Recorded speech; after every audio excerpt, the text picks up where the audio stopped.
On my journey to help create 1,000 new millionaires, I'm going to give you the lessons that I've learned, the good, the bad, and the ugly. All right, let's get into it. The first lesson I learned is that you only need one yes out of 100. In 2010, I was trying to get into the music touring business, working in live music on tour. And I had already worked with a lot of garage bands and indie artists, and I wanted to take it to another level and work on arena level concert tours.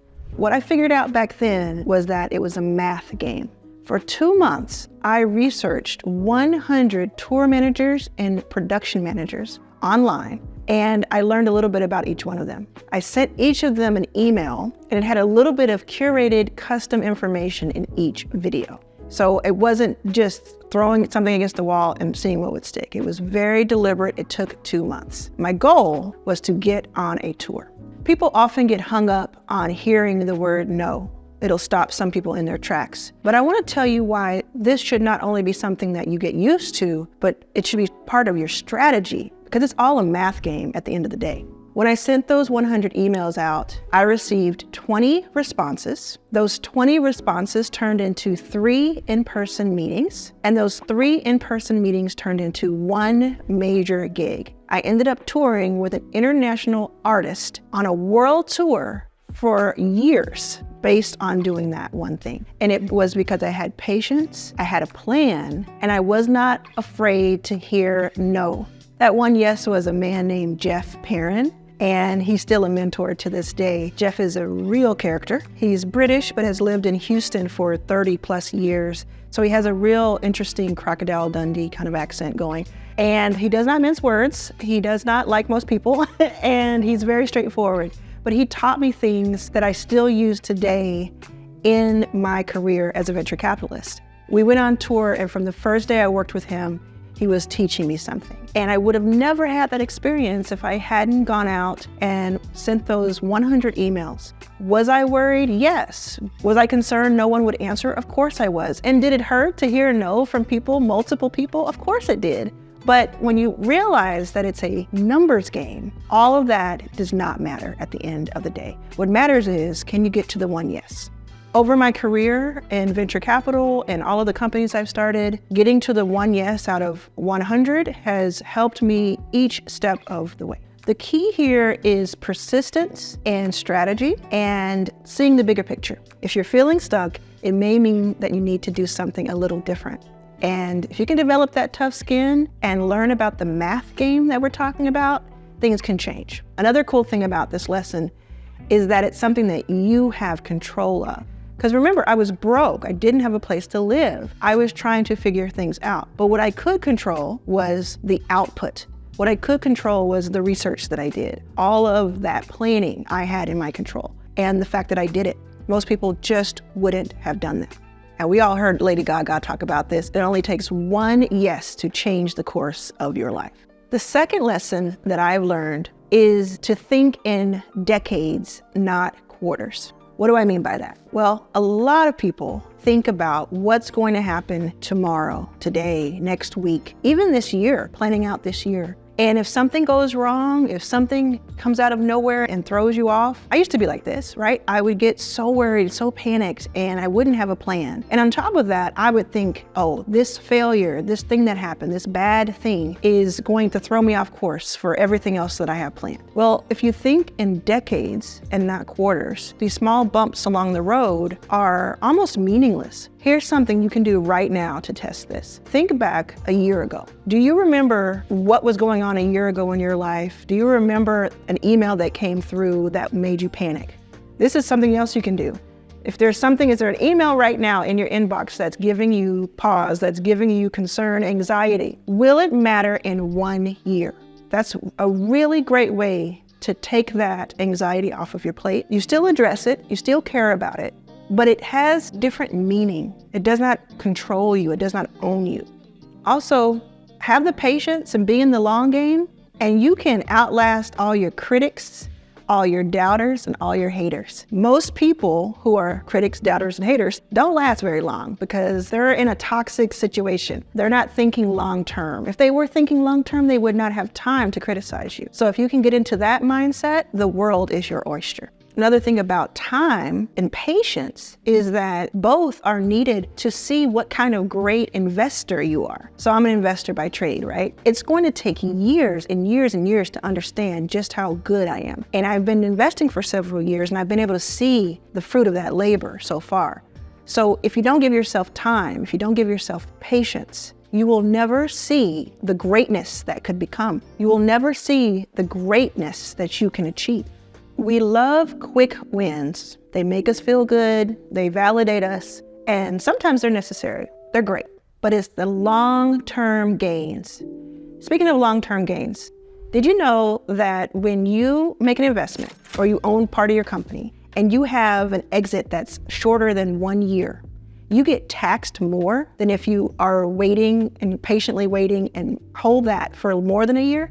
That's just a really great way to describe and understand how lucrative patience can really be. We'll also touch on this in lesson number 4 because it matters so much. So lesson number 3 is forgiveness is a productivity hack. I learned this mostly the hard way, but since I learned it and understood this, my whole life has changed. There have been dozens of times at Backstage Capital, my venture fund, where we have thought we were going to have an investor come in, because they said they would, and something fell through, either on their side or something happened in the world. It's happened there, it's happened with sponsors, it's happened with investments we wanted to make. There have been so many disappointments. I remember the first time this happened at Backstage Capital. Someone was going to invest $100,000. And at this point, I think I'd raised maybe $1 million. And so $100,000 was a big deal. And we were making investments of $25,000 each. So that meant that 4 companies were going to be invested in when this person came in with their money. And it was all written out, it was all yes, and we were feeling good about it. And then the day that this $100,000 wire was supposed to come in, I got an email, not even a phone call, I got an email that said, I've changed my mind. I've simply changed my mind. And if it were just about me and I wasn't going to get this money, then, I would deal with that. But I thought about these 4 founders who were all women or of color or both, who were not getting that money that they knew that was coming in from us, from Backstage. And it was our responsibility to give them that money. And the moment I was angry, I was frustrated, and I didn't know what to do. Over time, this would go on to happen so many times that I just got a thick skin about it. And the thing I learned was you should not count the money before it's in the bank. What I learned to do was to forgive. Didn't say forget, because I'm telling you the story, so I definitely remember it. But forgiveness is a productivity hack. If I had not forgiven that person or the people that followed, I would be caught up. I would be stuck. I would be rudderless. The toxicity would have eaten me alive. They went on with their lives. They moved on. And if I didn't move on, which so many of us, we get stuck thinking about this, then I would have been stuck. And I'm telling you this, and I'm saying it's a lesson that I've learned, but let me tell you, I still go through this. There are a couple of people in my life who I'm having trouble forgiving. But every time I think about it, I remind myself, I say the words to myself, sometimes out loud. Forgiveness is a productivity hack. I get way more done. I have so much to accomplish, and I cannot let them hold me back. I can't let the circumstances and what happened and what they said and what I said, I can't let that hold me back from what is so important. And so when I remind myself of those words, when I think about it, it truly helps me, and I hope it helps you. Forgiveness has truly become my productivity hack, my ultimate one. Another part of this is simply knowing your value so that you don't let the petty take over. You are worth more than this. You are better than this. And those thoughts help me. The 4th lesson that I've learned, and this may be the most important one, we'll see. The 4th lesson I've learned is to learn to be paid for your existence and not your time. Learn to be paid for your mere existence and not just by your time. In my first book, It's About Damn Time, that came out in 2020, I said that money attracts money, but what if you don't have money? You become money. How do you become money? By learning as much as you can, because no one can take that away from you. So stacking your information, your research, and then your skills, and you become more and more valuable. You can just see the dollar bill stacking as you grow. So when you take those skills and that knowledge, that information, that then becomes wisdom, and you combine that with a growing reputation for doing what you say you'll do, showing up, being on time, literally and figuratively. So then you become someone who's valued by who you are and not so much how many hours you're doing something. That's the biggest takeaway, actually. I'm going to call it. I think this number 4 lesson is the biggest one. It's the most important one. It's the one that helped me go from being broke, from sleeping on the floor of the San Francisco airport just a few years ago, not knowing when I was going to eat next, not knowing where I was going to sleep next, to generating and raising tens of millions of dollars in just a few years. It's because I learned all of these different steps I'm talking about, and they led to me understanding who I am and what I can become is way more valuable than the hours that I can put into something. So going back to the second lesson, long-term thinking helps you become more valuable, because the more into the future you can see and the more patient you can be, the bigger your plans can be, the more audacious you can be in your thinking. They call them moonshot ideas, and I have so many of them, and I bet you do too. Okay, we have one more huge lesson. I am dead set on helping you become a millionaire, but you can't do that, and I can't talk to you if I'm not showing up on your home screen. So set that to subscribe, set the notifications, do all the things. Okay, good, right? Are we good? We good? Okay, thank you. Okay, the number 5 lesson, last but certainly not least. You are your most important investment. I was recently asked by a friend, because I get questions like this all the time from friends and strangers alike, how should I invest my money? And this particular friend had $10,000 extra, and they wanted to know how they should invest it. And I think I surprised them by my answer. I said to them, I'm not going to tell you exactly what to invest in, but what I can tell you is that you take a portion of that $10,000 and invest in yourself. Go to the conference, take the course, learn the lesson, buy the clothes that make you feel right, go on a staycation at a local hotel or Airbnb, do the thing that levels you up, because when you feed into yourself, when you pour into yourself, you are exponentially changing the trajectory of your life. It is the most important thing you can do, and it's the thing that helps you build the value that we talked about earlier. If you don't take care of yourself, if you don't give yourself that moment to soak it all in, and if you don't level up, it's gonna be like this, like this, like this. What you wanna do is you wanna go up, and you're gonna have moments where you're just stagnant, but you're gonna go up. And before you know it, you're up here and you didn't even realize it. Yes, it might take a few years. Yes, there will be a lot of struggles along the way. I've had so many, and I will continue to have them because we're human. But if you can focus on 3 things, investing in yourself in 3 ways, through your experiences, through education, and through self-care, then you will be ahead of the game. Most people don't think of it like that. Most people pour into others. Most people are actually damaging themselves in some of the decisions they make, but you're smarter than that. You're better than that. You're going to figure this out, and I will see you in my list of 1,000 people that I've helped become a millionaire. And I will see you on that stage at your first million live year after year, because you became a millionaire. You're one of the 1,000 people I helped become a millionaire over the next decade. If you make it a priority to invest in those 3 things, then the answer to what else should I invest in become much more clear. These lessons are just a small portion of all the lessons I've learned in my journey to become a millionaire and to teach you how to do the same. If you want to learn more, check out this video. If you think about the people who are your heroes, most of them are not quiet, and you know what they stand for. If you have too many people liking what you're doing, you may not be taking enough risk. I was obsessed for probably a decade in order to make Backstage happen. There is no amount of money that is worth losing your integrity and is worth selling yourself out. Success in business comes down to decision making. What do you do when you hit a problem? These moments are pivotal in business. But there are ways to navigate this, and I've learned a ton of them while building my businesses and helping others build theirs. Here are the top 10 secrets to success that I think you need to help you become a millionaire.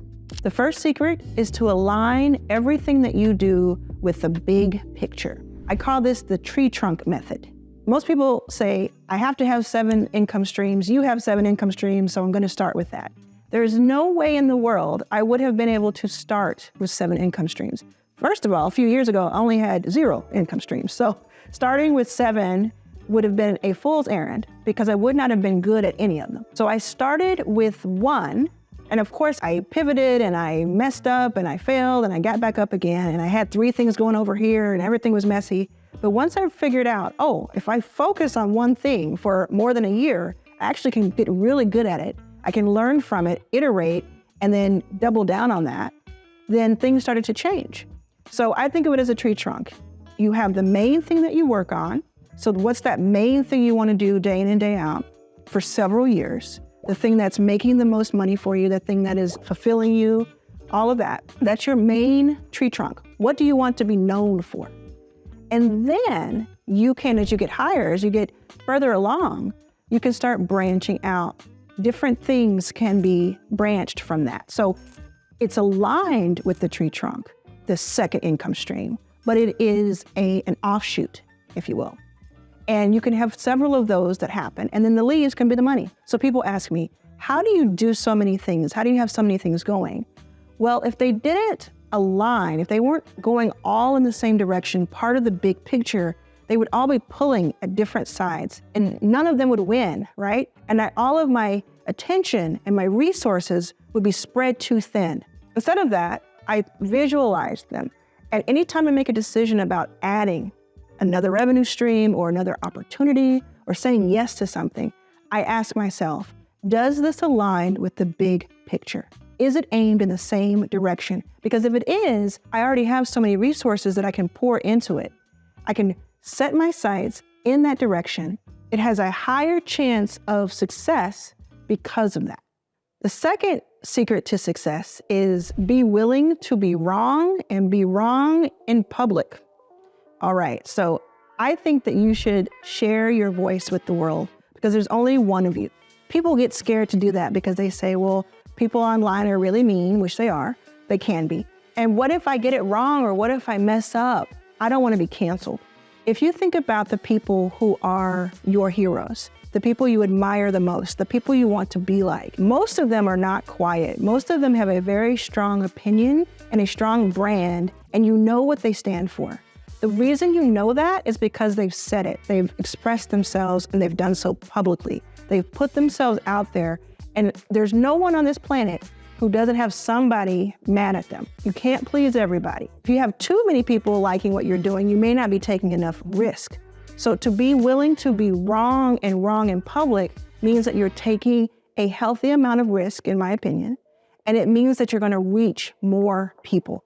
And in building your company and building your brand, that is the most important thing you can do, is to have your message heard by more people. So when I think about this for myself, I'm always out there, right? I'm online, people are meeting me. I go fly around the country and around the world and I meet with people.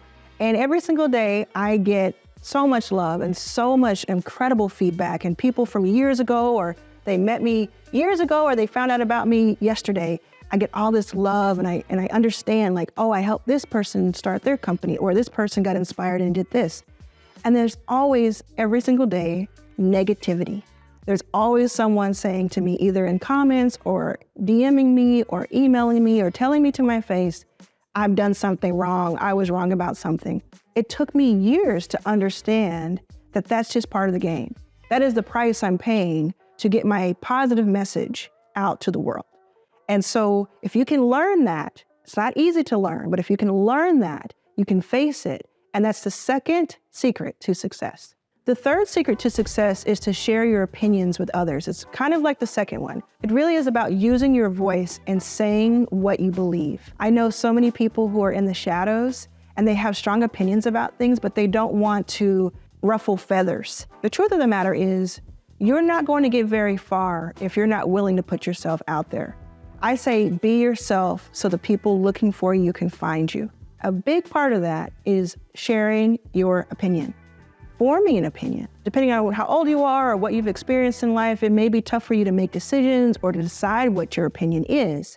But you know yourself. You know deep down what you believe about something public, something private. I want to challenge you to write a blog post, put a tweet out there, put something online that you may not have done in the past. Surprise people in your family.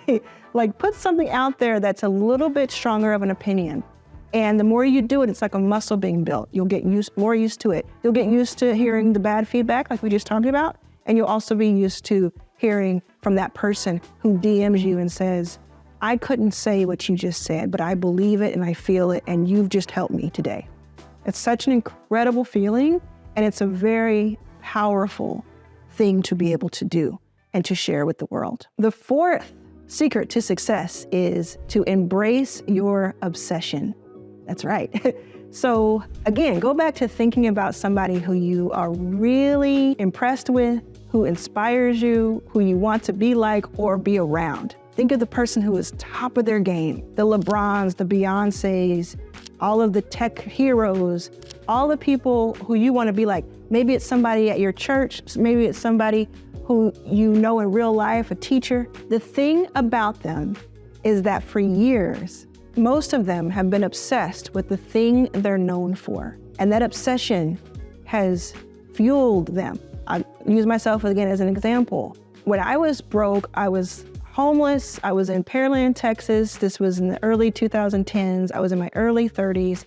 I hadn't figured out anything. I was so broke, but I would still learn something every single day about venture capital of all things. I was happy for it to be a Tuesday because we had free chili at the hotel we were staying in. But I was also going back to my room that I shared with my mom, who was in her 60s, and I was looking online. Thankfully, I had a laptop, and I was researching venture capital. I was talking to founders. I was interviewing founders and asking them what they needed, what their biggest pain point was. I was reading all the trade papers and listening to interviews and podcasts.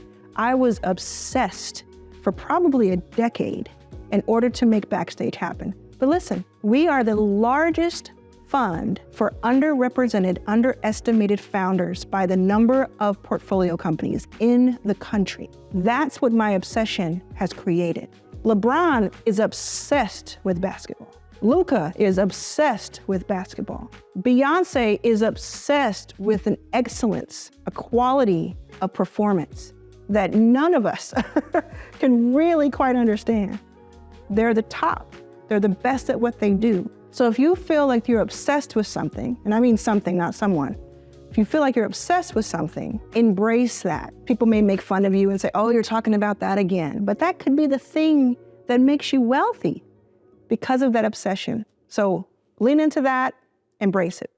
Secret number 5 is to simplify the complex. If you're someone who can take very complicated topics and simplify them for a larger audience, you will have a larger audience.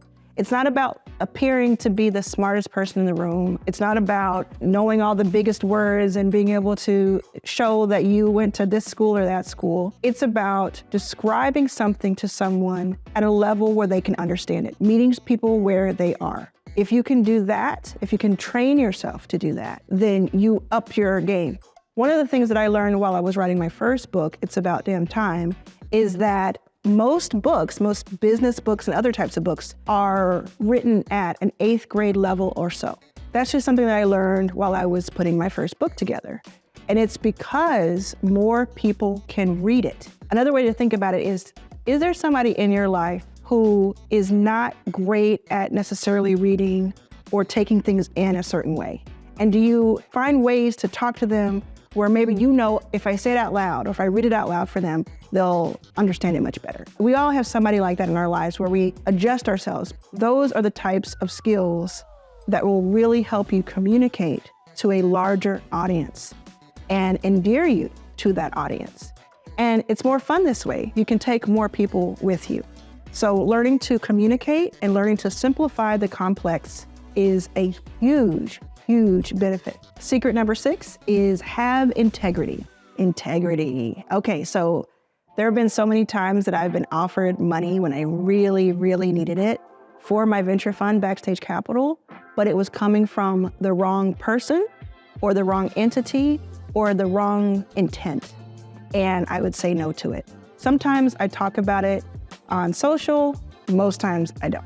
There have been many times that I have walked away from the table when I didn't think it was right for me, for the fund, or for the founders that I represent. Even though we need that money, even though that would be really helpful in the moment, I have to wake up with myself. I have to live with myself. And if it's not gonna work, it's not gonna work. The cool thing is, usually when that happens, when something is attached, like some amount of money is attached to the wrong person, and I say no, what normally happens is that the universe kind of balances that out. And I either get the same amount from someone else or I get even more from someone else who is more aligned. There is no amount of money that is worth losing your integrity and is worth selling yourself out for. You have to live with yourself. Integrity is so important. The cool thing about the story that I have, like going from sleeping on the floor of the San Francisco airport to generating millions in revenue and raising tens of millions of dollars, is that I get to do that with my integrity intact. So I know myself and I'm proud of what I did. I'm proud of what I accomplished and what I continue to accomplish. That's a really great feeling to have. So think about your life in a few years and think about what you want to be able to say about yourself. What do you want other people to be able to say about you? What do you want people looking up to you to be able to say about you? That's what integrity does. That's why integrity is important. Secret number 7 is get comfortable with rejection. Rejection is part of a math game. When I was younger, I wanted to get into live music production. And what I did was I emailed 100 tour managers and production managers. And it took me 2 months to find all their emails and to research them. And I sent them these emails and 80 of them ghosted, didn't hear back from them at all. 20 of them responded. 17 of those 20 said no, right out the gate, not interested. 3 of those 20 and of those 100 said, yes, I will have a meeting with you in person. So I met with 3 of those production and tour managers, and one of them turned into the first major gig of my life, where I went on tour with an international musician for years off of that one yes. So getting used to rejection actually helps you get to your first yes. So many people stop where the pain is, stop too soon. And they say, well, I don't want to hear the no. I don't want to get rejected. It's too painful. And yes, it's a bummer. Of course it is. We're human. But if you can look at this as a math game, every no is getting you closer to the first yes and to the next yes. Then things change for the better. Secret number 8 is to read, and then read again. What do I mean by that? Well, so my book, Your First Million, is a good example. You're going to read this once, of course, take it all in, please act on what you learn. But I promise you, if you read this 6 months from now, again, it'll hit a different way. You'll see something you didn't see before. Something will make sense that didn't before because your life is moving along. Your circumstances are changing. Your energy is changing. So certain words and certain paragraphs and certain chapters are going to hit a different way each time you read a book, especially a good book. So I read Oprah Winfrey's book, What I Know for Sure, at least once a year. And I've done so for maybe 5 years. And every single time I read it, something different comes from it. I read Rachel Rodgers' book, We Should All Be Millionaires, maybe every quarter. And every time I read it, I learn something different. Or something that didn't really hit the first time is exactly what I need to hear that time. So that's a secret to success because you have, again, the power to do this. Is there a great book that you read a few years ago or even recently? Let's do a test. Read it again. See if it's different the second time. So learn to do this over time and stack. It's not about how many books you can read. It's about what you're getting from those books, right? So if there are certain books that have been really helpful to you, go back and read again. Secret number 9 is have conviction about something for a decade or longer. Okay, if you made it this far in the video, this is going to help you so much. So having conviction about something for a decade or longer, it may seem like that's such a long way away, but I can tell you, I'm 43 right now, and 2010, when I was 30, seems like it was yesterday. It really does. The time goes by so fast. But it was around then where I started thinking about investments in underrepresented founders, women, BIPOC, LGBTQ+, because I'm all three.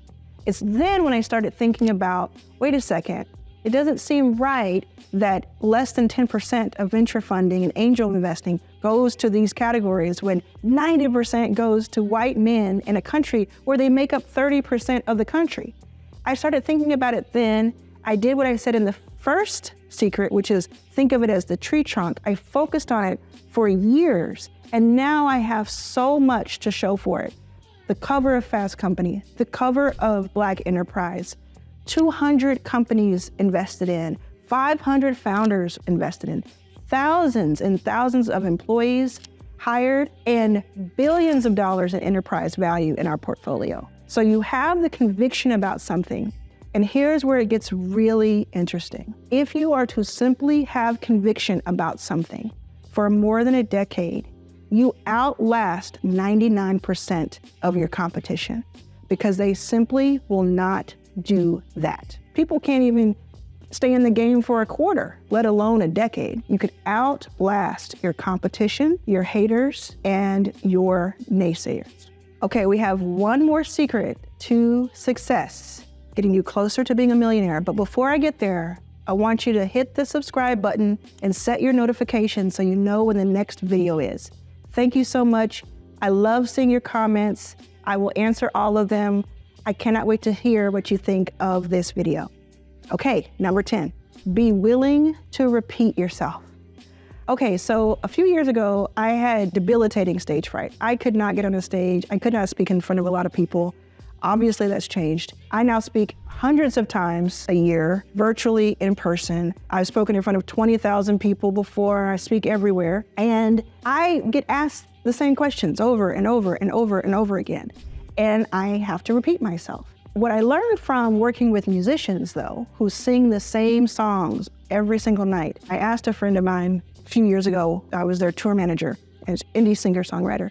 I said, how do you sing that song night after night after night? How do you repeat yourself and have the same conviction in your words and your tone? And she said something I'll never forget. She said, every night I break my own heart over again. So she can remember the feeling of when she wrote that song, like it's the first time she's singing it. And it just, of course, blew my mind. That's what you're going to have to get used to as you are getting closer and closer to the greatness that I know is ahead of you. As more and more people learn about you, as you start to stack your skills, as you get more and more resources and more money and more opportunity, you're going to be asked the same questions, or you're going to have to teach the same lessons. And the way that I do it is every single day, I pretend it's the very first time I'm saying it. I'm in the moment, it's the first time I'm saying it, and the person who needs to hear it is the most important person in the room. If you can do that, and the other 9 things that I just taught you, you can become a millionaire.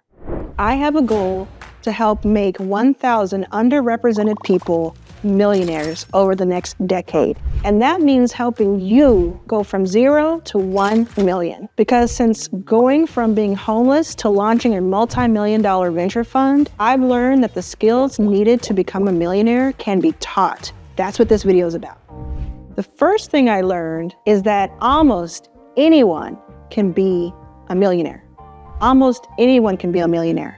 When I go on these book stops for my new book, Your First Million, I'll usually ask the room, how many people believe they can be a millionaire? And do you know that usually only half the room raises their hand?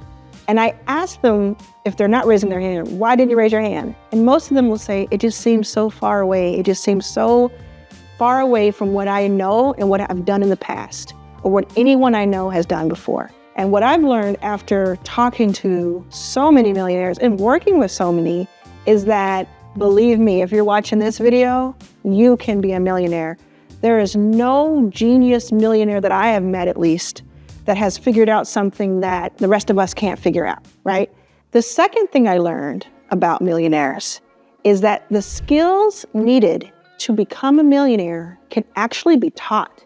Now, that's something I didn't know for most of my life, is that it's not all about luck. It's not all about being born into a legacy of wealth. It's not all about who you know or who you are. It's about dissecting the hundreds, the thousands, and the millions of millionaires that are in the world and figuring out what they did to get there, and then distilling that into a step-by-step process. It's why I started my new course, Your First Million.pro. It's a masterclass and very accessible because I want so many people to be able to go to it. And if you go to that website, yourfirstmillion.pro, I guide you step by step, 0 to 1,000, 1,000 to 10,000, 10,000 to 100,000. Because over the last decade, I've gone from sleeping on the floor of the San Francisco airport to generating millions of dollars and raising tens of millions of dollars from my venture fund, Backstage Capital. And I've learned so much, distilled it down to just a few steps that you can take where anybody can learn the skills needed. Now, here's why everybody's not a millionaire. Because sure, I can teach you, but most people won't act on it. They'll read it or watch videos or watch a video like this, and they'll get inspired or find something to be interesting or compelling, and then they'll simply stop. They won't go further. The people who act on it, the people who take the risk and take the chances and experiment and listen to these top things, those are the people who go on to greatness. And I know that you can be one of those people. The third thing that I learned about millionaires is that millionaires own things. Yeah, I know, it sounds simple, but it's true. Millionaires own things. They own property, they own businesses, they own their own IP, intellectual property. That is how they stack their wealth and how they create generational wealth. One of the things that I make sure to do is anytime I enter into a partnership that has to do with me maybe hosting a podcast or starting and working on some sort of movie or television show, I do not just get paid as talent or a host. I make sure that I have ownership of the IP, because that is where the true money and the wealth lies. Entrepreneurship is another major example of this. This is why I care so much about helping to create 1,000 new millionaires. If you can't find the answer, you have to have enough respect for yourself and other people to pivot into something that might be similar and tangential to this, but not the exact same thing. Entrepreneurship is our leveling ground. It is a way for most people to make a lot of money. Now, of course, it doesn't happen overnight, and there are multiple steps to it and multiple variables to it. And it is not a get-rich-quick scheme. But entrepreneurship is so powerful, and it's something that all of us have access to. The fourth thing I learned about millionaires is that millionaires collaborate. What I mean by that is they partner. I know some very, very wealthy men who fight with each other. They have their lawyers get into rooms and they sue each other and they fight and they negotiate and they claw at each other.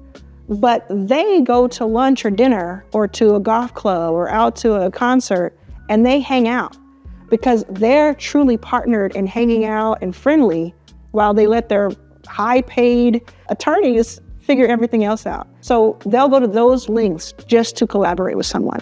If you think about Warren Buffett and Charlie Munger and so many people that you know who you respect, they either have a partner who is well known or someone in the shadows who they work with, they value their opinion, they collaborate with.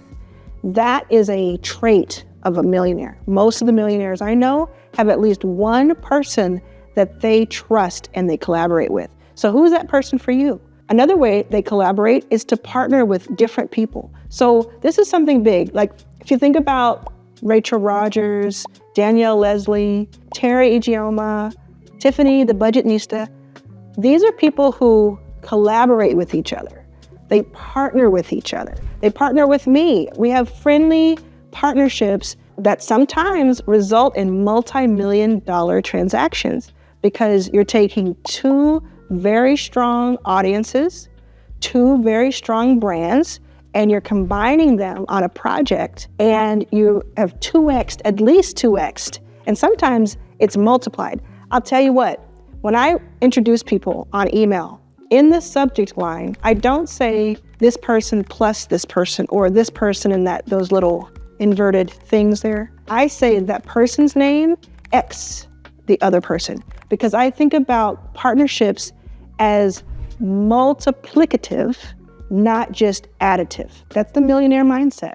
Okay, there's one more on the list, but before I get to it, make sure you subscribe below and turn on those notifications so that you don't miss a video and that I can help you become one of the 1,000 new millionaires I want to help create and catalyze over the next decade. Okay, the fifth thing I've learned about millionaires is that millionaires have learned to value their time rather than simply price their time. They're not paid by the hour. How do you get paid by the hour and become a millionaire in most cases? Instead, what they've learned to do is to place a value on their very existence, to be paid for existing. The first time I learned this was when I was paid $50,000 to speak. So if you remember correctly, a few years ago, I was sleeping on the floor of the San Francisco airport. I was broke. I didn't make more than $5,000 in a year for most of those years leading up to it. And sometimes I would hit 20,000, but most times it was 5,000 or 10,000. So to be paid $50,000 to speak for 45 minutes was life altering. And to do that multiple times, well, you can imagine. So someone asked me, how on earth did you get paid $50,000 for 45 minutes of your time? And I told them I didn't get paid $50,000 for 45 minutes of my time.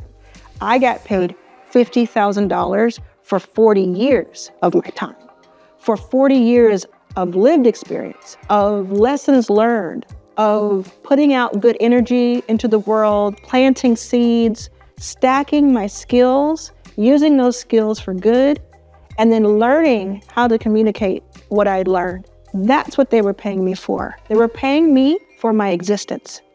And that's a major thing I've learned about millionaires, both talking to them and working with them and now becoming one, is that you value your time. You do not price your time. I hope this has been helpful to you, and I'll see you in the next video.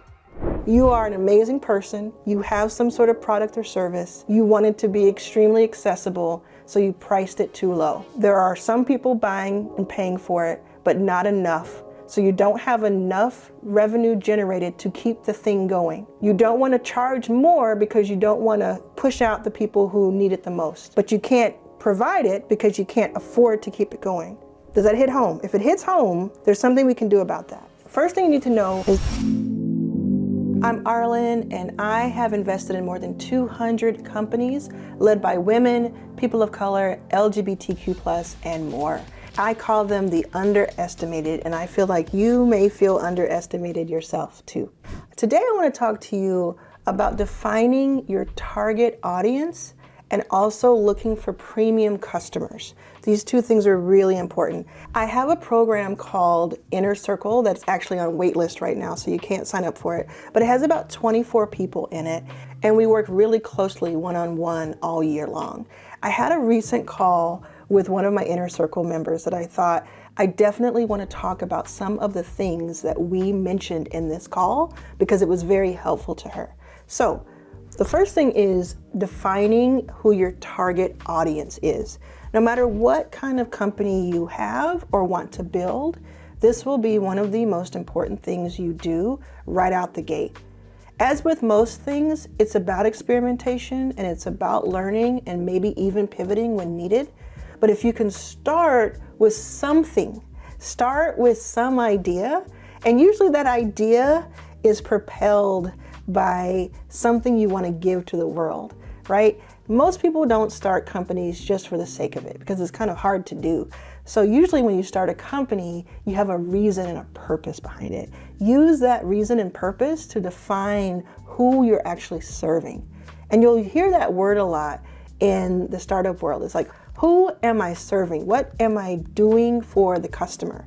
If you can think in those terms rather than how much money can the customer pay me, you're already 5 steps ahead. The reason it's important to know who your target customer is because it helps save a lot of time and heartache. It also helps you deliver on your promises in a much better fashion. So think about the time saving and the money saving, really. Like if you know who your customer is, you know who you're talking to, who you're trying to find, you're going to spend less time and money advertising to other people, to the wrong potential customer.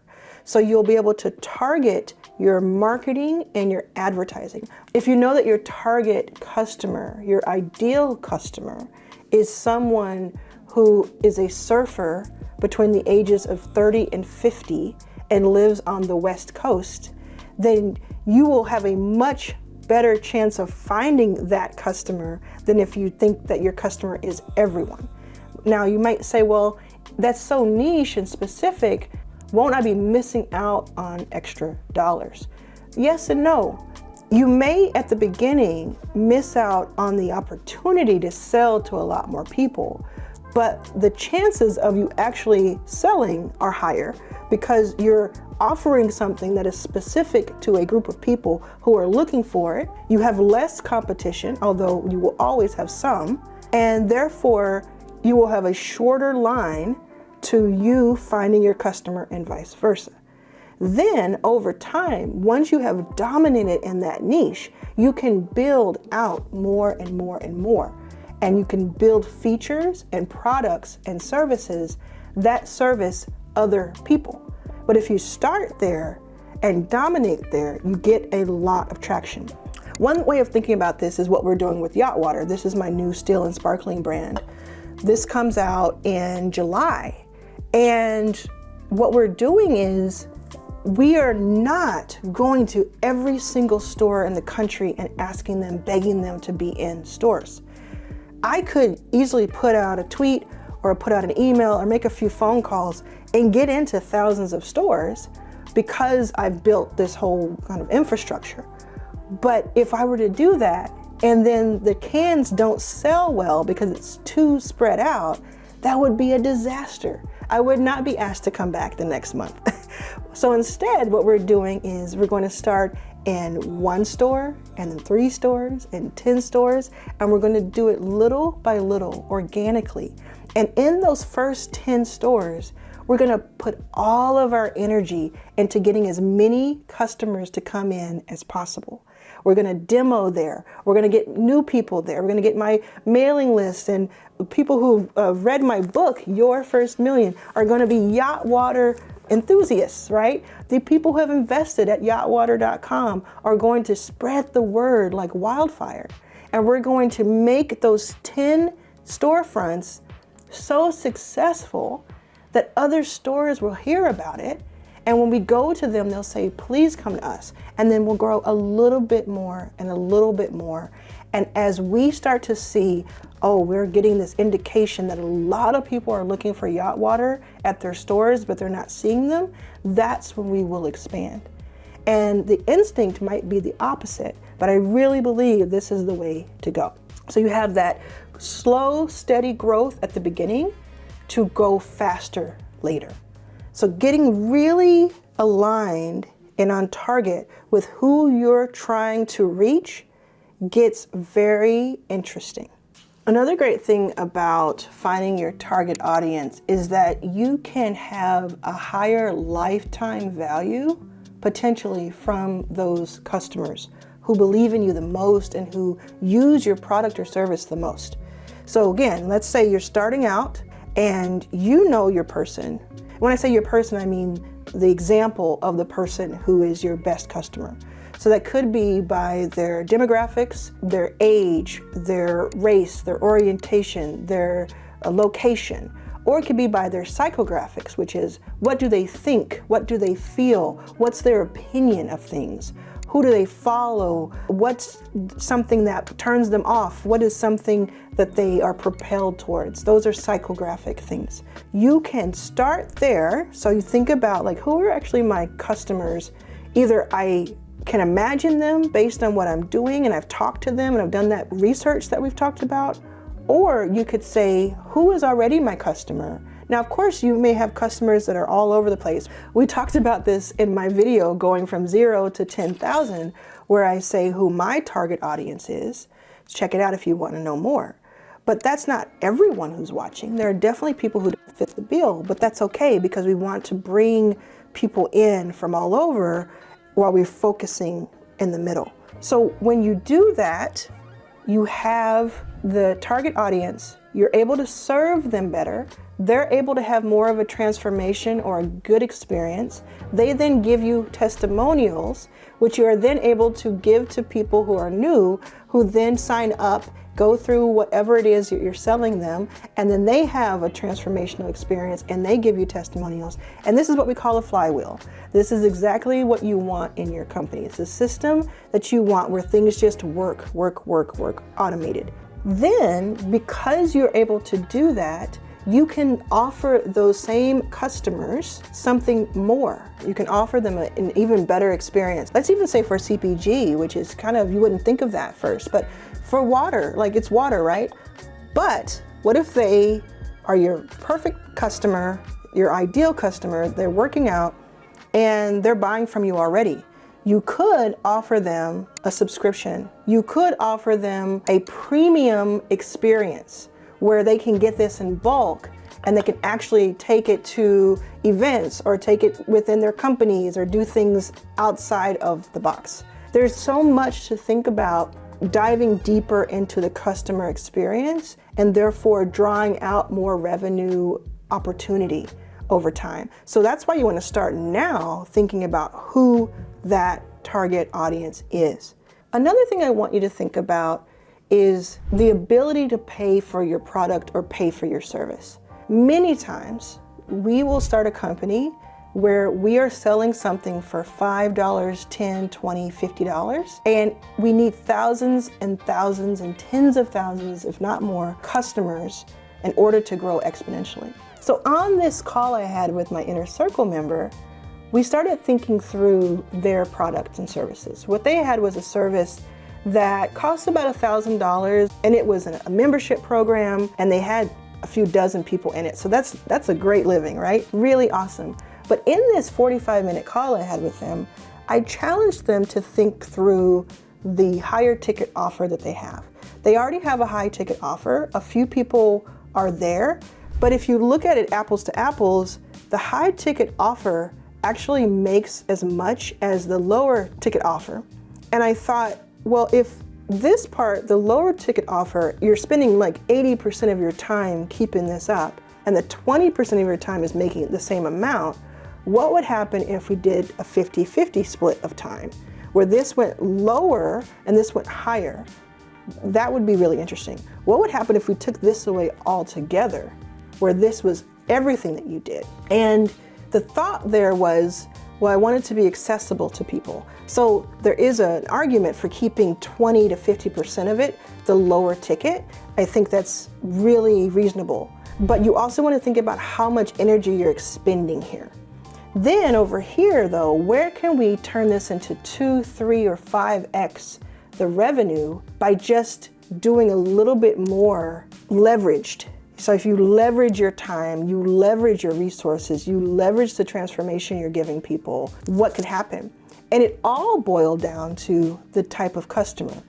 You want a customer who can afford you. You want a customer who can afford you. I want to say it twice because it's really important. So many of us, wait, I'm gonna stop for a second. I'm gonna say something to you. You tell me if this resonates. You are an amazing person. You have some sort of product or service. You want it to be extremely accessible, so you priced it too low. There are some people buying and paying for it, but not enough. So you don't have enough revenue generated to keep the thing going. You don't want to charge more because you don't want to push out the people who need it the most. But you can't provide it because you can't afford to keep it going. Does that hit home? If it hits home, there's something we can do about that. First thing you need to know is that it's wonderful that you want that, and I feel the same way. It's my life's work is in that. But if we cannot afford to keep our companies afloat, if we can't pay our bills, we are no good to anyone. We are not serving anyone. And so we have to think about it like this. What's the smaller group of people who can afford our services and in fact will pay more than what we're currently charging, maybe 5 times, 10 times, or even more than that, for a high quality situation? They pay for it because they can afford it and because we're helping them have value that's worth even more than that.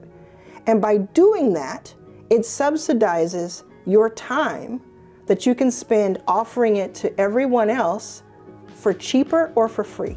So let's go back and think about that for a second. Let's say, for instance, you have a course and you want as many people as possible to be able to see this course because they need to learn it. Have a version of it that costs thousands of dollars and focus on the people who can afford it and target them as your target audience. Have them pay for it, have them have an experience, you can call it elevated if you'd like, where they get to have more one-on-one with you and they get more perks and benefits and they have a faster transformation that they can say, I spent $5,000 on this, I made $50,000 by doing the things I've learned and just by the freedom it offered me. Then on this side, create a version that does not include so much of your one-on-one time, but potentially is a group setting.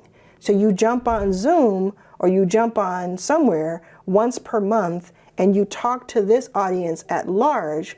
They either pay a small monthly fee or they pay nothing, but they get a lot of the same learnings from you and they talk to each other, and that's how they have accountability. And then what your goal is here is to make them so successful at what they're doing and what you're helping them with, that they then become this group over here who can then afford you. But if we do it the other way and everybody's paying the same amount and everybody is missing out because you went out of business, who wins? Something I want you to think about. When you're thinking about that and applying it to your company, so we're talking about people who can afford it individually, and we're talking about companies. So we're talking about startups who have raised money recently, who have high revenue coming in. You can read about these companies on crunchbase.com. You can read about them in TechCrunch. You want to target those companies who can afford you. Then you're talking the Fortune 1000 companies, the household names. You can get into those companies, but the sales cycles tend to be long and it's a little tougher to get into those deals. But what about the millions of companies who are not Fortune 1000 companies, but who need your service? You know, I think of a third Inner Circle member and she has an HR service and she was selling to people who could not afford her and it was causing a lot of trouble. But then when we talked it out during one of our sessions, I said to her, why don't you go after this group of people who are like, I call them Series A or B because they are Series A or B companies, which means if you go look it up in venture, they've raised probably at least $1 million. They probably have $1 million plus in revenue every year. And then they've raised probably $1 to $10 million. And if your service costs $25,000 a year, that's something they can afford if it's something that they need. Whereas $25,000 a year might feel like something insurmountable to someone else who's just getting started. So then you get 10 of those clients, and then you're able to spend 20% of your time doing whatever you'd like, talking to this audience that you want to serve too. So you serve your paid clients really well, and you serve your unpaid or discounted clients really well. And then you have a fulfilling life. Okay, make sure you subscribe. Make sure I see you next time. And do not miss out on HireRunner.co. You can go to arlansinnercircle.com if you want to see what my inner circle is about. But again, it is on a wait list. I am not signing up new people right now. And it's definitely something that I'll bring some of the learnings back to this YouTube channel. Thanks. Competition is healthy. Competition is there and realistic. If someone tells me we have no competition, I think they have a problem. One thing I learned as I was building this is that if you don't have $1 million to spend in your first year, somehow you're probably not going to make it. If you want to grow to a certain position, you have to get positioned. So what that means is you're willing to go out there and give away 20% of your company for $500,000 today because you want that in your bank account. That 20% could be worth $5 million if you played it right when it came to who you brought in. I'm Arlan Hamilton. I am the founder of Backstage Capital, where we have invested in more than 200 companies since 2015. And I want to talk to you about building your company for growth. In this video, I'm going to talk to you about how you can grow your company from scratch. I'm going to spend some time talking to CPG founders now, but you can apply most of this to almost any type of company. The first thing you want to do is identify what sets your company apart. This is really important. Sometimes we'll start companies or we'll start a product or a project and we will be very excited about it for ourselves. It's something that is a pain point for us, which I actually think is really important. It's what I look for when I'm investing in companies. But have you done market research to find out and confirm that other people need what you are providing? Do they care about it? This is really, really important. So you want to think about what really sets this apart. What makes it different, better, faster, more convenient? Whatever it takes to make your product or service better than the next. And you do want a little bit of competition. Don't go into it saying I have no competition. No one's ever done this before. If you want a chance for growth, because if no one has ever dared to do it before, it will take you a lot longer to get where you're wanting to go. I've reviewed thousands and thousands of companies over the past decade, and almost every single one of them has competition.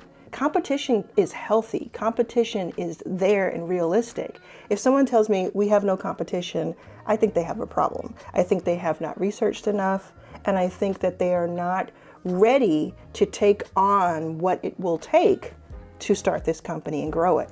Because if you don't think you have competition, either you're lying to yourself or you're lying to the investor or other stakeholders. So first of all, figure out who your competition is. For instance, with yacht water, competition, Liquid Death, Spindrift, the tap at your house, like there's a lot of things that are competitive to yacht water, and we have to think about what sets us apart. When I think about what sets us apart for yacht water, it's the beautiful design. It's the skinny can. It's in a can, first of all. There are a lot of canned water companies now, but just the fact that you can hold it. And I think where Liquid Death is mostly for men, I think they admit that. It's mostly for men, younger guys, to look like they're drinking some sort of energy drink or some sort of alcohol, beer. Ours is for everyone, but really mostly for women when you think about the core user. And then my brother, he's in his late 30s, he said that the can is so beautiful, he'll have a hard time throwing it away after he drinks it. So it just really runs the gamut. There's also so many other things, and I talk about all of the things that set us apart in this other video. Make sure you check it out. The next thing I want you to think about is what I call putting points on board. You have done something that you can be proud of. I know that. That's why you're starting this company. That's why you've started it already. You're kind of in the throes of it. And there are probably people who can attest to you being helpful to them. So you want to gather testimonials. This can be something written that they write or you write and they add their voice to and sign off on. It can be something that's a video. It can be something that is one-off or a compilation. But what you want to do is have your prior customers or even people who didn't pay you, but you're using the same service that they received now as this product that you have. You want them to say great things about you and what the transformation was for them. Think about it as your company is the movie that's coming out. What are the testimonials? What are the rave reviews they can give you that are real, honest, authentic, but that tell the story quickly of if I'm just scrolling or if I'm finding out about you for the first time, this tells me, wow, these other people, there's some sort of confirmation that this thing works or this thing is interesting and good. You want to do that because those are points on board that you have already earned, and that sometimes people skip over thinking that they have to start from the point they are now and then move forward. Of course, as you move along, you want to add to those testimonials. An interesting way I'm doing this with the water brand, because I didn't have a water brand before, is I am doing a crowd equity raise on WeFunder. And so if you go to yachtwater.com, you can become a co-owner of Yachtwater. And on that campaign, everyone is given a chance to write why they are participating, why they want to be an owner. And a lot of the remarks are things that I can be trusted about and things that confirm that I might be good at this. Now, only time will tell how good I am at being a water brand owner and founder, but because I have those points on board, it gives people more of an idea and confirmation that I might be good at this too. So that's one kind of hack, is look at the comments you've received for something else and see if you can use that as testimonials. I did the same thing when I started my online course back in 2020. I had people go through the course for a few weeks, and then we started putting up testimonials, people who graduated from the course and had so much success from it. And it was truly the thing that helped with like probably 70 to 80% of our sales. The next thing you want to think about as a CPG founder is the idea of subscription sales. One of the things that we do with CPGs, sometimes we'll think about nostalgia as one of our selling points. We might be selling something that makes people remember a time in their life, and it's very novelty. That's really awesome to get people's attention, but sometimes what happens is it means that it's just a one-off. It's what we call a vitamin, not a painkiller. It's not something that people are looking to get month after month, week after week. Now, with water, it's very interesting because you do kind of need water all the time. It's a great market to be in. And so with you, what you could do is, instead of selling just one-offs, you can sell a subscription model. So for instance, let's say you have a beauty brand, you have a lotion brand, you have a water brand. Instead of saying, okay, this costs $20, this costs $10, this costs $50, and being very excited about how much you can get on a monthly basis, see if that customer could use the convenience of having those items sent to you every single month or every single quarter, depending on what it is. And you could turn that into something like a gift box that was a box of the month club. Or it could simply be, I'm going to replenish the stock that you have already ordered, and I'm going to take it away. You know, you don't have to think about it. Make it super convenient for you, and there it is on your doorstep, month after month. When companies have recurring revenue like this, it's very, very specific, and it's very enticing to people who want to acquire those companies. So if you're thinking about that early on, you can really think about what that exit plan might look like down the road. We're going to do that with Yachtwater. We're going to have a subscription option. Another thing that I think is really, really cool, and I've used this for years, is the affiliate program within your company. Now, like I said at the top of this video, this can be applied to all types of companies. So think about having these ambassadors, people who are really into what you're doing, and you're sharing some of your income, your revenue with them.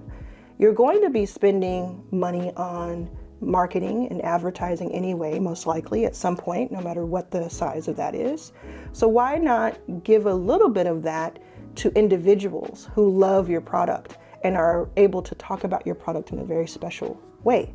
With your affiliate program, you can choose to pay the affiliates. You can choose to give them perks, benefits, discounts. You can decide to do a hybrid, or if they reach a certain level, they start making, but I've seen it done in so many different ways successfully. I think the most straightforward way is to just pay them. There are a couple of great companies that'll help you do this, like Everflow, and you can use their infrastructure to create your affiliate program. You want to do things that are fun too. You want to have maybe a little competitive nature to it. So there are leaderboards, update people, give them surprises. And speaking of surprises, there's something I want you to get really comfortable with that will change everything for your company if you do it well. And this is a surprise and delight mentality. Gary Vaynerchuk talks about this when he talks about what Taylor Swift has done in the past. She will go and show up at people's weddings if they invite her. She will go and show up at people's homes or invite them to her own home for different album releases.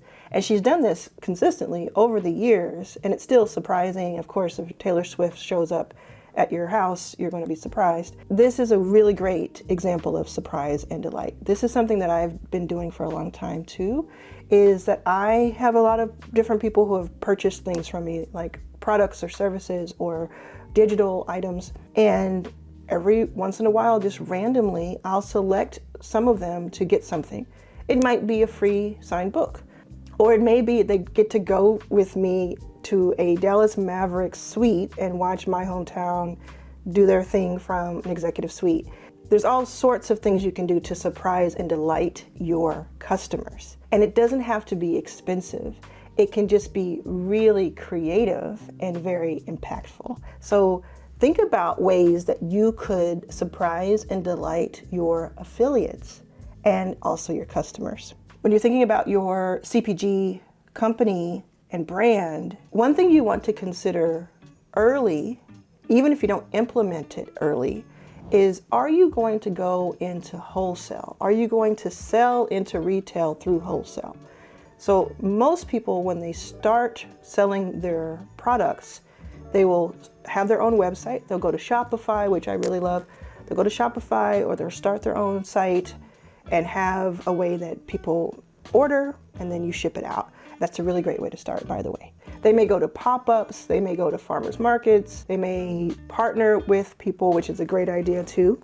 And that's all awesome. And there are several companies who have made a lot of money doing it that way. But you also have a decision to make about being in stores. A couple of things to consider when you're thinking about that. One is the expense. Keeping up with demand when it comes to going through a distributor, like a store, is tough. For beverages, for instance, one thing I learned as I was building this is that if you don't have $1 million to spend in your first year, somehow, you're probably not going to make it. And when I learned that, I thought, well, that is not good. That sucks. But the reason is because if you want to grow to a certain position, you have to get positioned. So what that means is you usually have to get into a lot of storefronts. You can get into some of the bigger brands. You always hear about people getting into Whole Foods or Kroger's, and you better believe we're going after that. But just keep in mind that there are a lot of people to pay along the way. There are people you pay who are consultants. There are people you pay who are salespeople into those distributors. And then this is the part that gets a little tricky. When you see a product in a store, it is very likely, if they are a new product, that they paid to get into that store. And what I mean by that is that there's only so much shelf room in any given store. And so for a new brand to break through, they have to get through the hurdle or over the hurdle of being accepted into the storefront. But in some cases, even with the bigger brands, and mostly with the bigger brands that are the storefronts, they need to pay a certain dollar amount per SKU per store. So that gets really expensive when you're thinking about, oh, I want to be in 1,000 stores across the country. If you have 3 SKUs of something or 10 SKUs of something, and you're paying $1 per SKU per store per month or per year, it starts to add up. These are decisions you need to make now so you can start to project and decide how you're going to spend money. Is that worth it? Of course, there's an upside to it because now you're in these stores, you're getting paid back because people are buying your product. But the sales cycle, meaning how long it takes you to go from having a conversation with the stores to getting a yes from the stores and then getting paid, sales cycle and payment cycles are long in this game. So there's that upfront capital. At the beginning, it makes a lot of sense to do it from your website, to make those trips to the post office or have the post office picking up from you, and just get into the nitty-gritty of it all. And of course, you want to print enough items that you can use as samples that you can take around, not only give to people, maybe influencers, people you want to become customers, but also to the storefronts that you want to be in. Another thing to think about as you're building your CPG brand is the processes and the optimization of systems. You've heard from me a lot of things you have to consider already, but if you are unorganized and you don't have automations in place and you don't have the people in place, what I've just taught you will be 10 times as difficult. So very early on, this is why research and development and pacing yourself and really thinking through things are so important. Early on, you can think through, if it's just a one-person company, who do you bring on first? I'm going to say you go to hirerunner.co, which is my fractional recruiting company. You download our app and you get the help you need today. I'm not the only one who says this, though. This is one of the reasons we started the company. If you are looking to hire the first person, sometimes what we'll do, Dan Martell talks about this all the time, is we'll try to hire someone who's like an executive or someone who can take a lot off of our plate, we think. Someone who's smarter than us or done more than us. Really good idea to have that person around, but have them as an advisor. And again, I've invested in more than 200 companies and started several of my own, so take it from me. What you want to do is hire an amazing EA, executive assistant. You want someone who can take the minutia away off of your plate, give you back 5, 10, 20 hours of your week so that you can then focus on all of the things that bring in resources to the company. Because I would think that you are one of the most important and valuable assets of your company, whether it's one person or 30 people or 1,000 people at your company. You're an important part of it. And what we need you to be able to do is to go out and do things like sell or innovate or ideate. We need you to bring everybody together. If you are stuck working on people's invoices, if you're stuck researching for hours and hours, now we know that researching is fun, but for hours and hours and hours, it is not the best use of your time in most cases. We need you in the best position to do the best that you can for the company. So if you bring in an EA and they can, let's say they work for 20 hours a week and they give you back 20 hours or more of your time, how much more powerful does that make your company? How much time does that give back? Resources that pulls in, and just a little bit of freedom that you need to be your best. And then through the money you have saved and then earned by having the EA, you can think through who is that next hire. It's probably going to be someone else in operations, because if you can get your operations settled, you can do anything. You can grow faster. Going back to that surprise and delight, I think it goes without saying that you want to focus on having a great customer experience. But I know this from experience that sometimes it gets left in the dust when all the other things are being considered, especially if you're a small team. Your customer, what customer experience are they having? Are they being responded to quickly? Are they getting help quickly and efficiently? Are they being heard? Are they being proactively reached out to? And I say all of this, and this is something that I still have to work on, even though I've seen so many companies, invested in so many, and started so many, is one of those things that you take for granted, unfortunately. Your customer is so, so important, and their experience is important. They're going to quietly go out and promote you and sustain you, even when you're not realizing it.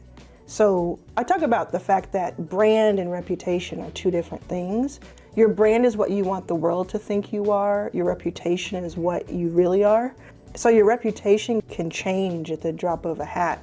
And one of the things you can do to keep a really great reputation is simply by communicating with your customer. So I'm going to do a better job of this myself, and I'm not going to use the excuse that I'm doing so much and I have so much on my plate because I asked for that, right? I'm going to do a better job of that, and I think it's something that I can definitely pass on to you to do. Before I get to the very last point I want to make, I want to encourage you to hit the subscribe button. I look at all of my metrics when I post videos on YouTube, and on average, about 85% of the people who look at my videos are not subscribed. So that means you probably, statistically, go ahead, hit the subscribe button. You have a better chance of seeing my new videos each time they come out. I post weekly, and if you found any value in this video, you're going to want to see the rest of them.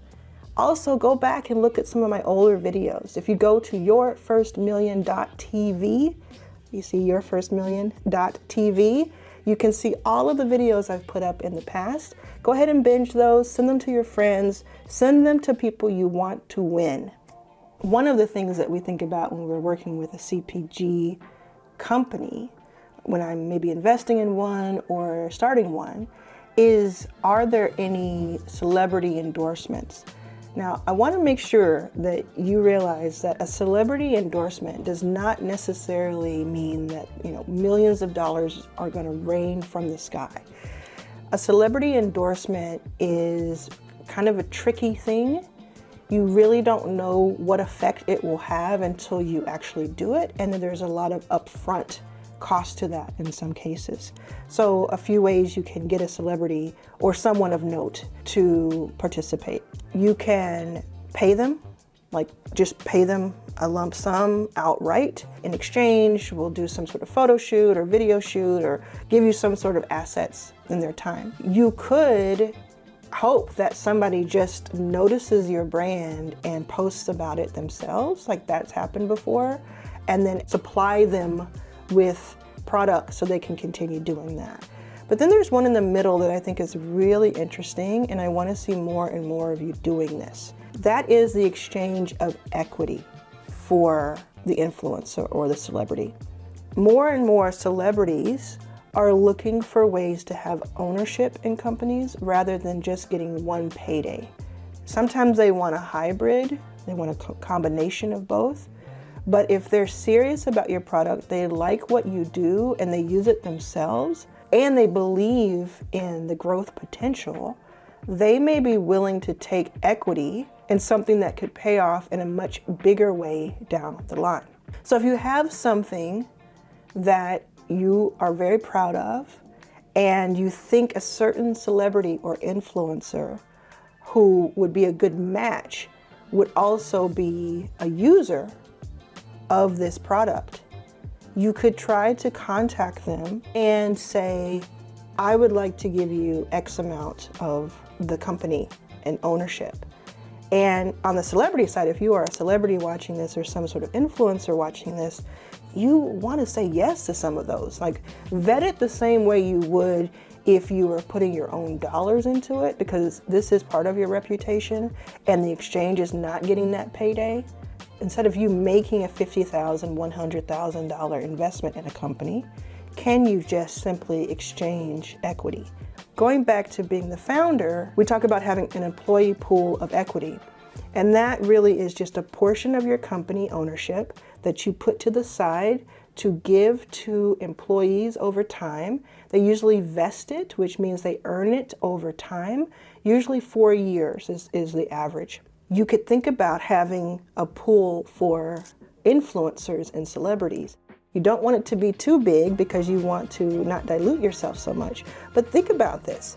If you're willing to go out there today, and this is going to hit home for some people, you're willing to go out there and give away 20% of your company for $500,000 today because you want that in your bank account.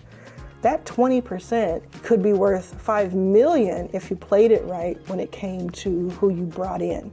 As advisors, as celebrity affiliates and ambassadors, there's a better way to play that. Same thing goes for amazing employees, by the way. Instead of thinking about, is there just this cash influx I can get that is fleeting, that will go away after time? Can I use this equity in a smarter way? So these are just a few ways that you can think about your CPG company. I wish you luck. Please leave a comment below and let me know what you're working on. I want to see the links. I want to go check out your products. I think the best way we can invest in each other is by being customers of these brands. I surprised Dallas real estate entrepreneur Monica with a 5-figure VIP day where we worked together one-on-one on a major challenge in her company and then hung out courtside with my family at the Mavericks game. So tell me about your company. What does your company do? So I'm a full-service real estate construction firm.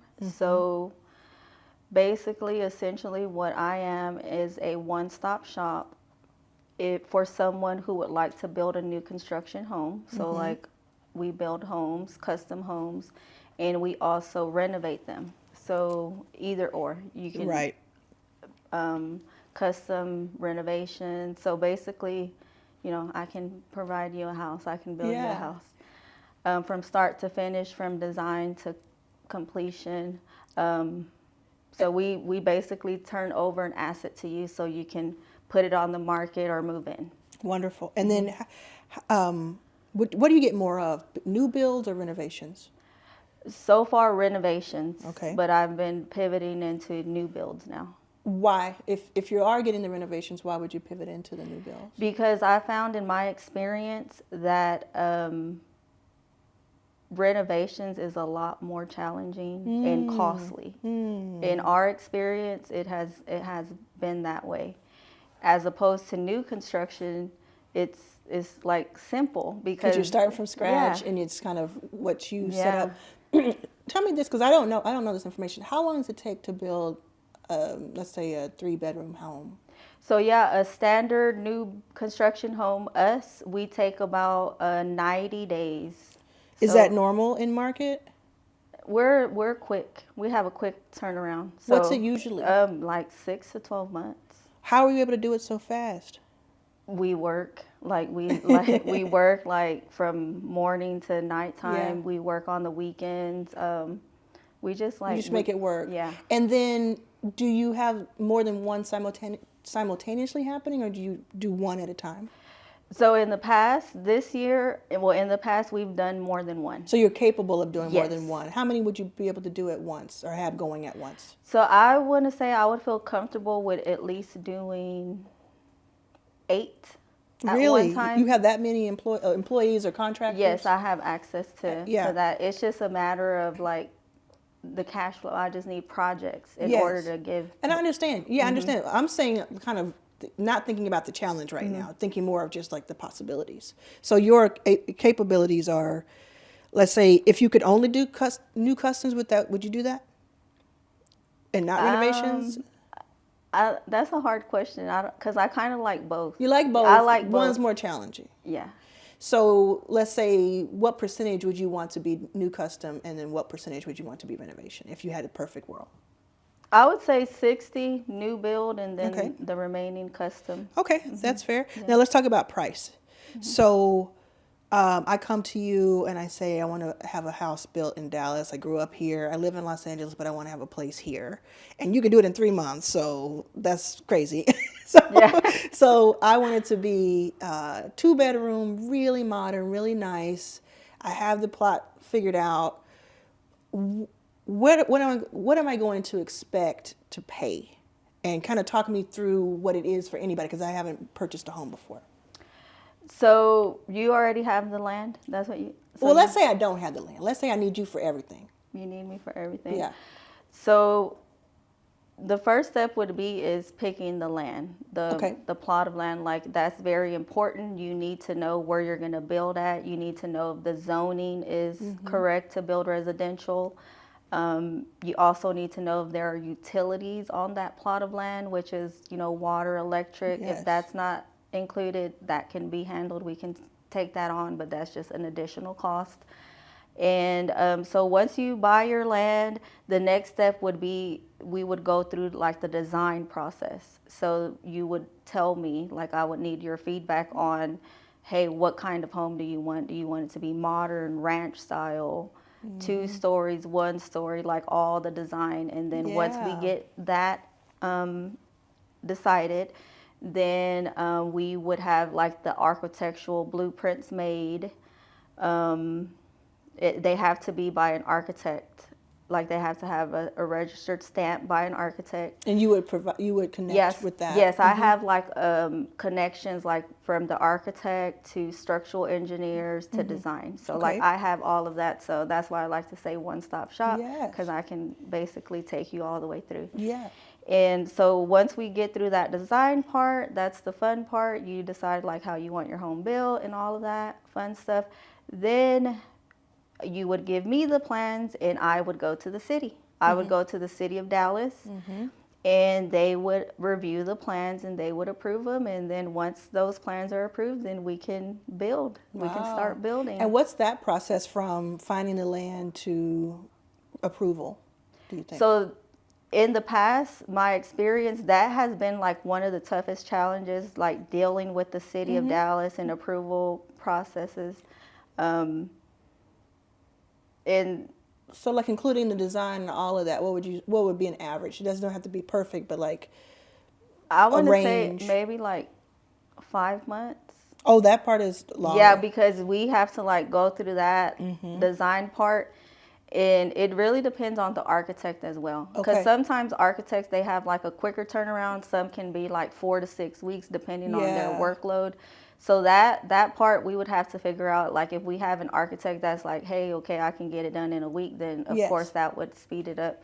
But yeah, it just really depends on that part. So would it be fair to say 3 to 6 months for all of this, 3 to 6 months, and then another 3 months to actually build? Yes. Okay, that's great. Okay, so then talk to me a little bit about pricing. What is that first part going to cost me? The figuring out, like I know, like the land and all of that is one price, but what is it, the fee for you is going to cost? Like for me to do the design and like take over? All of that. If you had to, I mean, I know it's different for every house, so maybe let's create a house. Let's pretend there's a house and say, okay, like an average house has 2 bedrooms, it's modern. I've come to you, I don't know anything, and you're taking me through this 5-month process. What is that fee approximately? About $20,000. Okay, $20,000, and then behind that, there's fees for the land. Got to buy the land or get that. Buy the land. Financed. Got to do the design. What's kind of the design and the city review costing? On its about own? $2,000 to $3,000. The design? Like for the city to approve it? Well, the approval would be $2,000. Then how much would it be for the architect and just average 2-bedroom home? I would say maybe $3,000. Okay. 3,000 to 4,000. Okay, great. And then we get into the build. What I'm getting at here is like, do you help people? Is it better to have it custom made or to go buy a house that's already built financially? Is there a better version of that, or is it just like preference? I think it would be preference. Okay. Yeah, I think preference. Yeah. What are some pros to getting it custom made? It's something that you're selecting, so you're going to like it. Yeah. Sometimes, like if it's not in your price range, you kind of just get a home and then you can remodel it later. Yeah. So, I mean, I think that's the benefit. Like it's like you're building your dream home. So of course you're going to love it. But I mean, you can still make it work, even if it's not your dream home, and remodel it like throughout time. Yeah. And then on the build side, what kind of fee am I paying you then? So for the build side, I charge $135 per square foot. Okay. So, and that's including materials. So that... that's like the fee to build. It's $135 per Okay, let's do some foot. math. So what's like a 2-bedroom home is like 3,000 square feet? That's a lot, right? Yeah. That's big. Okay, so what is more? I want to say standard. I want to say 1,500. Leave me alone. 1,500? Yeah, like 1,500 is Okay, a good size. 1,500, and then I'm gonna do some quick math. Oh, I have my phone. I'm not gonna do it on pen and paper. Let me do it on my phone. Okay, so if you're doing this, let's see, what? That's 202,000. And can I ask you what part of that is profit? Or not even profit, but just like your expense that you then get to use for your company? Yeah, so on average, on that, I want to say my profit is about 60. Oh, so okay, great. 60,000, Yeah. like on each deal. So I'm On sorry, each say that home. a different way. So like, what would it be per square foot? Because you're saying it's 60,000 per deal. Like if I No, paid well, like my profit. You said your my part. profit. So if I paid 200,000, you would get about 60. Mm-hmm. But if I paid 400,000, would you still get 60 or would you get 120? Yeah, it'll probably go up. It would go up. Yeah. Because it does scale with the bigger the project. Mm-hmm. What's the biggest project you've done square foot wise? Biggest 2,600 square feet. Wow, okay. Yeah, 2,600 square feet. Great. Okay, so this is so interesting to me. So, next thing is, how do you find customers today? Where do they come from? So I find them on Instagram. That's why I love social media so much. Yeah. You know, I've met you and other Yeah. wonderful people. But yeah, I watched a video from Gary Vee one time. Yes, and Gary. Yeah. Gary will be at Your First Million live. Woo! Cannot wait. Amazing. April 9th through the 12th. Yes, Yes. I'm so excited about that. But yeah, I'm going to introduce y'all. Oh, Yeah, thank you. just somebody, you remind me. I'm going to introduce you in there Thank because you. he would love you. Thank you. Yeah, yeah. I appreciate that. Okay, so you saw his video and his video said to what? Hashtags. Yeah. So like I had like a Facebook back then, and I was like intimidated with Instagram, but I was like, hey, whatever, I'm just gonna try it, and I took his advice, and I just started creating my own content, like our small projects before and after, and I started acquiring clients, and I made like it was my first deal in 2019. Yes. And it was for $95,000, like on a custom renovation. And it's just been over with ever since then. That's great. Yeah. Okay, so that kind of brings us back then to what you were saying about your challenge. Mm-hmm. So in 2022, you did about $800,000. Mm-hmm. And when you say 800,000, is that the piece you take, or is that the Of revenue? Of revenue. So would that have been like the house included and everything? I just want to make sure I'm understanding it. Would that have been the 60,000 or would that have been the 200,000? No, so 800,000 like for the year, like Yes. in total revenue. Would that have included? Because there's two ways to think about it. So when I did my taxes, I like for 2022, my profit was like 125,000. Got it. Perfect. Thank you. That's helpful. Okay, and the rest of it would have been towards the materials and the people and all the labor and all of that. Okay, wonderful. Okay, so of the 2022, how many different projects do you think that was across? So in 2022, I did 8 projects total. So would you say that about each of those projects were like 15K and not profit, again, revenue for the company? About 15K? Average. Yeah, so about these are 15 to smaller 20. homes, is that why?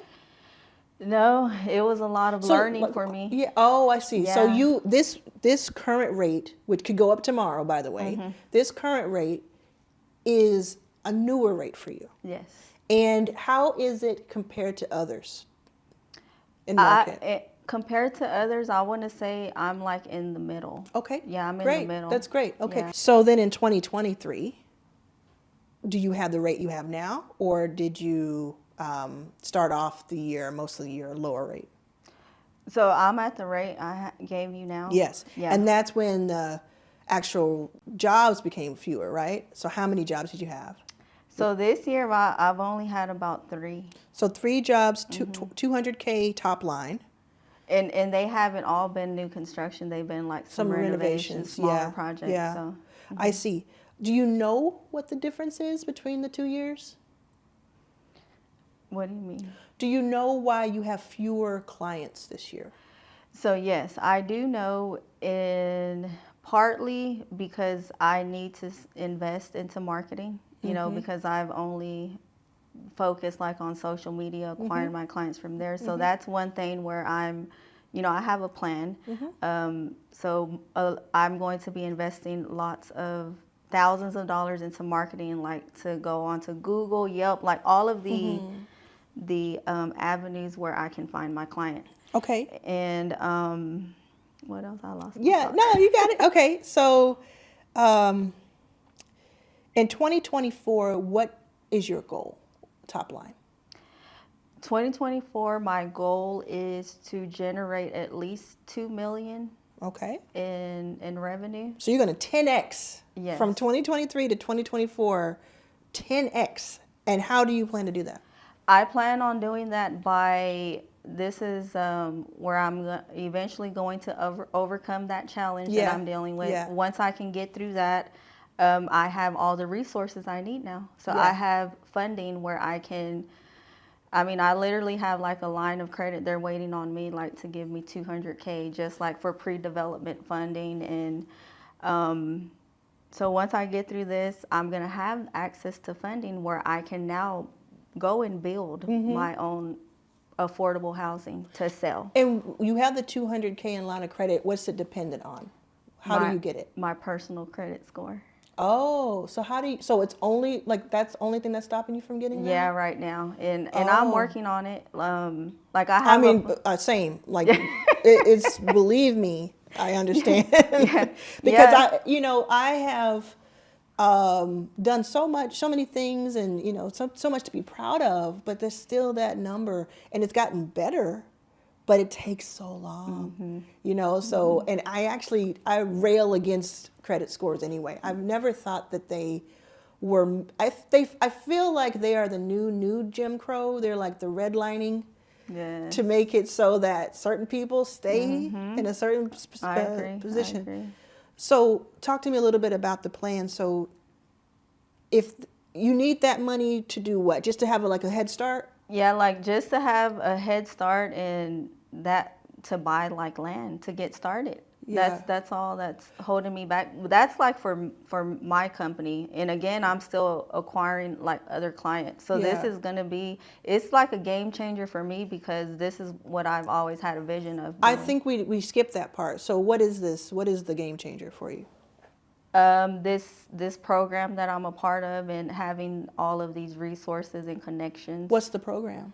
It's Community Developers Roundtable. Okay. And it's here out of Dallas. Yeah. And it's a Black woman that helped me. Her name is Wow. Maggie Parker. She's a powerhouse. Like, she won this President's Award for the Dallas Black Chamber of Commerce. So it's just like, Wow. she's just... Say her name again? Maggie Parker. Maggie Parker. Yeah. Amazing. So she has you in a group and she has created some resources and opportunity for you to have some line of credit. And she got you so far, but then your personal credit is going to have to get you the rest of the way. And so what is it that you're doing, the affordable housing? How does that work? So my vision is I basically just want to come into this industry and just undercut everyone, like just build affordable housing because I'm very passionate about everyone being able to own a home. And if I'm put into this position, I can make that happen. And the way is because we take great pride in our product, so it's quality. And it's going to be a quality product for something that the people can afford now. Because you know how in Dallas it's all about like affordable housing crisis. The median home price is like over $300,000. No one can afford that right now. So my vision is to come in, buy some land in parts of the areas where I come from, Oak Cliff, South Dallas, like, my areas, and just do what I need to do. So you're going to buy some land, build on it, and then be someone's landlord? Or how exactly is it going to work? I want to sell them. You want to sell? You want to build houses to sell those houses, and then but they're in a zone that's affordable housing, and that also brings you profit because you sold these houses. And then how much of that do you want what percentage of that do you want to be like your bread and butter, your main thing? So if, another way of saying it is, of the $2 million goal you have in 2024, how much is it going to be from affordable housing, and how much do you want it to be from what you do today? I want it to be all affordable housing. Oh, really? Yeah, like with what I'm doing, like for ourselves. Is it the same price per square foot? Mm-hmm. Okay. Yeah. It's just what I'm trying to understand is like what makes it affordable housing. Is it the same? It's the same 135 today, can go up, but it's the same 135 per square foot. Yeah, what makes it affordable is, so like whenever I'm done building a house, the average median like for affordable homes is like 260. So like that's considered an affordable home here in Dallas right now. So I basically want to go underneath that price. So you do that in general with what you do. It's essentially what you do. It's just not necessarily called that when you do it. But you do that, you make these beautiful homes for people. It's affordable for them. It's their first home in a lot of cases, I'm sure, right? Like mine would be if I were to do that. And then now you actually want to build the home first. It's not somebody coming in and saying, this is custom for me. You're going to build the home, sell the homes, and then does that make it more of a profit margin for you? Or what makes it beneficial to you? It would make it more of a profit margin, but honestly, I'm not really thinking of that.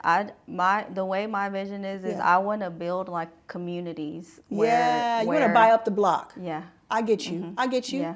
You want to create a space for somebody wants a custom home. Cool, I got you. Somebody wants a home that I built. I got you. I understand. Okay, so now going back. Your plan is you have a certain budget in 2024 you're going to spend on paid ads, and then you're going to go through that process. I wonder, and maybe you can maybe you can talk to me about this a little bit.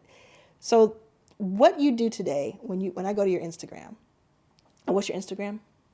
Longhorn Contractors. Longhorn Contractors. Yeah. So we're going to put that on A. It's just A. We'll put that Longhorn. So when I go to your Instagram right now, I see your videos. I see some of your, you have different types of videos. I think I haven't seen a renovation video in like a month or two, right? And when I do see your renovation videos, they sort of stop before the renovation happens or when the custom happens, right? So what I was thinking before we even had this conversation, I was looking at it last night, is you are so compelling. You are a compelling person.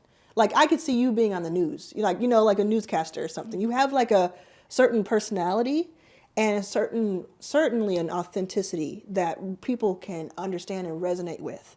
And your goals are so lofty and commendable.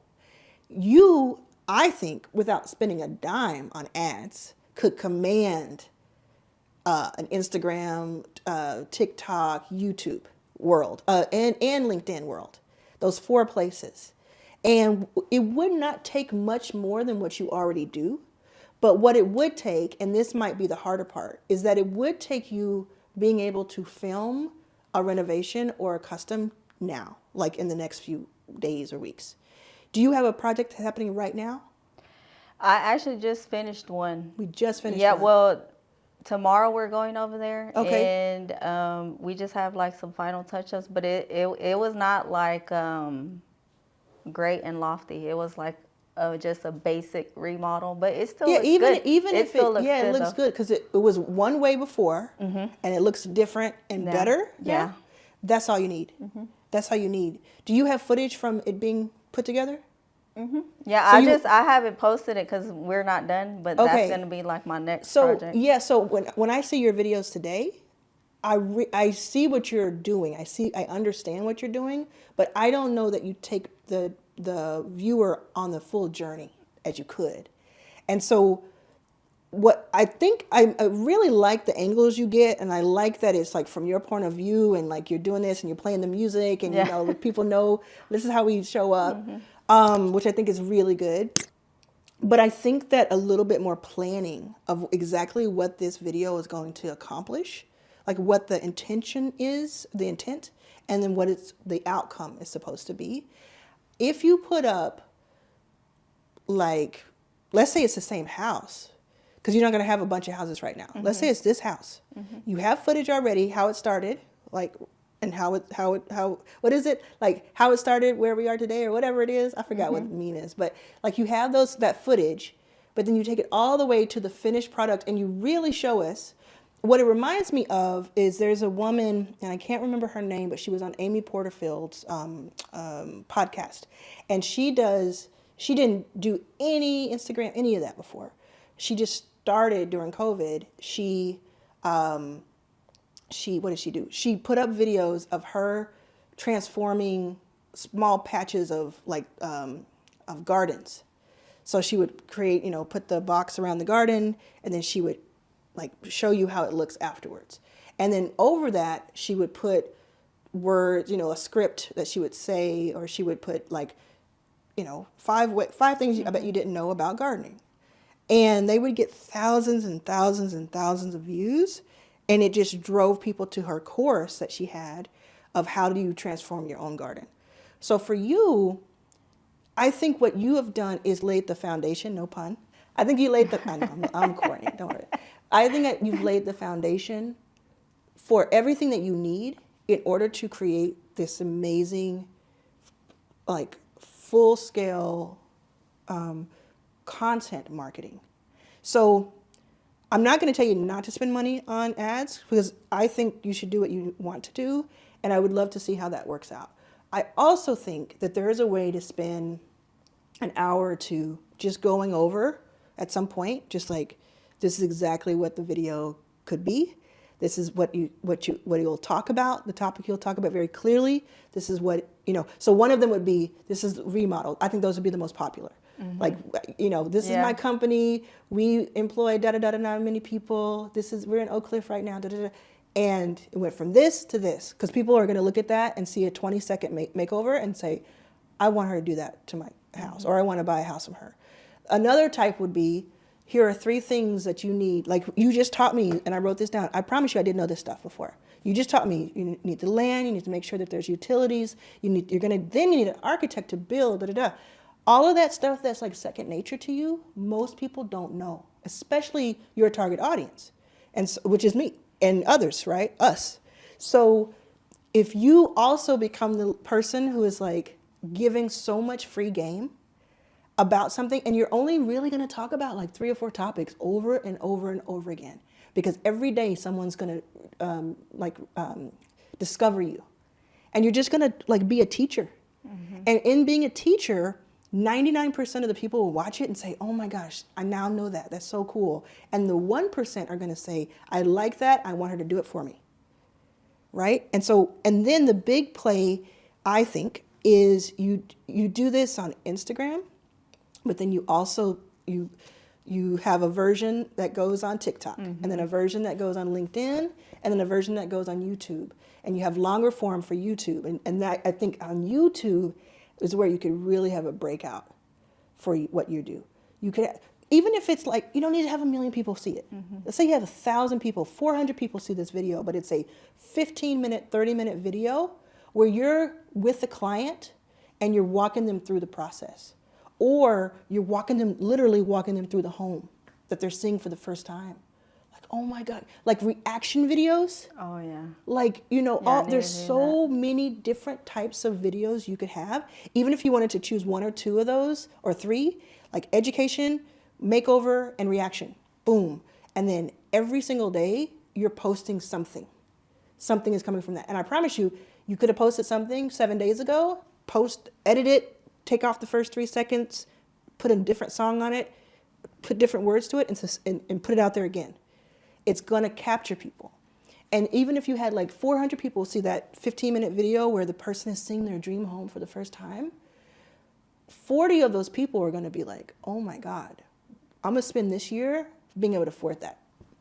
And they're going to get in touch with you because on every one of these videos, every single one of them, you're also going to have a really easy to go to website. This is the website. This is how you apply for more information if you want one of my people to call you. This is how you look at these other videos I have on here about like this 60-minute renovation video that's like, you know, only a few people are going to watch, but those few people are going to be customers. And this is how you apply if you're ready to get started right now. You don't even want a phone call. This is how you apply. Put your deposit down. Da, da, da. Right? So I'm just kind of going through it fast, but this is like the vision for it because I think that you can do your 2 million, especially because you have all that foundation you have created, and you have like this other opportunity. It's like so clear to you, and then you have the call it a blessing or the luck of. You also, not everybody can do like video. I hope you're enjoying this episode as much as I am. I have something special for you for watching. I want to thank you so much for watching. If you are going to Your First Million Live, April 9th through the 12th, I have a 50% off code for you. That's right, 50% off. Go to yourfirstmillion.live, choose any tier pass, click on that tier, put in the code DALLAS, DALLAS. DALLAS. You'll get 50% off any tier you'd like. You know what I'm saying? Like some people are awkward or some people are like, they don't have that spark to them. Mm-hmm. You have it. Because I've seen it through the year, like a year or two with you. So you have it and you're so relatable that you know what's going to happen a year from now or even sooner? You're going to have people walking up to you in Dallas. And they're going to be like, oh my God, like I love your videos. You make me want to have my own house. You're going to have that in addition to your customers. I'm already having that. You have that? See, I'm having that already. So tell me about that.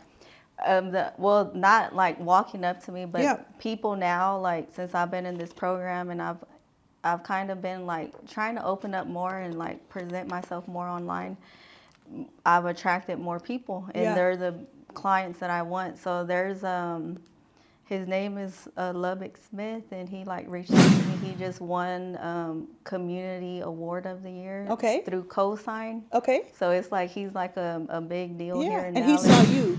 And he messaged me, and he wants to partner with me. Amazing. Oh, we didn't even get into that. Like how much more opportunity will happen because of that, even beyond your customers, the partnerships, the opportunities. There's going to be somebody who either sees this video or sees the 12th video you put out in 2024, and they're going to come to you and say, I want to finance you. Don't worry about your credit. I see what you're building here. I will back you, right? That's just going to happen because of what you're putting out into the world and the good, what you have. Do you have customers from the past who would go on camera and give a testimonial? The one I'm finishing now, like we did great. Like she loved it. If you have this customer who you said tomorrow you're going to go over to their house? Okay, tomorrow, that is another opportunity to get really great footage and just say, you know, on your next house, I'll give you 5% off, or on your, you know, if you refer a friend, I'll give you a referral fee. If you let us film us talking about this, or you walking through the house or something, because that's going to be like gold. That kind of content is gold for you, and it's evergreen. So you're going to have, yes, you're going to put it up in January, but you're also going to see it in June. You're going to see it next June, and then the one after that, because seeing your first house, you know, for the first time is like, that doesn't get old. Mm-hmm. That's really cool. And every single day, someone's going to notice that. How does that resonate with you when I say that? No, yeah, I love that. And I actually had that idea. So you just like confirmed it for me. Yes. So the lady that we did her remodel, it's so wonderful. She was actually on the panel that selected me for this program. Oh. She's another Latina, and she's like the CEO of a bank. Mm-hmm. And she called me. That's amazing. And so like that's just like another connection. And she already told me she wants to like keep working with me. And she's in Austin. Like I haven't even met her in person. Yeah. And I've already we already made transactions. She already paid me, and I'm like, great. So this is another lesson too that you've learned is like a very specific type of homeowner you want, client you want.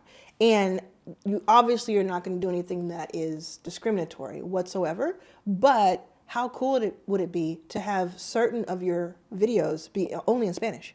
Mm-hmm. And you're just speaking to that professional Latina mm-hmm. who is in their 30s or their 40s, who lives in, within 60 miles of this point, and you're just talking to her, even though other people will see it. This is who you're talking to, and you find her in that crowd. Again, it's about like being known for something, being the person to go to, the go-to person in ... So for you, it's in Dallas for, who is your customer? We talk about that in Spark, right? Who is your ideal customer? And then how do you find them? How do you reach them over and over again? And what do you have to say once you reach them, right? So when you think about, I want to hear this, I want your honest answer. When you think about posting on YouTube, Instagram, LinkedIn, and TikTok, how do you feel about that? Fine. You do? Yeah. Good. Okay. Yeah. So why haven't you done that?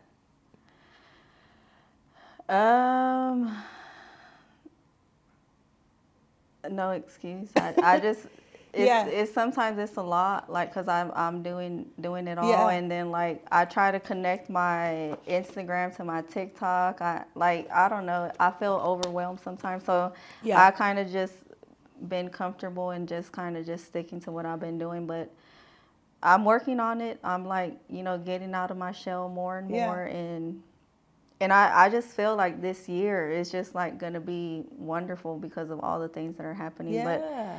But my intention is to build, like, especially on YouTube, and I'm kind of like waiting on like to get my first deal, so that way, because I'm gonna document all of that. Yeah, like once you have I'm to. buying the land and looking at land, like Yeah. that's where I feel.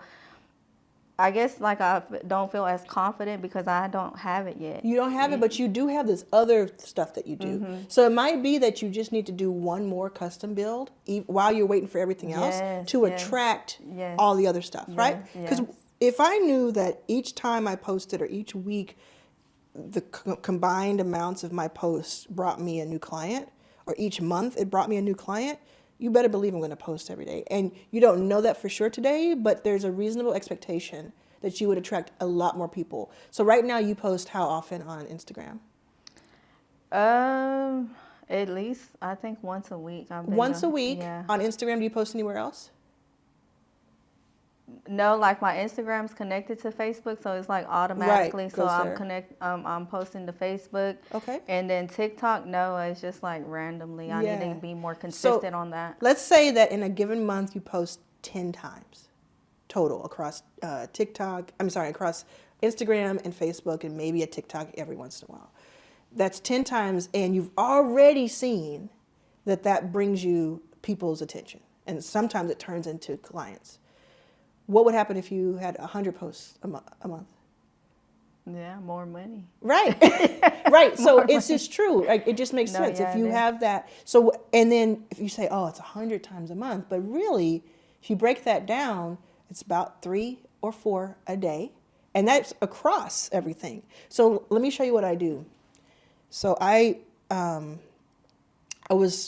I'm not preaching like something that I've been doing for years. I just started really paying attention to this because I consumed the information and people said it, and I knew it. I've been following Gary for 7 years, so I knew that that's what you're supposed to do. But it had to really hit me, and I said, you know what? I finally said, let me just try it. Let me just see. And so I was like posting over here. So I always post on Instagram, cool, but all the other stuff is like pulling teeth, right? So what I did was I put all of the things I want to post on in the same, on my iPhone, like on the same folder. So I don't know if you can see this, if you can get that, zoom in on it. So I put it on the same folder on my iPhone, and every morning after I wake up, kind of think about a few things, I go one by one. And I say, what am I going to post? Okay, I'm going to post this. Usually I start at Instagram because that's my favorite. And I post a reel. And I go through all the stuff I have, and I post a reel. And then I take that reel and I just go back. Okay, here's LinkedIn. Should I post this on LinkedIn? And if I wrote a caption, does the caption on Instagram need to be a little bit different on LinkedIn? Probably so, because it's a different audience. So I changed the caption. Then I go TikTok, same thing. Then I go to Threads and say, you know what? I'm not going to post a video on Threads because it really doesn't do well on Threads, but I'm going to post a caption from it because I explain so much in that caption. I post that. And then I go to X, ugh. But whatever. And then YouTube. And then I do shorts for reels. If it's a reel, I'll put it as a short, which I learned. I was so against it. I never did it because everybody was talking about shorts. I'm like, I'm not 14. I'm not going to do it. I don't care about Mr. Beast, although he's really great. That's not my thing. And then I actually said, well, let me just look at this. Let me see what other people are posting on shorts. And I started looking at it and really looking at it. I'm like, oh, it's basically reels, which I love. It's just on a different platform and gives you another opportunity for a different audience. Cool. So I started doing that. So every day I put something didn't know on that there. either. Yes. So it just seemed like this thing over here. But once you understand, like, these different platforms are pretty much the same because they're copying each other and they have different personalities. You'll start to see. Then yesterday or the day before, I posted about something about Mark Cuban, and I posted on across everything, but on Threads and on X, I only put the words. I didn't put a video. I took a screenshot of this. At one point yesterday, both X and Threads had exactly 533 likes on that post for whatever reason. And I don't really get that many likes on posts. It's just when I was intentional. I mean, obviously I've gotten thousands of likes, but I haven't been intentional. I haven't been on X in 7 months because of, life. But when I got intentional about it and said, I'm going to just do it every time. Well, the first few posts on Threads and X, they got maybe 4 likes or 17 likes or whatever. It's like, oh, that's cute. But I didn't stop because I wasn't getting a lot of likes. I was like, I'm going to be intentional. I'm going to keep doing this. I'm going to keep doing this. And then I woke up and I had 533 likes on both at the same time. I thought that's so crazy that they both had the same. And then they changed a little bit. And so what you can do is, so that it doesn't become overwhelming, you can batch. So batching, have you heard of that? Where you film something, let's say for an hour, you film, an interview, someone interviews you, I have people who do that, or you can just film yourself, whatever, and you do it and maybe even change tops a couple of times.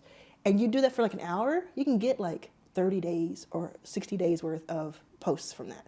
Because you're only taking 15 seconds, So you can batch, you did that, and you don't have to do it again for a few weeks or a few days. Or you can just incorporate it into everything you're doing. So I'm going to be over here anyway. Let me go ahead and film. Let me film a little bit. And then maybe on Saturdays is when I'm planning out what I'm posting when, right? And to put them all in the same folder is a great hack because honestly, it took so much time away, like off of what it was taking me to do this. Because I go search for it and do all this. But it's like boom, boom, boom, boom, boom. Okay, cool. And then I put a number of how many of these posts do I want to have in a given week. Well, I want to have anywhere from 70 to 100 in a week. And I'm like, oh my God, that's a lot. But then I did the math. I have 4 or 5 different platforms, and it takes me maybe 15 minutes to post on all 4 of them. And if I do that a couple of times a day, I'm already at like, let's say if I have 5 platforms twice a day, so 10 times, that's 70 already. That's 70, that's 280 a month. And it's not just to do it for no reason. It's because every single time the cumulative number of views is seen, somebody is seeing that and is going to buy my book. Someone's going over and looking at Your First Million Live to go to the event. Someone is going over and saying, let me go from this short or from this reel and go look at a 30-minute video that she has over there on YouTube. And then they're like, oh my God, I actually like her. I like the way she's talking. I like what she has to say. She has an interesting background. Let me go consume some more. And let me just kind of pay attention to what she's doing. It's so fun to get like people who say, I've been consuming your content for about a week now and ... That's really cool, right? Let me go listen to this podcast. So there's so much you can do. You can interview people. You can, you just turn it into like, you pronounce your name, let me do this one more time. You pronounce your name Monica, correct? Okay, so it's the Monica Show. Yeah. Right? It is. And it's like, if you are the lighthouse that's bringing all of the attention this way, and then that attention is creating opportunity for your employees, for your contractors, for the people themselves who are buying, then you can do this perpetually. You say, it's worth it. It's worth it for me to spend an hour once a month filming, even though it's kind of silly. Okay, I'm going to put makeup on, I'm going to put my shirts on, going to film, going to have somebody in my family member is going to hold the camera. But then I'm going to take that and I'm going to put some words over it on a reel, then download that reel because it has the words now, put that on TikTok, put that on YouTube Shorts. And yes, it's a little silly, but also I get 3 real leads a week. And for every 10 of those, 1 becomes a client. So I'm going to keep doing it. Yeah, I agree with you. I'm definitely going to be doing that. And I have been more intentional. It's just I just need to be more organized. I just need to be more organized. That's a weakness of mine, I'm like scattered brain. I'm like thinking of this and then on my phone creating content and doing 1,000 other things. So do you have an executive assistant or any kind of organizational person? No, not yet, but I do, and that's another on my list. Yeah, definitely. In order to scale, I have to. So you have to. And when you say it's on your list, do you mean it's on your list, or do you mean I'm going to do it by January 15th? I'm going to do it as soon as I get another contract. So it's about money that's holding you back? What about a fractional person? Could you afford $500 right now for someone to put you in a position where you're not forgetting things, you do have 10 times the content up, and you have less stress and more time? Honestly, it's just I'm not able to afford it. You're not able to afford it? No, this year it's we were literally selling tacos and burritos at one point. Did I see a video about that? I don't know. You were saying the hustle's real and you showed. Oh yeah. Was that you? Yeah. Oh, that's amazing. So we because we didn't have business, so we were well, we got to do what we got to do. Okay, so that's can I be real with you? I'm gonna be real with you. You didn't say yes, so can I be real with you? Yeah. Yeah. Why you say it? Why you? No, yeah. Why are you no, yes. I prefer you wouldn't. You always real. Yeah, I would be real with you. If I was in that situation, which I have been multiple times, you couldn't stop me from starting this situation right now. This wouldn't be a casual conversation. It would be an urgent emergency. Okay, let me go home right now and film 10 clips and get the calendar going. And if it's too much for me to organize, let me get a friend, a family member, come work with me for 30 minutes. And we're going to work on this. And when I get my first check, I got you. It has to be an emergency for you because it seems to be one, right? Yeah. And so if I'm saying to you, $500 is what it would take to hire a fractional EA, executive assistant, or something like that who would help you get 4x what you're getting right now because of the things that they take off your plate, the things you'd be able to do. And you're saying, well, I can't because of the money. There has to be some way that you go from zero to can't to, I'm going to make that happen. Because I really believe that'll break things out for you. But if you don't, the coming out of your shell will take longer. And you'll be looking at this in a few months and you'll be because it sounds like to me, and this is okay, but it just sounds like you're waiting on the big thing to happen. Yeah. There are some really actionable steps you can take right now that are in your control that you can start now before the big thing happens to accelerate the big thing happening. And to me, I see it so much potential in you, and that's why I chose you to be the first person on here. Thank you so much. You know what I'm saying? Yes. Because there are some people I could have this conversation with, and they'd be cool, and they go home and they wouldn't do anything. I know that you have a hunger and you have a talent that can take you so far. And it's this little part, it's when you're down and being kicked and everything is showing up. Even getting here today, I bet was it was oh, let me get here. Yeah, someone bumped my mirror on the way. You see, it's wrecking. It's when it rains, it pours. Yeah. But you have to break out of that. I know this. I can relate to this, and I know that it's you're down. You're I don't even know how to get out of bed, let alone put up 4 TikToks.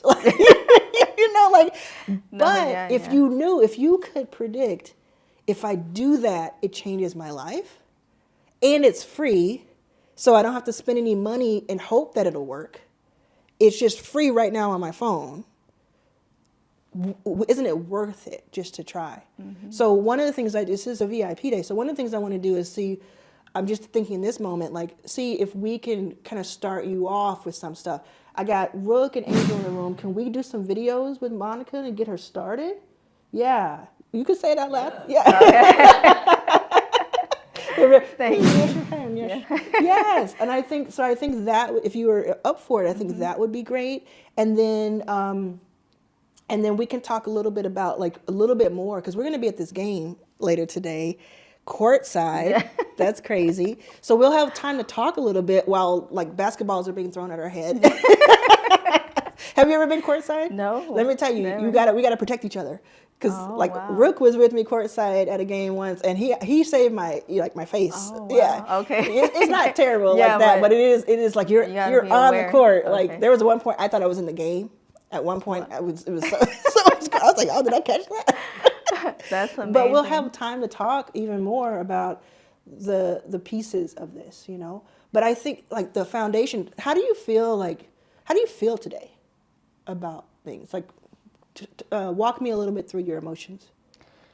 So right now, I just feel like let me see. I mean, I feel good about being here, and like I think like the way I react is not normal. I'm just like that kind of person where, like, if something bad or exciting or something happened to me, I'm like no face until a couple hours later. So like whenever you had messaged me, I started crying like 3 hours later. Oh, really? Because that's just like I guess the way I process information. I think so. Yeah, do you have any siblings? Yes. Are you oldest? I'm the middle child out of 10. Out of 10? Yeah. Did you have to take care of any of their siblings, like, growing up? Yeah. Like, you have an older sister vibe to me. Not to me, but like an older sister of siblings vibe, which is very stoic, and like, I gotta be calm because there's chaos around me, and I gotta be able to see where things are coming from. That's what I get from you. Also, I'm married to a German lady, so I have to, and we joke about it too, because when she reacts to stuff, it's like, yes, that's nice. That's really wonderful. And so I've come to learn that if she says that's really nice, that she means it's great. And if she says it's great, it means it's awesome. And if she says, that means it's terrible. So, like, I had to, like, translate that, because you're not going to get, like, I'll say to her, are you excited to like go back to Germany, because she goes twice a year, or are you excited for the concert we're going to, or Angel City or whatever? And she'll say, yeah, I'm really good. And I'm like, oh, she must not be that excited. But then when she's there, she's like screaming. It's just so excited because, she explained to me, like, it has to happen for me to be excited. Like, it has to happen. I'm not going to sit here and be, like, excited about something. So I'm the opposite. I really need things to look forward to. And so I can get myself real excited about stuff that's happening a year from now. And, there's no right or wrong, I think. And so, no, I actually meant really, like, how do you feel, even more so, are you worried or scared about the next year, or do you feel more optimistic than you have in the past? I feel very optimistic. I'm excited. I'm super excited about my vision finally coming to life. Yeah. I'm speaking it into existence. It's happening. And it's just really mind-blowing for me, because, like, I never imagined this for my life. I honestly didn't. Like, I started a business like 6 years ago with no real business plan, and just failed forward and just learning day by day, and being more intentional in life. And I shared with you, like, with the Venture Catalyst group, I died this year. Yeah, I heard that. Yeah. So, you want to talk about that at all? 'Cause yeah, we can. You said it, and we had to go. Yeah. You died this year? I died. I literally died. They had to resuscitate me with defibrillators. And that was like, that has, like, literally propelled me forward too, because like, we're all gonna die, right? But It's just like it was. I don't. It's to how to explain it. Like when I start thinking about it, I can't believe that even happened to me. And you're here to talk about it. And I'm here. And you're like, I'm not gonna have that experience and then not do anything. Exactly. Yeah. Yeah. So I'm like, that was like a big red flag in my life, saying, Monica, like, get it together, like, stop playing around, stop playing around, and so that's what I'm trying to build and build from that. But yeah, I died. It was 10/11 on October 11th. And I was pregnant, and that I had a miscarriage. Oh my yeah, goodness. I had a miscarriage. I'm so sorry. It's okay. Thank you so much. Yeah. And that's what happened. You yeah, were like, rushed to the hospital. Or so something? what happened is like I can go into detail. I don't care. Yeah, okay. I'm here. Okay. I was like bleeding, but it got like really heavy, like clots like this big, and I got scared, and I told my partner, I was like, should we go? I was like, at one point during the night, and I was in so much pain. It was like I was giving labor, like it was that painful. And I'm a person, like, I can take a lot of pain. Yeah, I felt like I believe that. And so I was like, it was super painful, and I felt scared at one point, and during the night, and I was like, I think I'm gonna die. I literally said that, like, to my partner. He was like, no, everything's gonna be okay. And then I woke up that morning, and I felt a little bit better. And then as he was helping me get into the shower, and started the shower, and I just died. You died. You collapsed. Yeah, collapsed, and how did they get you? Like, he was trying to like do the resuscitation. He was, but he couldn't, and he said I was out for like a good 7 minutes. Like, oh my God. yeah, like just there. And so the ambulance came? Or? So the ambulance came, and they had to do the defibrillators on me, and then. Oh my goodness. Can I ask this too? We're in Texas. When you went to the emergency room the first time and they said you're having a miscarriage, was there ever any talk of an abortion, or because we're in Texas, like to help it, or because we're in Texas, no, or is it just going to happen? They said go home anyway. Yeah, they didn't bring that up or anything. They just said, well, there's not much we can do for you. Just go home and let it like pass. Come out. Yeah. I wonder if, I mean, who knows? But I wonder if that could have been helped with an abortion. That's true. I never thought of it like that, but I mean, I don't want to make conspiracy theories, but what if the doctor was not a fan of abortions and did not offer you that option, and you almost died? Yeah. But maybe somebody watching this is like, I'm a doctor. She was fine. I would have told her to go home too. This is a rare case. I get it. Wow. Yeah, and so you woke up in a hospital bed, like looking up at people. No, they did it at your house, home. Of course, because they need you to be alive. So you woke up at the bottom of your shower, essentially, or on the floor, then I'll explain to like how they say like what happens. Yeah. So like I was in so much pain, and all honestly that I can remember is I saw my body on the floor, and I was like, my spirit was leaving, and I could like, it was like I was flying above my body. So it was like, I wasn't there, right? Okay.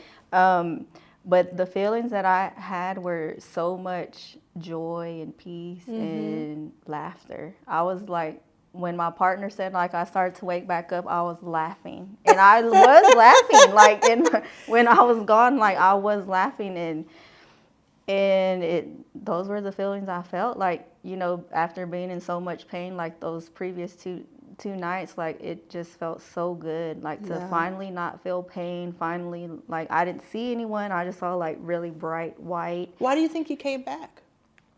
I really feel I came back because I have a purpose and a mission to fulfill here on earth, and for my community, people of color, just all the things that I've been learning with you and your group, and I just feel like I'm here for that reason. Here for a reason, yeah. Incredible. I just read an article. First, I'm so grateful you're here. Thank you. I just read an article maybe this week on Apple News. I can't remember the original source, but it was a woman who had died for 15 minutes or something. And she said, and it was like, what happens when you die, right? So I read it. And she said, I can't tell you shapes or sounds or like a feeling. I can exactly say what I saw, but she said it felt extremely peaceful and okay. I was going to be okay. And then she came back, and she's same with you. She's like has a new lease on life. She's like, let's go. Yeah. Let's go. Yeah. Incredible. Wow. Well, I mean, that kind of, yeah, you said that in our group. You're an apprentice. We keep saying our group, you're an apprentice at BackstageCatalyst.com. So my venture funds investing apprenticeship program, and you got in, which is amazing. Like there's so many people who applied. Oh, so many people who wrote to me who were like, I wanted to get in, you know. But you got in, and because multiple reasons, we had different people looking at it, including myself. And it's like that voice. It comes back to you have something to say, and you have a point of view that's unique. And it's unique, but at the same time relatable. And so I love that you're in that group, and I love that the work you do. And if I have a new build in Dallas, I'm coming to you. Thank you. I am. I don't plan on one anytime really soon, but I'm coming to you when I do. The last thing I want to do, well, actually, do you have any questions? Anything that I can help with?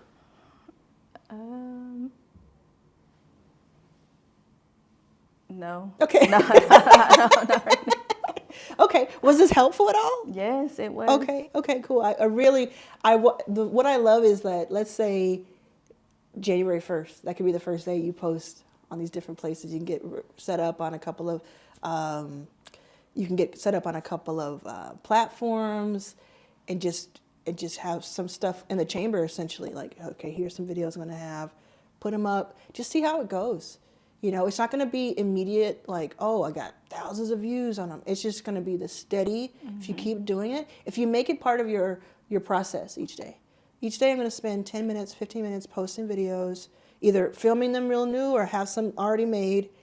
I'm going to put those up. Or I'm going to put like a screenshot of a quote that I have, or like a top 10 list or whatever, but something that's like really clear. I wouldn't do a top 10, maybe top 3 list. Something that's really clear, and see what that does. Just challenge yourself to do it for 1 month and see if it changes anything. And if it doesn't, what'd you really lose, right? Yeah. Just got a little bit more awareness, and you can keep doing what you're doing behind the scenes. But I have every faith in you that you will turn 2024 into something really special. The other thing that I want to do is I want to give you $1,000 credit on HireRunner.co, which is my company that helps connect with fractional operations help. So you can go on there, search for somebody, see who you want to work with you for several hours in January who can take a lot of the stuff off your plate. So they can even do your schedule for you of this is what you're going to post, this is what you're going to do. They may even be able to post for you if you trust them to go in to your sites. That's what I want to do, just to get that kickstart. Thank you so much for Yeah. that. Yeah, that's exciting, because that's what I need. Yeah. HireRunner.co. HireRunner.co. Wait, we do it again. HIRE runner.co. Yeah. And that's where I'm going to have you $1,000 credit. And I think you'll be off to the races once you have that kind of Oh my goodness. that Thank package. you so much. Yeah, of I course. appreciate that, This is a Arlan. VIP day, so this Thank is you. about getting you kickstarted. You know, I do the fist bump. Thank you. Getting you kickstarted, and then we're gonna have fun tonight. I can't wait. Yeah. Take your mind off of stuff. Just go out there, and then also when you're courtside, you meet people, right? So when you're courtside, let's talk a little bit loud about your work. Let's see if somebody's looking for something. You know, I'm gonna introduce you to people because that's where deals are done. Yeah. People don't just go to courtside just to see the game. They go there to do deals, to talk to people, be in the same atmosphere as people who can make deals for them. Got it. Yeah. Thank you so much. Yeah, of course. Thank you. I appreciate it so much. Thank Yeah. you for having me. Yes. And I love everything about you and what you're doing. And thank you for teaching us. Thank you so much. Amazing. Thank you.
Shea Kulu is general counsel of Dallas Mavericks. Here with Arlan and the fam. Hoping she's good luck for the Mavs. Every time she shows up, she gets a win. This is a fact. This is a fact.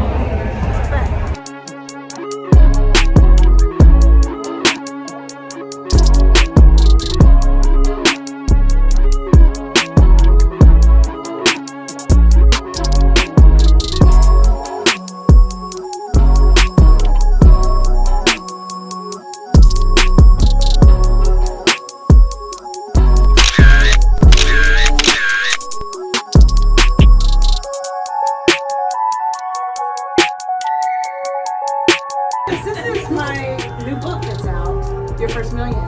Would you like a copy of this? Make your first million?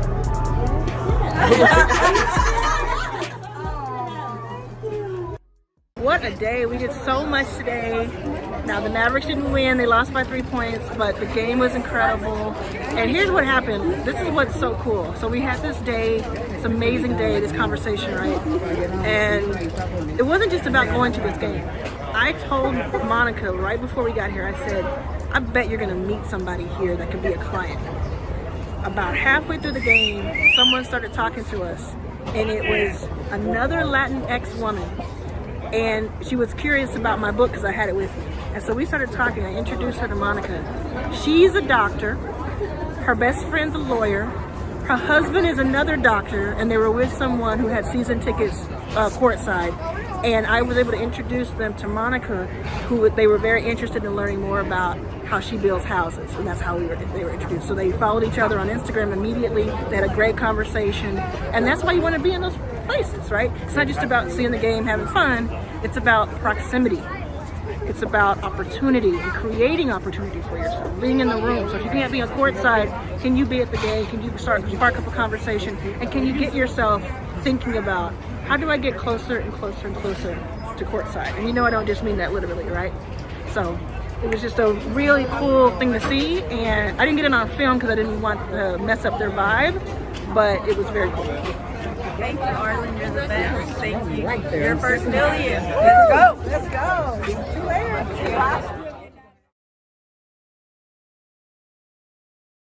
Talk a little bit about it. Oh yeah, I just really enjoyed it. Like, it's just giving the game, like, to people, like, to the average person. And so, if I don't have, like, I'm a YouTube person, I don't have the funds or anything, or I can't get to you, it's like, while you're sitting down talking to somebody, I can really absorb the game. Yeah. Like, and what I need to be doing. It's that full conversation. So here's the question. So you're directing this, you're editing this, you're shooting this with Angel. Yes. Do we have a version where we show the whole episode? I ain't gonna lie, I would put out the whole episode is full of game. What they need to be doing is drawing you to the episode on YouTube. So the clips, the shorts, yeah, exactly. That's all they need to capture. So that's what I'm saying. Yeah. But I'm saying on YouTube, do you put the whole episode? Yeah, you put the full episode. The whole interview, the whole thing. Because I was talking when we were talking, I was saying, oh, we're gonna turn an hour, hour and a half, 2 hours, 3 hours, whatever, into 20 minutes, into 15 minutes. No, you put it out. You changed your mind. I changed my mind because, for instance, my interviews, right? They're 2 hours, 30 minutes. You're appealing to everybody. The truck driver, the person at work that got you're the one that they want to sit here and get the whole conversation. They want to also know who you are. Yeah. You know. And in order to get the full picture of why any of this really matters, you do need that. You need the whole conversation because you never know what the conversation is going to be. YouTube, you're going there for that. What do you think? Like, as someone who would be watching these, you like the idea of hearing the whole conversation and taking notes and just like, okay, I can apply this to what I'm doing. I'm more of a short. I'm more because that's how I consume. Yeah. So are you a clip person or are you a short person? Like 5-minute episode, 10-minute episode. Or do you had like the boom, boom, boom, boom, boom. So that's why I was saying maybe we should do both. Okay. So this is what I think we might do both. Okay, I got a suggestion. Yeah, I mean, and even if you did do the whole thing is out there, but then like the interviews, you have these 5-minute clips. That's what I was gonna say. 8-minute clips. So of these parts. Arlan breaks down why. Yeah. So for instance, the full episode is the thing. The meat. Yes, and then you have the 3 minutes, 8 minutes, and 6 minutes. Arlan breaks do down. Do you have why. any version Okay, so there is no version that's super edited. Like No. The super edit is gonna go into the long version where I just go through everything you're cutting. You tell me to cut out, putting Instagrams, putting all titles, making crazy things, and then again you got Tia and Drew cutting the small clips. Yeah. And if you want, for instance, like when you did the what do you do, the All in All Day, right? Yeah. And you had Offset's mom. Yeah. Right? You just need to put out that whole interview. I 100%. Yeah, exactly. 100%. Like, that whole interview was fire. Yeah, so it's just like that's All in All Day, but then off Arlan and Offset's mom. You know what I'm saying? So with Arlan All Day, I totally understand where I want that. I know what those pieces for VIP Day. It's like having this conversation actually helped me really understand what I want that to be. Because some conversations will be an hour, some will be 3 hours, some will be whatever. And it really is about, like, okay, what's the thing that's going to help the most people? Is having all the information available if they want to ever look at it or listen to it, because we'll have it on audio too. Mm-hmm. They'll have it there, right? Because sometimes I can get into a zone and I can listen to, like, especially like if I'm flying all the time. A podcast. I'll just do like a 1, 2, 3 hour podcast anytime. But then sometimes, like you're saying, I just want the takeaways. Yeah, how can I get the takeaways? Let me get a 3-minute video that gives me some takeaways. I can take that, run with it, and then on my own time, I'll go back and do the longer form. So I think we can cover it many different ways. And this, you remember, like we were talking about, like we have this professional Arlan that's like, you know, everyone knows you, you're an investor, but then there's like this more personal side of you that like people kind of want to know. They want to. This was the perfect combination of that. I don't know how comfortable you're going to be about wanting the miscarriage part. She said she was fine with it. Out, but coming from someone who went into I went into labor 2.5 months early, and you know, sitting there and they're telling you like your baby might die, you might die, like that's. People want to hear that, and for that to be a story that's told to you in this way, knowing that like you have such a professional standing, but that people come here and they feel comfortable enough to tell you things like that is important. Because I'm touched. I'm trying not to get emotional. Sorry. Because no, it's not your fault. Because I know what that feels like. That's important. It's so important. This whole conversation is so important for women, for moms, for people who may be struggling from top to the bottom, professionally, personally, emotionally, this whole thing. Financially, emotionally, all the things. Everything. That's what I really wanted to do here. Like I wanted to, I just had this idea a few days ago. I don't know if you know that. Yeah. I just had the, your idea. I just had the idea to do this at all. Just a few, out of nowhere, because I was like, you know what? Honestly, people pay me 5 figures to do a VIP day. I did some in LA, I did some in New York in 2023. And every single time I did one, there was like this breakthrough of like, oh, okay. And then I could see what they went back and did and kind of transformed their business. And I really believe that if you do what we talked about, you will. Like, I just have no doubt. But then I was like, you know what, in 2024, I'm so hyper-focused on Your First Million, like the brand, the book, Your First Million Live, the podcast, everything we're doing. I'm not really, first of all, I don't have a lot of time to do VIP days anymore. Even though they're lucrative, I don't have enough time to do them because I'm on the road, I'm doing all kinds of things. I have 4 different companies, and I'm starting a new company. I didn't know that. Yeah. But I said, you know what? I can do 1-to-1 and help one person, or I can do 1-to-1 and scale. And this is how you make your 1,000 millionaires on some other stuff. Yes, you know what I'm saying? So say that again. What are we talking about here? This is how you make your 1,000 millionaires by giving it away for free the game. Yes. So I want to help create and catalyze 1,000 millionaires over the next decade. And I talk about why and how in the book. At the event, Your First Million Live, that's the whole theme. And all the speakers, Rich Paul, Janelle James, who's hosting from Abbott Elementary. Well, there's someone who we haven't announced yet, but I was about to say it accidentally. That person. Dean Forbes, who's coming in from the UK, who used to be homeless. He was a semi-professional football player in the UK, so soccer. And then he went through such a dry spell. And then today, all this stuff happened in between. We'll talk about it at the event. But he just showed his $1 billion deal that he did. He had the video going when he got this $1 billion with a B dollar deal. He is the CEO of a multi-billion-dollar company. He's going to be in the building. He's flying in from the UK to be in the building. So many people. Then we're going to close out with TLC. TLC. Don't go chasing waterfalls. So it's just going to be this amazing 3-day experience, and that's also how I plan on working with the 1,000 millionaires, or helping to create at least 1,000. But like you just said, so if anybody doesn't know, it's my brother talking. Rook is talking. You're right. Like this is how you do it. This is the I just give the game out, and someone's gonna come up to you. It's like, you made me a millionaire. Yeah, I mean, actually, to be honest with you, that's happened before. Yeah, but not so. Like this is like. Yeah, you're gonna see it. You're gonna see it in your comments too. Yeah, like right. But before it's been like a certain group, like it's been entrepreneurs who maybe I invested in, or maybe I worked with. Again, they paid me. I worked with them, and I know what I can do. I know how my advice helps. But this is like, you know what? Like, let's pull back the curtain. So honestly, what I think I want to do is have like an application process. So if you want to be on this VIP Day series, I'm just going to select people based on the application. Some people I'll know, some people I won't. And I'm going to say, who is coachable? Who is someone who I already see something in them, a brightness in them?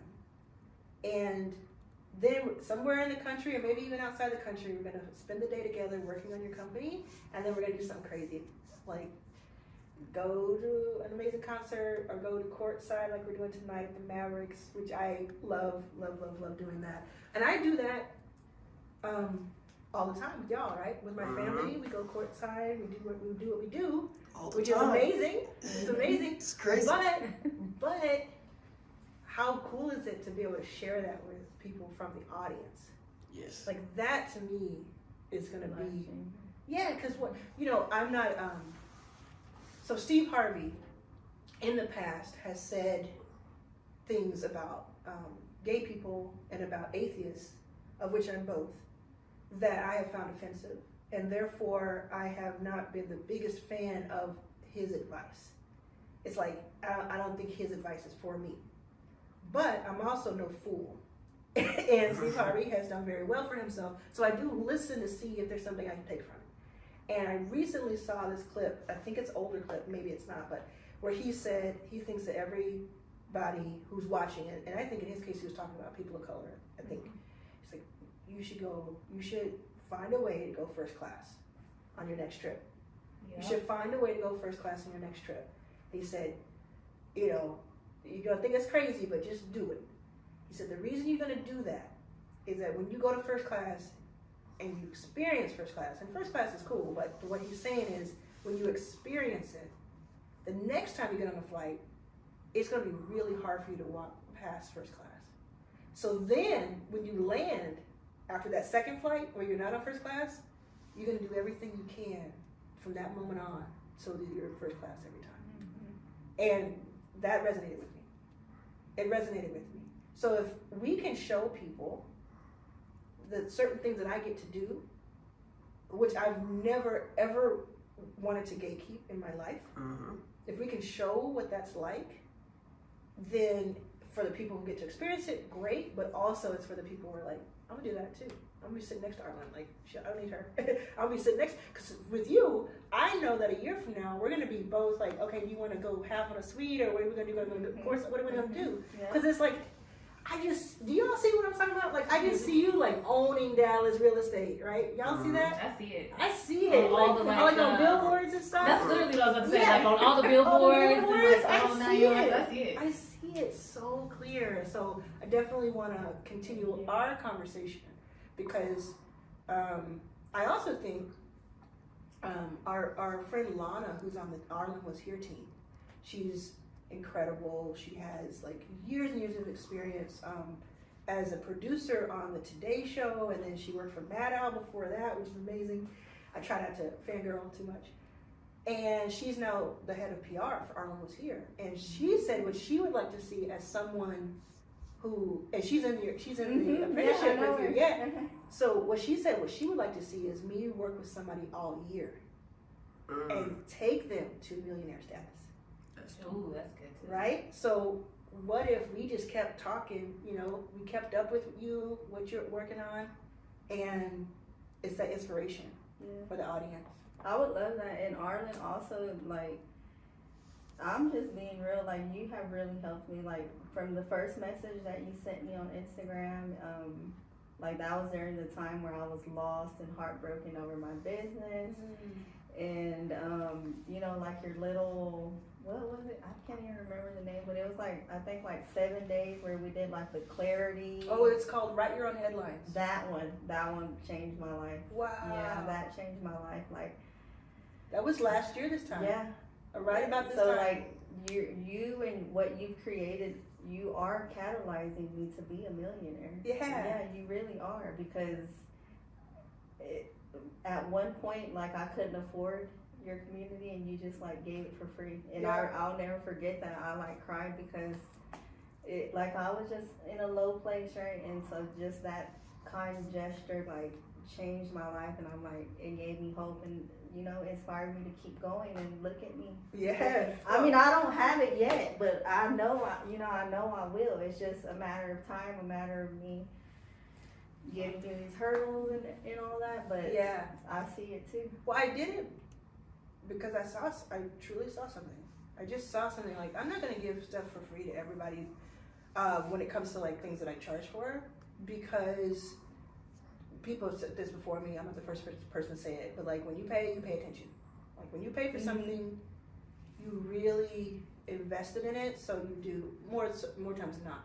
But then there's some people like myself, like people have done this for me, and I'm like, all I need is like, ever see League of Their Own? Have you ever seen League of Their Own, the movie? Yeah. I will never forget this. I saw it as a teenager. I'll never forget this phrase. They said, "You get me on the train, I'll get myself in the league." That's how I approached business. So for you, I knew if I got you on the train, you get yourself in the league. No question. Thank you. Yeah. That means a lot. Yeah, that's what it is. And so if you're watching this and you're like, well, how do I get to be Monica? Like, how do I get it? How do I do that? You gotta meet halfway. Yeah. You have to advocate for yourself first, even through the worst of it. Yeah. Because we've both been at the bottom. We both know what that's like. But we have to find a way to like pierce through that, because everybody's worried about themselves. So you're not gonna have anybody come in and rush to save you. Yeah. So, you know, I mean, in your case, you literally had people rush to save you, which was amazing, right? But like when you were talking about almost dying, wow, that's crazy. And if you didn't hear that story, go back, or go check out the video. Okay. But yeah, you just have to. You have to be your biggest champion. You have to. And then people like me will see that. They'll notice you. They'll pick you out of a crowd when they see that light come up. It's like darkness, darkness, darkness, or gray, gray, gray, gray, and then they see that, boom, there's a light. That's where I want to go towards, right? If you want to be, if you want people to be interested in you, if you want to, let me try it one time. If you want to be interesting, you have to be interested. So you're right? So like, if you want to be someone who people find interesting, you have to be someone who is interested in the world. Like, I want to do this. I want to go to this new program I'm in. I want to show up. I want to learn about this. I want to be your one-stop shop. I want to, right? Because you could have said, oh, I'm going to just do like this first part. I'm going to help you find the land and utility. Stop right there. That's not going to stand out. Yeah, but you went like, no, just come to me. You're Arlan, and you've never bought a house before, don't even know where to start. But if you're in Dallas and you want to buy a house, come to you. You got you. You got me, right? Yeah. That's incredible. That's right. Yeah, okay. That's great. Okay. This has been great. Thank you so much. Thank you. And thanks for the help. Thanks for the brainstorming session. Really appreciate it. But I will never, ever, ever have a book launch day of my second book. I'll never have this day back. We'll never have these days back. So I told myself out loud, take your time today and take everything in. Don't skip today. Let me check the schedule. What time are you guys going tomorrow? Tomorrow, I don't know. You have to ask Melanie. Sure, no worries. Yeah. I saw you did the mini chat thing. Is that something you implemented Yeah, recently? I just did that on recommend Thursday or Friday. Good. I just started that. I like doing things like that organically. Okay. Because I'm an entrepreneur, so I like to, people see me as an investor usually first, but I am a nerd, and I really do look at these things all week. I'm studying things, I'm looking at YouTube, I'm thinking of ways to kind of, I'm discovering things. That's good. And when I do that, then I can implement it, and then I can share it with other people, and that's where I feel like that's that scale I can do, so I can immediately turn it around. But yeah, I did mini chat. It's been great. I'm overdoing it for sure because it's so exciting to me, but I'm getting the rhythm of it. I love looking at the data on it and just having that. And it's definitely one of those things that's a flywheel, because the more people see the post today, tomorrow, a month from now, a year from now, the more they will take the action. They'll comment. So mini chats we're talking about. They'll comment. They'll take the action. And depending on what the campaign is, it could still be going. So it could be something that I post now gets seen in 3 months and gets picked up by somebody and they check it out. Like, I like it for things that are like a buy now button, but I really like it for things like the YouTube video that we just posted. So if you haven't seen the Monica video that we did on YouTube, VIP Day, we're gonna have more of those, but people can discover that over and over again, which I think is really cool. We are going to an interview with a British interviewer named Calum, we'll see. And he reached out a few weeks ago, and I'm really excited about it. He has really interesting interviews with people on the come up, and I love that about it. And I'll tell you what I really loved about his channel. I studied his channel because before I say yes to any interview, I will study the channel of somebody's or the podcast. And I think for 10 months, he's been working on his YouTube channel. For the first 7 or 8 months of that, he would get anywhere from 100 to 400 views per video. But he had the same standard each time. And he never slowed down. It was always consistent. And he always treated it like 1 million people were watching. And then just a few weeks ago, he had his breakout video that got more than 500,000 views. And so, and it's the exact same thing he was doing before, it's just it had a breakout moment.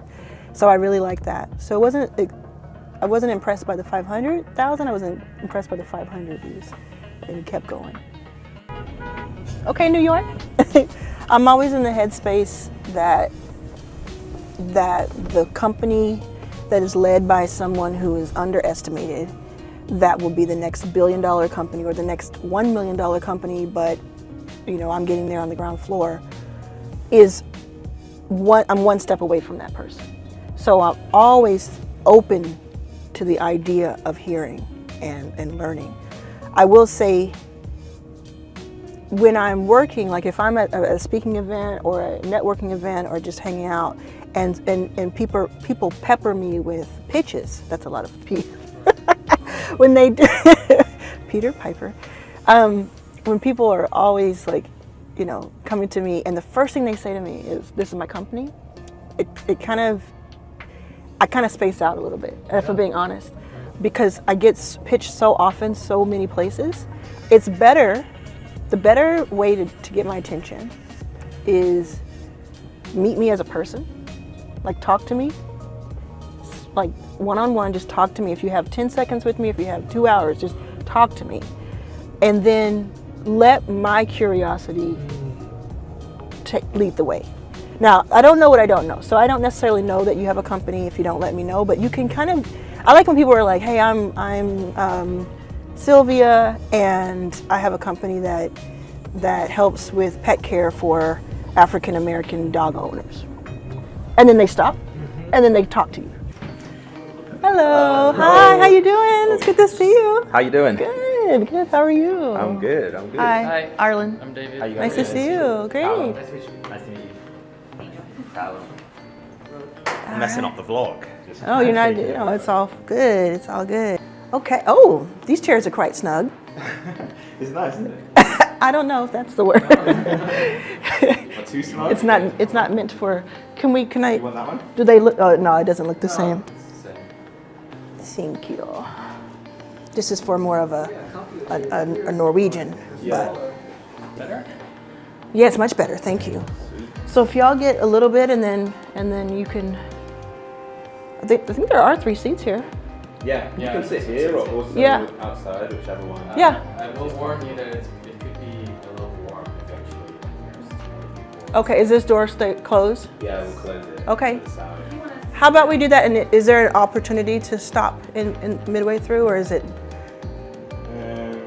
Just tell us. I'd rather know the Wall Street Journal after this. Yes. Is that like an interview? Yes. Nice. Then we're going to ABC News live. You've done television a few times there, right? Mm-hmm. When you have a really well-researched interviewer, Yeah. it means the difference. It makes the difference. Yeah. And you can tell for sure. Yeah. You know who's really good, by the way? Barbara Corcoran. Is she? She's from Shark Tank. Yeah. I really want to get her. I don't know if she has a podcast, but she interviewed me for something we did for bookclub.com, Okay. which I've invested in, and she was someone who was on it, so we're both featured. Yeah. So she interviewed me, and I was like, oh my gosh, I really love her. Yeah, she did. She was Yeah. so prepared. I think she needs to have her own show. Yeah. So you'd like to have She her? has the personality. She has Yeah. the personality. I would Yeah. love to have her on. Oh, that's amazing. Once my episode comes out, send me a list of anybody you want on. Okay. And if I'll look at to see who I know, and then I'll send my episode and tell them they should. Okay, that'd be awesome. Okay, That'd be cool. awesome. All right, hit me up on email. Yeah, for sure. Okay. And it was great to meet all of you guys as well. Thank you. Have a good one. And good luck with the rest of the book launch. Do we know how far away the next place is, Sunny? We can see the traffic. Okay, because we're kind of early for it. Yeah, I just interviewed with Callum Johnson. He reached out to me a few weeks ago, and I really liked his stuff. And that was great. It was a really well-researched interview. And it reminded me a little bit of Stephen Bartlett, because they're both British. And I think that Stephen is a big influence on him, and I think admittedly so. I think he's only 24 or 25. Really young guy. Has a lot ahead of him. I told him I think that within a year he'll be speaking across stages across the world.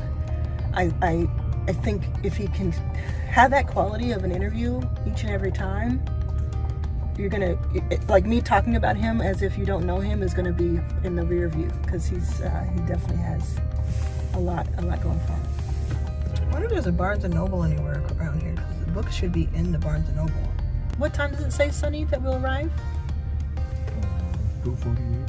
Okay, do you know a Barnes & Noble? They said there was one on 5th Ave, but I don't know where that is. Can you go to Barnes & Noble next instead? Yeah. You know that one? I'll find it. Okay, thank you.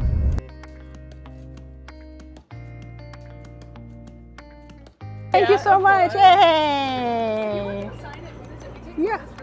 Yeah, I would love to. Yeah. What is it? We do have the information guide. Over there? Yeah. Okay. I'll follow you. Sorry. You're fine. Thank you. One whole copy. One whole copy, you guys. I'm gonna have one person get the 5th Avenue copy of Barnes & Noble. If you're enjoying this episode, please do me a favor and hit the subscribe button now. Yeah, sure. Yeah. It's a long signature because I'm giving away a ticket to Your First Million Live inside the signature.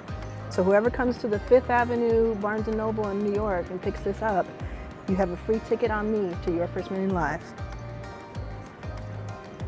And y'all should order more. That's so great. Yeah, that's great. Signed edition. Yeah, signed edition. There you go. Thank you so much. Do you want to put it back? Yeah. Okay, that's amazing. Cool. Anything else, or yeah. No, I think we found it. Yes. Thanks. That's good. Well worth the trip. Thank you. You too.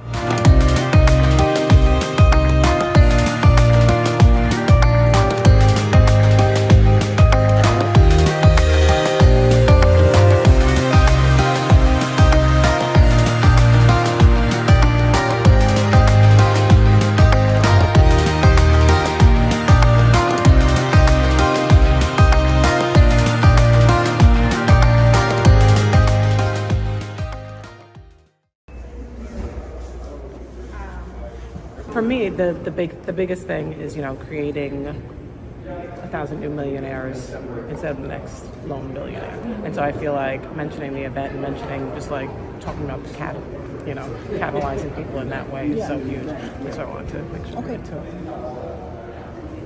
Well, we have a little bit of time, about 20 or so minutes. It should only be about 15 minutes to get there by car if your car is already here.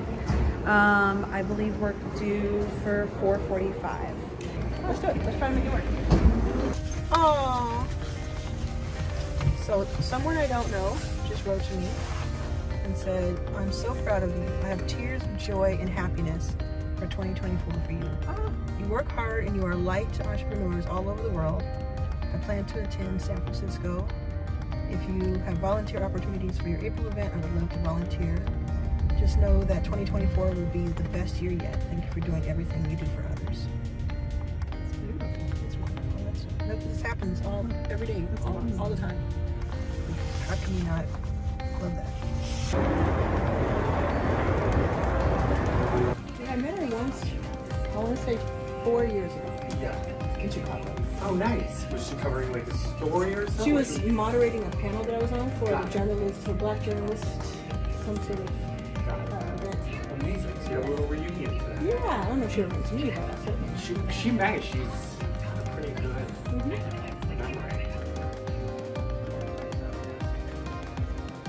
You want to do lashes or No. Thank you. All right, I'm getting ready to go film for ABC News Live Prime, or ABC News Prime Live. It's gonna be good. It's gonna be good. You all unfortunately can't come with me, but I'll let you know how it goes. Great. And if you're ready, you can follow me. Okay.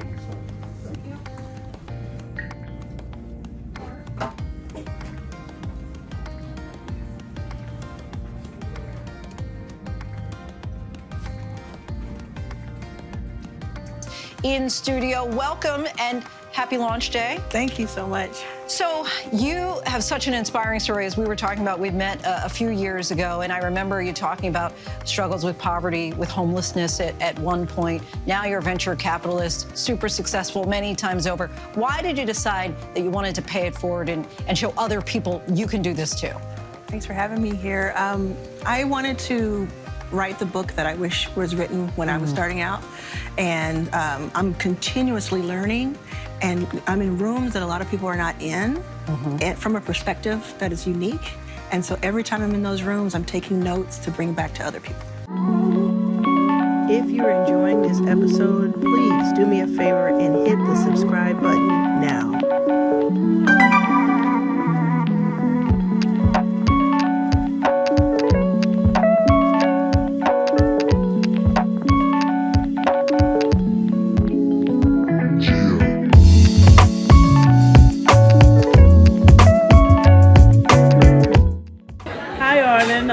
My name is Iralma, CPA based in New York, and I am looking forward to going to one of the conferences in the future and walking across that stage.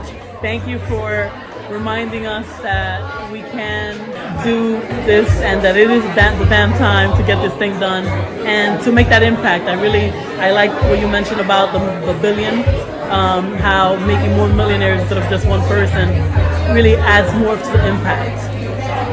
Hey Arlan, I'm so happy to be here for your launch day for your book, Your First Million.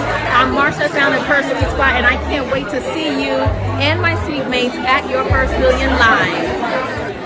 Hi Arlan, I'm Lasagna with Interfaith Film and Music Festival. I'm going to be one of your 1,000 millionaires, and I can't wait to see you in LA.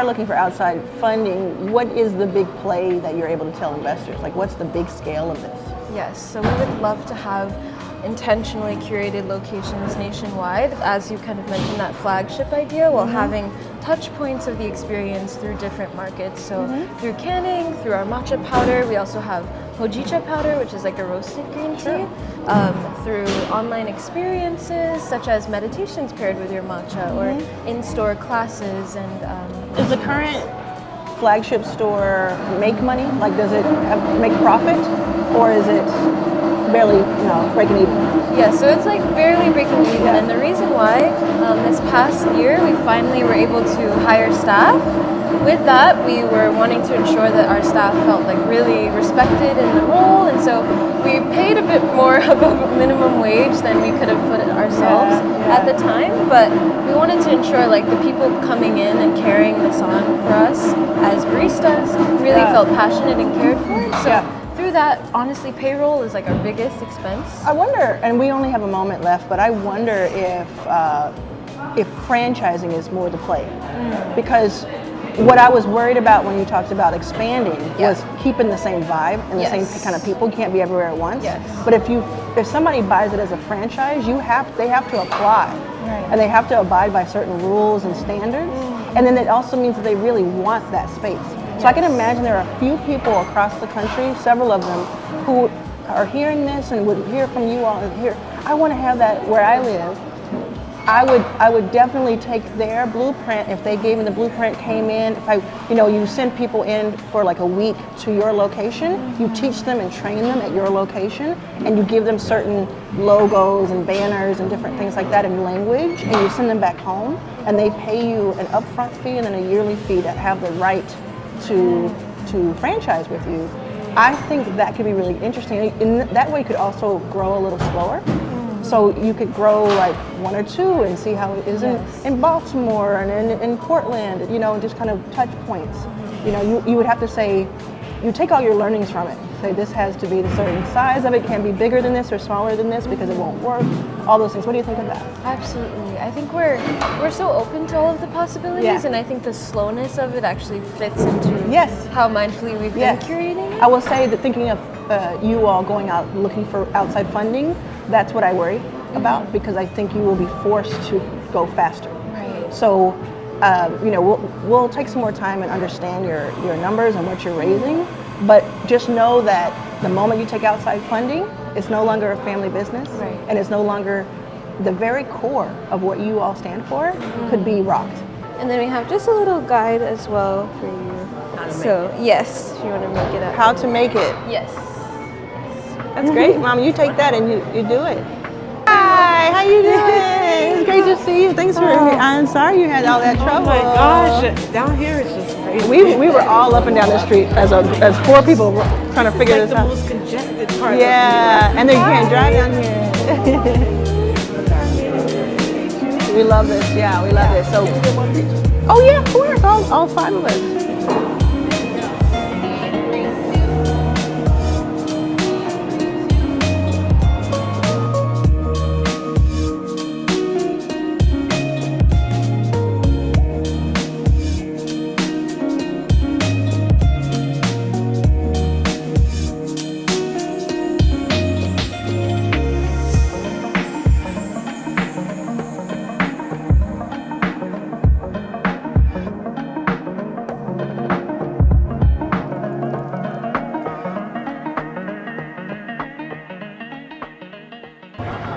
Hey!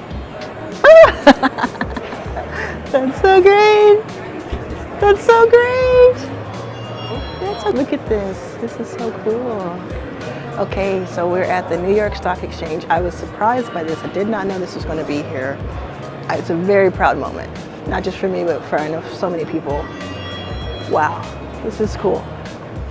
This is cool.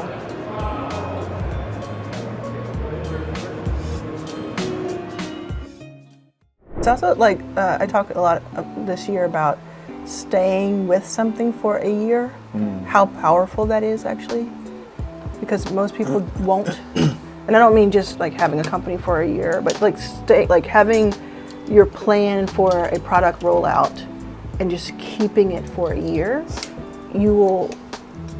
there's a high chance you'll have success if you were to just simply do that with it. And I use like different examples of multiple things that if I had kept doing for the past 12 months, they would have each made $1 million. And I had different reasons to not do them. Most of them were on purpose, but some of them weren't. But I could see the path of each of them making $1 million. And so when someone wants to make their first million, it really is like, can you be disciplined enough and patient enough to just do this thing for a year? Exactly, that's what I was just saying. I am honored to see you.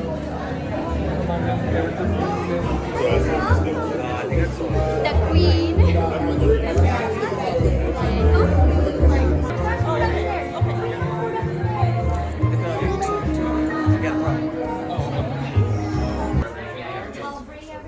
How you doing? How are you? Good. How was your travels? Have you been out there already today? I've watched everything so far. Oh yeah, how has it been? It's good. It's really good production. Yeah, good. good. Yeah, the camera work's exceptional. Yes. Yeah, it looks really professional. It's like you're on 60 minutes of bed or something. Yes. It's that quality. Yeah. It's really cool. That's awesome. It would have been 1998, I think. Is that what happened? I brought Uggs to my mother because I went to Australia. Okay. Gotcha. Yes, Okay. and to her and to her sister, and they fell in love with it. And they were the only ones who had it. Yeah. Of their friends. Unreal. Because I was in. That was when I was in Adelaide. Okay, gotcha. And to me, it was very foreign. It was like, Yeah, it would be, yeah. So you were one of the leading influences back then. No, I wasn't. I was like, what? And she's like, we're going to keep you so warm. Yeah. That was okay. It was. Well, first 20 years. I love doing this event. It's Founders Table event. I did this in Detroit a few months ago, and I just love the audience. I love the questions. Abby's a great interviewer, and they just have their stuff together. They're Amazon. They really want to help entrepreneurs, and that's what I wanted to teach people together. And I get to hang out with Brian, who started UGG Foods. That's crazy. So the people they pulled together, really interesting group of people.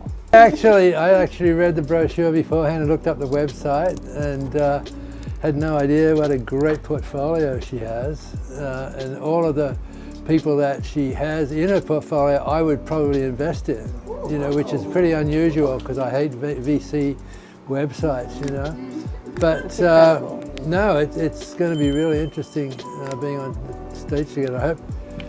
I'm terrified of what questions are coming, but just got to wing it. Yeah. Hi, I hope you're enjoying this episode. Join me at Your First Million Live. Go to yourfirstmillion.live, and because you're watching this video, I'm going to give you a deep discount on your ticket. Type in the word LIVE, L-I-V-E, at the checkout for any tier, and I'll see you there. You'll be in the building. You have to be there. Join me, TLC, Janelle James, Sheila Johnson, Rich Paul, Issa Rae. Check it out. This whole thing on lockdown. I need you to be my media mentor. I can do that. That's not a problem. You have a lot of big stuff coming out.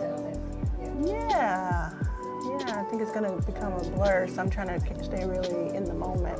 I think that's important. That is something I'm not very good at doing. Oh, really? I'm practicing. Yeah. I'm kind of always on to the next thing. Yeah. And so everything does feel like a blur all the time. Remind me where you're based? New York. New York. What part of your origin story for Casper? Well, I talked about how it's a little bit, these things are kind of accidents or they never go the way you plan them. I was originally in medical school. I was supposed to be a doctor, then I dropped out. And then I moved to New York and I started a different e-commerce company, which was not working. But I happened to just sit next to a guy in a co-working space, and he was telling me about how he used to sell mattresses online from his dorm room. Okay. And I was like, that's a dumb idea. No one's ever going to do that. Wow. But then we ended up spending a lot of time together and became friends, and that was kind of the genesis for the idea for Casper was my dad is actually a sleep doctor, and then we started thinking about like, could we build a cool brand that focuses on sleep, but sells direct to consumer. Your dad is a sleep doctor. Was he part of the company? No, I was definitely not. You have like a, I don't want to say sleepy vibe, but it's so calming. And to be, it's almost making me like super zen. Is that something that you, like, are you more chaotic when you're working, or are you sort of like found this peace?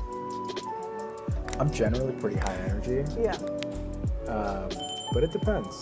I've been practicing trying to be more present and centered. I find that when things are really chaotic, especially for other people, I get really calm. Like the calm, like the tornado eye. I'm very like, similar. I have high energy. I read a lot. Actually, I listen to books a lot. And actually, yes, me too. I have such bad ADD, I can't actually sit in front of a book and read. Do you have diagnosed ADHD? I do. Get all of your business. In a way, it's great to be an entrepreneur because you're like, you can context shift 50 times an hour. Yeah. But then dealing with that, it's pretty hard. So I don't have ADHD. My wife does, and other people here have it on my team. And it's been so fascinating learning about it with her, like as part of her experience. And it's like almost every month there's something that comes up, and you're like, oh, that makes sense. That's why. What are a couple of metrics from Casper? Like what's something that's awesome? We grew pretty fast. We did like $1 million in sales in our first month. Oh, wow. And then 100 million in our first full year. What? 100 million in your first full year? We did. What? We've done about 3 or 4. No. It's gotta be, maybe it must be like 2 or 3 billion in total sales by now. Incredible. I'm still getting over the 100 million in the first year. Was that through a lot of marketing, or was that like content marketing, or was that something else? A mix of both. So, one, there was no competition, and we really figured out how to do really good brand marketing, and we also figured out how to market in places where other people weren't. So, we were early to podcasts. Do you think in the world of like generative AI, they'll go in a place where it's like they can ask Arlan questions? Yeah, I would love that. Bot will be trained on like your videos and I definitely think they're going in that direction. I've seen a few of those recently, and I have my own being created right now for my own away message because I get so many emails. Instead of just having an away message that has a list of people to reach out to, we're building, starting with the chat bot, but we're going to train it over time to be a little bit more sophisticated. Like if they ask you a question, it'll be like a sample reply. Yeah, it's going to be like, you're going to know you're not talking to me. Yeah. Top 20 things that I get asked. And some of it will be very specific, like, I'm an investor in one of your funds. I have a question about K1s. It's very specific too. K1s. Oh, I don't even know why I don't know why I said it because it gives me so much stress instantly. Oh my god. Oh yeah. I'm always waiting on one K1 to do my taxes. Yep. There's always this year was one you're rough. missing. Rough. And then you just get yelled at by every. I mean, I'm sure it's like. Oh yeah. Yeah, I get yelled at quite a bit, but You would have thought taxes would be one of the most annoying parts. Taxes. Yes. Yeah, compliance is super important when you're handling other people's money. It's super important in general, but when you're handling, we have thousands of investors because of our Reg CF that we did. We did the first Reg CF in the country for a funds management entity, so that 6,000 people can have a piece of our success. What's a lesson that you give to people that want to be new fund managers and follow in your footsteps? Don't do that. I say only do it if you have purpose and passion around your thesis. Because if you're doing it to get rich fast, it won't happen. One of his daughters. If you're doing it because you think it's glamorous and it's like fun giving out money, it's 10 times as hard, and I've done both. It's 10 times as hard as raising money for a company. Yeah. So it won't give you that. But there are ways that you can impact the world, really, and impact a lot of people's lives, depending on what your thesis is. And it doesn't have to be a DEI thesis. It can be a, generative AI, but safe, whatever the case is. Or it could just be that you want to see people of certain age have access to capital, something like that. So yeah, that's what I would say to them. And then I would say interview at least 10 fund managers of all sizes, mostly smaller, before you do it. Before you reach out to any lawyer, before you do anything. Well, reach out to a lawyer before you do anything, but before you make any big moves, I would say just learn interview. from other people. Yeah, learn and ask them to be really honest with you, because a lot of people will try to make it a really nice path for you because they don't want to bum you out. Get the real. And if there's going to be some people, there's that few people who are like, I don't care that it was so tough for you. I don't care that it'll be tough for me. And then they'll go into it ignorant.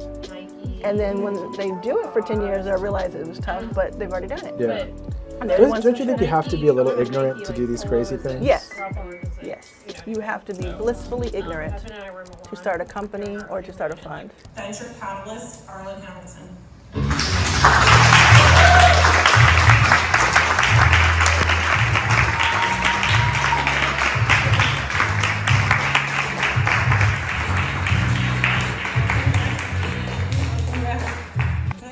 Example. So everyone here knows that General Hospital is the best television show that's ever. We can all agree on that. A few years ago, all the soaps started dying out because they were losing money and they couldn't stay on. And so all the soaps started getting kind of cheap with their production to give themselves more runway. General Hospital added scenes and added sets to what they were doing. They went the other direction. They didn't have any more money than the next person, but they found a way to add to what they were doing. So then more people watched it because it was more interesting. And a lot of those other soaps didn't make it, and General Hospital is still here with us today. Thank you.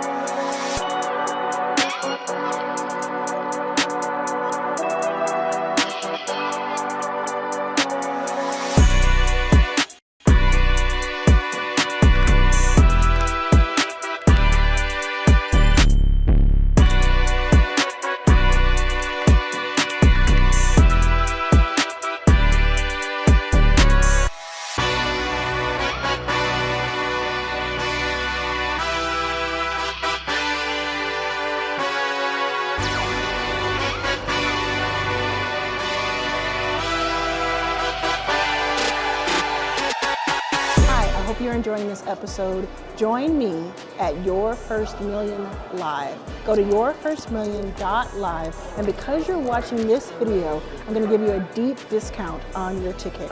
Type in the word live, L-I-V-E, at the checkout for any tier, and I'll see you there. You'll be in the building. You have to be there.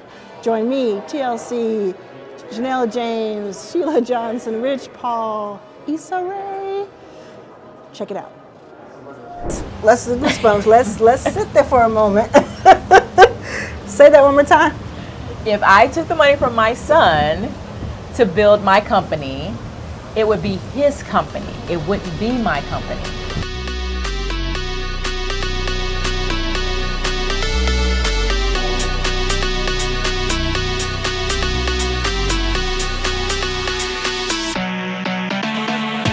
My name is Ime Alaquiva. I am a cinematic poet, otherwise known as a film director. And I am here because I follow this incredible human being on Instagram, and I'm always extremely inspired by her ability to underscore what's right and what's just. So she's one of my inspirations. So while walking in the airport, I walked past her, and you know what's crazy? I noticed her from the back of her head. I didn't even see her face. So it's kind of creepy, but you know what? Hey, listen, you know, we got heroes out here. You know what I mean? Thank you for being a hero. Thank you. And we're in Miami. Why are you here? Filming with the Hip Hop Museum Tour with Paradise Gray and Pete Nice for Mass Appeal, for Nas's company Mass Appeal. So we'll be filming for the next 2 days here at Art Basel. Amazing. What did you do with Jay-Z? I kind of missed part of it. Yes, I was one of the film directors on the creative team for the Book of Hope that just wrapped up December 4th at the Brooklyn Public Library. That's amazing. And look, you had this camera equipment. It's so legit. Yeah, you know it's too legit. But, you know, I'm very proud of my film crew sweatshirt. Yes. You know what I mean? But yeah, it's wonderful to be able to do what we love through the vessel of the arts. So thank you for doing what you love, and thank you for inspiring me to do what I love. Thank you so much. Thank you. It's very sweet of you. Absolutely. Yeah, thank you.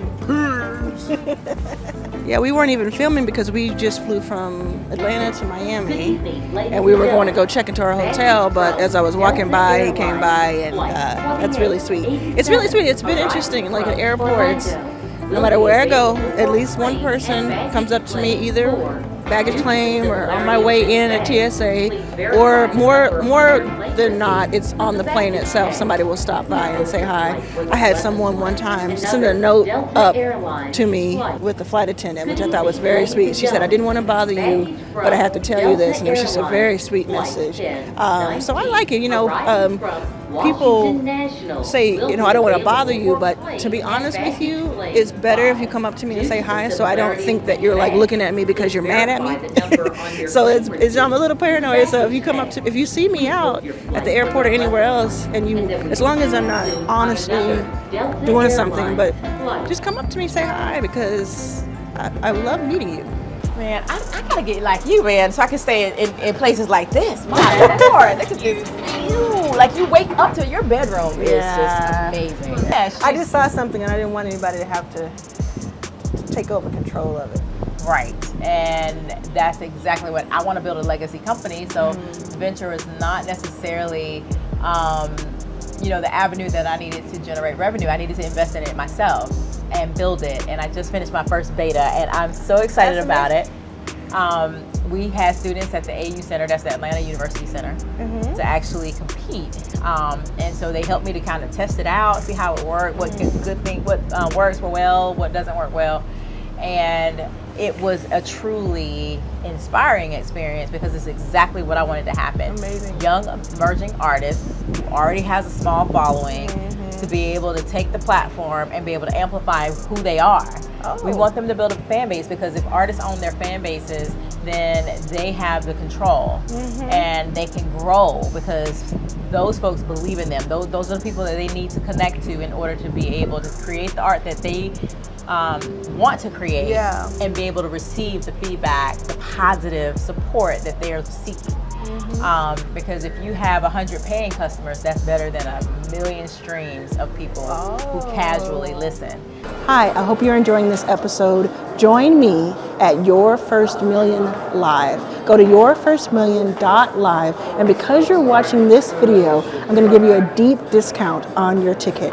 Type in the word LIVE, L-I-V-E, at the checkout for any tier, and I'll see you there.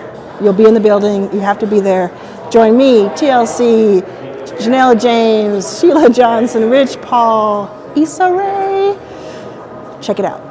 Because if you have real supporters, them being able to pour into you, they buy your merch, they buy your music, they'll come show up at a show when you actually they'll go to bring perform, a second person with and them. they'll bring a friend. And that is so important, because you want to grow that fan base, you want to have that connection, and you want to have that ongoing. You don't want to be fleeting. So that it takes a lot of hard work to do that. And typically our artists don't have the money to be able to invest in themselves to do that. So through Who's Got Next Music, our platform, it's a low entry barrier to entry. And they have the opportunity to then collaborate with other emerging producers and artists as well. So it's an opportunity for them to actually work on themselves and also grow through this process. They have to have a fan base in order to participate. They can't come in and say, oh, I just rolled out of bed today and I think I want to be a star, a music star. No, they actually have to have a fan base already, and our platform helps them to grow that, amplify, engage, and mobilize that fan base. Is it manual onboarding where you select people, or do you just kind of keep a quality control of it? So here's what we do. If you register to be a contestant on our app, you connect your social media channels and we check to see what kind of following you have. So if they're not real followers and you get into our contest, it doesn't help you because you need real people to vote. Oh, so it's like a contest. It is a contest. So it's a contest based, like how often does a contest happen? So we just had our beta, so we're figuring out how often we're going to hold contests because they're genre based. You're competing with your peers. So unlike American Idol or some of those type formats, you're not competing with people who are in different genres. You're only competing with your peers. Yeah. So we'll host them periodically throughout the year, depending on the genre. But they'll be 45 day cycles. Yeah. So with that, you register to participate. We verify that you have a following, enough of a following to participate. You pay a small fee, and once you're in, you will have access to our producer database of beats. So these producers have provided their beats to be a part of this contest because if you win with their beat, they win too. Ooh, so I love that. So the idea is you pick a beat. After you've listened through the directory, you find one that you feel comfortable with, that you can make a song with. You create an original song. You don't have to worry about clearances. There's no samples or any of that. So if you can't afford to clear a song, you don't have to worry about that with our platform. You have a beat that you can go and create a song with, and you're responsible for creating a video with your phone. That makes it equitable for everyone. So you don't have to worry about having something else. You can't use another type of camera. Okay? Nope, it has to be your phone. Once you have your song and your video, you upload them to our platform within the time frame that you're supposed to submit. And the first round, we only reveal the audio in the platform. So it's important that you actually can deliver on the lyrics, on the song, on the quality of the music, because that's what people are going to be judging on. Do you have to be is it more for artists or singers and less for songwriters? No, if you're a songwriter and you can't sing like myself, could you hum it? Trying to sing along. No, but you need an artist. Because you're producing it. It's like what does that final thing sound like? Okay, exactly. So if you're an artist and you're working with a songwriter, then you absolutely have to make sure that you acknowledge them as a part of your registration, because it is important for us to make sure that we are being supportive and we're advocating for all artists, whether you're a songwriter, whether you're an artist or a producer, for us. So that very first round is the most difficult round to get past. So you have to have a quality song, something that resonates with people, that they can connect with, has quality sound, has lyrics that people want to hear. If you get past that round, and the judges are you and I, it's you and anyone who loves music, those super fans, those fans who actually subscribe to other music platforms for music every day. If they're listening on the radio, if they're listening on satellite radio, whatever those platforms are, those are the folks who actually vote to decide if you're moving to that next round. If you do, then we reveal your video also in the app. And now we're getting to see how creative you are, how you can story tell using visuals. And then the final round is actually in person. So you reduce the number of people that compete from round to round to round. So when you get to that last round and folks are competing, we want to see how you actually rock a crowd, like what your stage presence is like. Have y'all done one of those yet? Yes, we did. Where? Yes, we did. We did it in Atlanta. We did it in a small Black-owned venue called Brooklyn Tea. Okay. Shout out to Brooklyn Tea for allowing us to have our very first beta version of our contest. And we walked away with the winner. Her name is Nisi Poo. Y'all follow her. Nisi Poo. Yes. She is out of Chicago, as a matter of fact. She's a student at Clark Atlanta University. And she is a musician. She's also a producer. as well, and she had a fantastic visual. She is a star, and she is going to go places. And through our platform and her ability to be able to shine with the audience that she had, she was able to grow more followers than she had before, and she'll have an opportunity to take a little bit of an investment to be able to continue to make music. So this is what I love, though. Everything you just described, frankly, if venture capitalists had their hands on it, they would ruin it. Everything you just described is something where I'm sure in the future you're going to go and get sponsors. Yes. That's the play. Yeah. The venture, so a lot of people, this is going to help a lot of people, because a lot of people would say, well, I got to start, I got to have money to do this, I got to get the site going. You're a techie, right? Yes. Yeah, so you got, either you are a techie or you partner with a techie. Yes. And then you get the site going, then you get the model going, and then it sounds like you collaborated with someone who had the venue. Yes. Right? You didn't spend a whole bunch of money. You collaborated. Yep. And you make it happen. You do a beta. You don't try to sell out the arena down the street to start things, because then that adds that pressure of the resources that you need to make it happen. That's right. So now you have this product market fit, where you know it's something people want, people use. You know there's a process, and you can just keep repeating that, and you can take that. She can take that and give some video footage and some information about some data about it, and find different partners and sponsors and different people who want to elevate and elevate and elevate it. That's the recipe. Yes. And so talk a little bit, if you don't mind, about, well, I have a couple questions. I'll come back to the one I had. How do you position yourself, having the background that you have, because you've been around professional music a lot? How do you position yourself to this? What do you say as the founder? Well, my background really is tech, and That's right. and music has come into my purview in the past 10 years, actually. Oh, okay. So I married the two things to try to make a difference. So my company is a legacy company, but it's one that is for impact. Yeah. I'm not anti-label, not at all. I really am anti discrimination or anti-deception, and just taking advantage of people. So for me, this is an opportunity to take the education that I have in the music business, the experiences that I have in the music business, and my experience with tech, and utilize that to help promote these emerging artists and educate them on the music business so that they can be successful. Right now, the biggest way for you to earn money as a musician is through your brand. It's through your brand, it's through performances, it's through your merch, it's all of the ancillary things that are associated with the foundation, which is the music. So if you're successful at creating music and having a fan base that follows you, then you can be successful in being able to grow and maintain that career. You have to be, of course, flexible and adjust as times change.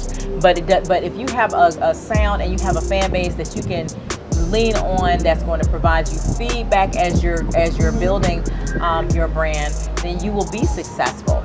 You don't necessarily need an advance to say, hey, we believe in you, and go off and make this music, but then if you fall flat with that one album, we may put you on the shelf and you owe us all this money. I mean, is it the same? It's the exact same. The music and what I'm saying about venture. Yeah. It's the same. It's very much so the same. And when did we have this conversation first? When was that? Oh my gosh, that was in 2021. 2021. Okay. Yeah. I feel like it might have been sooner than that. More recent than that, because I think it was before COVID. It was before COVID. It was before You're right. COVID. You're right. That we had the initial conversation. The very first conversation. Very first conversation about that. And I just love that.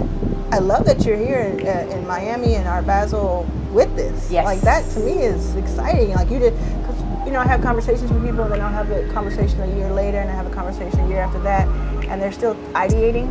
Yeah, no. They can't get themselves past the thought of it, because I guess they're scared to fail in a lot of cases. Oh no, I failed. I did exactly what technologists do. I went and built it first, or started building it, and then I didn't have my market research. I didn't understand who my customer was. I thought, well, all musicians. Well, it's not all musicians that I'm going after. I'm actually going after a very specific audience. They are emerging artists who have a small following, and they're trying to really break out and be bigger. I'm looking for the super fan, that fan that's going to buy tickets to a show, that they travel for a show, that they buy merch from artists. And they really are curators within their circles of music. I'm also looking for those producers who are trying to become the next Metro Boomin, right? Those producers. Oh, you're too hip for me. I don't know different people. I'm like, Metro Boomin is one of the biggest hip hop producers in the world right now, and he's on an incredible run. He just had a soundtrack for the Miles Morales Spider-Man movie, the second version of it, and he is an incredible person, just overall, and incredibly talented producer. On top of that, so and lots of people look up to him, and they want to be him or be like him. And they can, in their own lane though. In their own lane. And I think that, they just need the pathway to become who they are supposed to be, who they're talented to become. And they need support around them to do it. And the music industry is very, very tough. It's a lot about who you know. And once you get into it, you don't necessarily understand the mechanics of the business side of it. You understand the creative side of it, but you may not understand the business side of it. And if you're not careful, you will give up a lot of the things early on in your career, and then you figure out what they mean in terms of your rights, and you're like, oh my God, I don't want to give that up. And I didn't know I was signing that away to begin with. I want to take one moment to say, call to action. Go to arlansfirstmillion.com. In that, you will learn about the Spark program, where I take you through who is your ideal customer, what's their customer journey, etc. So take you step by step on your road to your first million. It's called arlansfirstmillion.com. Check it out. Yes, definitely. I love your podcast, number one.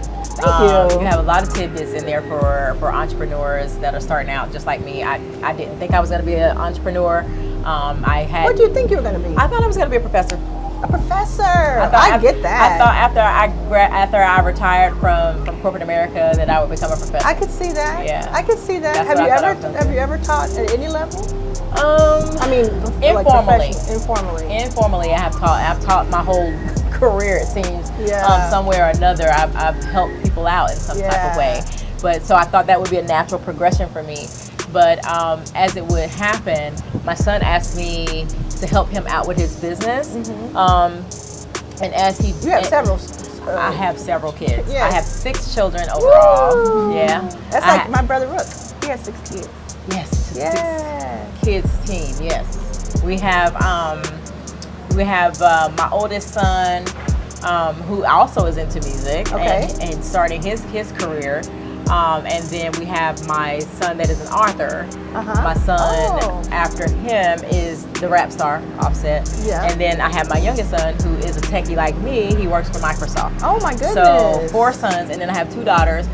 One daughter that is a production, she's in the production world, so she's a producer for various short film, videos, that type of stuff. And then I have a daughter who works a regular job, like I did for many, many years. And so she is the next to oldest. And so 6 children. I love that. Everybody's doing something a little different. Everybody's slightly different. Completely different. Well, you have 2 people that like the music, but you got everybody else is doing other stuff. That's so great. For sure. That's great. So one of them asked you to work on their business. Yes, and when he did it, I was like, I don't know anything about the music business. But I know business. I've worked in business. I have a degree in business and tech. So I was like, okay, I'll figure it out. And you talking about Offset? Yes. So you were doing the corporate thing. Yes. And then you thought you were going to be a professor at some point. Yes. And then Offset said to you, I need your help with the family business, with the music business that I'm working on, to take over and do something. Yeah, just handling his day-to-day. Yeah. You know, he had bills to be paid. Yeah. You know, that he needed an entity to be set up. You know, just all of the different things that entrepreneurs really need to have done. Yes. Not realizing that musicians are entrepreneurs, because I didn't even know that basic concept. Yeah. If you are a musician, you are an entrepreneur. You're responsible for registering yourself as a business. You know, or registering your business and then working for that business. That's right. So that was an education for me. And so he was like, there's just things that need to be done. There's paperwork that needs to be done. Yeah. You know, I need someone to just go handle that stuff. Yeah. 'Cause I'm creating And this great music. Probably have his back too, because he could have for hired sure. somebody who may have figured that out, but you were going to have this point of view of, like my mom who's in the other room here, I'm going to protect the heck out of you while we're figuring this out. That's right. Yeah. Absolutely. He wanted somebody he trusted to come in and help him. So you learned an entire new industry. Profession, yeah. Oh my God. And what an education it has been. It still is. Yeah. I don't profess to know everything there is about the music business. Yeah. That is not who I am. I know people who do though. Yeah. And so if I need to tap into somebody, I on can. Right? How important is that for the entrepreneurs watching and the artists watching? How important is it to ask for help or to collaborate in that way? It is extremely important to be able to ask for help. You know, we do not operate in vacuums and succeed. There's always someone who knows something that you don't. They have experiences that you don't, and it is totally okay to say, you know what, I don't quite understand that. Can you explain that? Yeah. Or to be able to ask somebody, you know, how did you come up with that perspective, right? Why do you think that way? Because people, you know, generally love to share, you know, and especially their experiences. And if you find people that you can really vet what they're saying to you and you find it to be true, you want to hold on to those people because as you're learning your journey, you want people that you can rely on to answer your questions as you're going along. And then you also want to become that sage, you know, to have that wisdom to be able to share with other people as they come behind you. Because that comes with experience. And most people think it has to be years ahead, you have to be old and wise, right? No. But as you collect experience over the weeks and months and years that you're working on something, that is collected wisdom and insight that you can then help the person who's a year behind you, 10 years behind you, 4 years behind you. Absolutely. That's just like fulfilling, I think. It is completely fulfilling, and the music business continues to change. Certain things don't. A lot of the legal aspects don't change very quickly, but how you are reaching people changes all the time. You know, and who and what consumers want and who they want to consume music from changes constantly. So it's important for you to keep your ear to the ground and connected to people who are making those changes, who are facilitating and leading those changes so that you can adjust to those changes. As an example, 10 years ago, social media was not the major way that people would discover an artist. Yes. Today, it is one of the #1 ways that you can discover new music and artists. So it's important for artists to understand that things will change. Just because they are a way today doesn't mean they're going to be that way tomorrow. And it's important to have either someone on your team or you very astute to those changes. And how do you hope the company helps with that? I mean, I see an obvious path there, but how do you think about it? Well, in addition to the genre-based contest that we host, we also have a Discord community. Oh. Where if you're in the top 100 of our winners, because everyone that actually participates in our contest are winners, and I want to come back to that point. Okay. You have the opportunity to then collaborate with other emerging artists, #1, so you can learn from each other. But the idea is that we grow that space and bring in experts, as subject matter experts in various fields. So not just other successful artists, but also legal folks that can come in and talk to you and tell you some tidbits that you can do. As a real plain example, if you do not have the funds to be able to hire an attorney on a retainer, find an attorney who's willing to review contracts for you, and you pay them a flat fee to review contracts for you. So you may not be able to retain them for 3 to 6 months, but you can pay them on a per contract basis to be able to review contracts for you. You have ChatGPT now. So if you can't even afford to pay an attorney to review a contract for you, you may be able to afford an hour of their time of a contract that you had summarized through ChatGPT that have them say, may I pay you this $350, $450 for 1 hour to review this summation and tell me if this is legitimate or to answer questions that you might have about it, so that you can be able to move forward or not with a particular contract.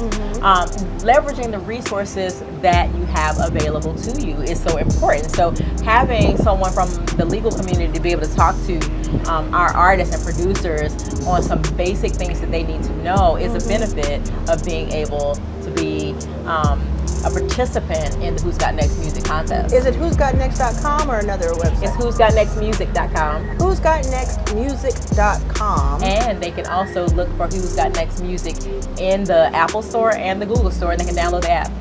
Wow. I don't have an app in the Apple Google Store. I need to get... There's not many Black women who do. Really? Yes. So I'm very proud of that fact. That's incredible. Yes. Yeah, when you came in, you mentioned that, and I was like, how long has it been since we talked? Like, you moving and shaking. Well, it feels longer. Honestly, it feels longer. But I can say that you were very instrumental in me moving forward and not waiting. Not waiting until I got a check. Not waiting until I got someone else's confirmation. You basically said, Latavia, this is your baby. This is your idea. You fund it, go build it. Just build an MVP. That's what you told me to do. Build an MVP. Minimum viable product. Yes. And so I did that. And I did more than I should have because, like I said, I'm a techie first. So I went to go try and build the whole thing. But what you did was the lesser expensive lessons. Yes. They probably were expensive, but it was lesser than it would have been down the line. Yes. Doing it a different way. Yeah. I had to figure out who my customers were. Yeah. So I backed up. I paused my development long enough to actually figure out who my customer was, which was so important. Yes. And the customer journey. You know, how will they consume my product? How will they know about it? Why should they care? Yeah. And if they are someone who is already into music, how am I solving their problem? Yes. Those were things that I had to take a step back and be able to articulate in order to be able to finish building out my product. Can I touch on something? You can let me know if you don't want to talk about this. It's your show. But I want to mention something that you probably would never say, but I think it's important for people to know. I think people, if they heard you say earlier that Offset's your son, and they putting 2 and 2 together and who your family is, they might say, "Oh, it's easy for her because she got all that Offset money. She got all that blah blah blah." You decided to go and do this on like yourself. Yeah. This isn't something where you went, well, let me go to the coffers. Nope. You said, let me do this truly bootstrapped. Yes. Right? Yes. Yes. Okay, I'm right. And it was important for me to do it that way. Tell me why that. Because it's important. When I started my career in IT, number one, there weren't a lot of us, Black men or women, in my space. And I love technology. Like, I really, truly love it. To this day, I'm retired from my corporate career, but I love everything about it. I read about it every day. And if I took the money from my son to go and make my company into what I want it to be, then that would be his company. Ooh. I needed it to be my company. Let's respond. Let's sit there for a moment. Say that one more time. If I took the money from my son to build my company, it would be his company. It wouldn't be my company. So I'm bootstrapping because it's important to me that I do this. I do this not just for myself, but for every Black girl who is in a male-dominated space to be able to say, I can do it. I am important. I am able. I am more than innovative. And I can make a difference. And I want to be that person for emerging artists, producers, and super fans of music. Love it. I know that there are plenty of Black girls who could do the same thing. I just love that to death because you know he's cheering you on. All 6 of your children are cheering you on. Yes. They got your back. Yes. This is you. This is me. This is you. Yeah. And I love that, and I wish the best for you. I'm here to be a resource of information. When you get to the point, or if you get to the point where you do want to take outside capital, down the line when you have built this to where you feel like, oh yeah, I'll let some people along for the ride, please call me. Yes. But in the meantime, or even if that never happens, I am writing for you, and I love this whole concept. I feel like it has so much IP to it that it could be all this other stuff too. So I'm excited to see what happens. My trademark. It's approved. Oh wow! And that takes like a year. It took a year. Yes. It took a year, but I am trademarked. Trademarked. Yes. I love it. You trademark for Who's Got Next Music? That's incredible. Yes. That's a hard trademark to get. It is. Wow. Okay. Anything else we should know? Download Who's Got Next Music app. Okay, you heard it here first. You got to download. We're out here weathering the winds, and but it feels good out here. I like it out here. It feels amazing. I can stay here and the view is amazing. It's beautiful, right? Yes, it is so nice out here. Yeah, I love this. Well, thank you so much. Thank you for coming by and hanging out. Girl, it's good to see you. It's always good to see you. Because I see you everywhere, but not in person. That's right. We follow each other online. Yes. Yes. Anytime. We'll do something. You coming to my event in April? I'm coming to your event in April. Hey. I have an event. I have an invitation directly from you. I'm coming. Your First Million Live, April 9th through 12th. Yes. Your First Million Live Your First Million Live. Yes. You will be in the building. Yes. Will you do something with your app at the event? I would love to do something with my app. Let's do maybe like an in-person contest or something. We should. Let's talk about it. Let's see how we can make that happen. Okay, I love it. Cool. Okay. Well, thank you so much. Thank you. Hi, I hope you're enjoying this episode. Join me at Your First Million Live. Go to yourfirstmillion.live, and because you're watching this video, I'm going to give you a deep discount on your ticket. Type in the word LIVE, L-I-V-E, at the checkout for any tier, and I'll see you there. You'll be in the building. You have to be there. Join me, TLC, Janelle James, Sheila Johnson, Rich Paul, Issa Rae. Check it out. Mom, protect her at all costs. Okay? You are so special. You are so special and wonderful, and just, can you be my life coach? Okay, look,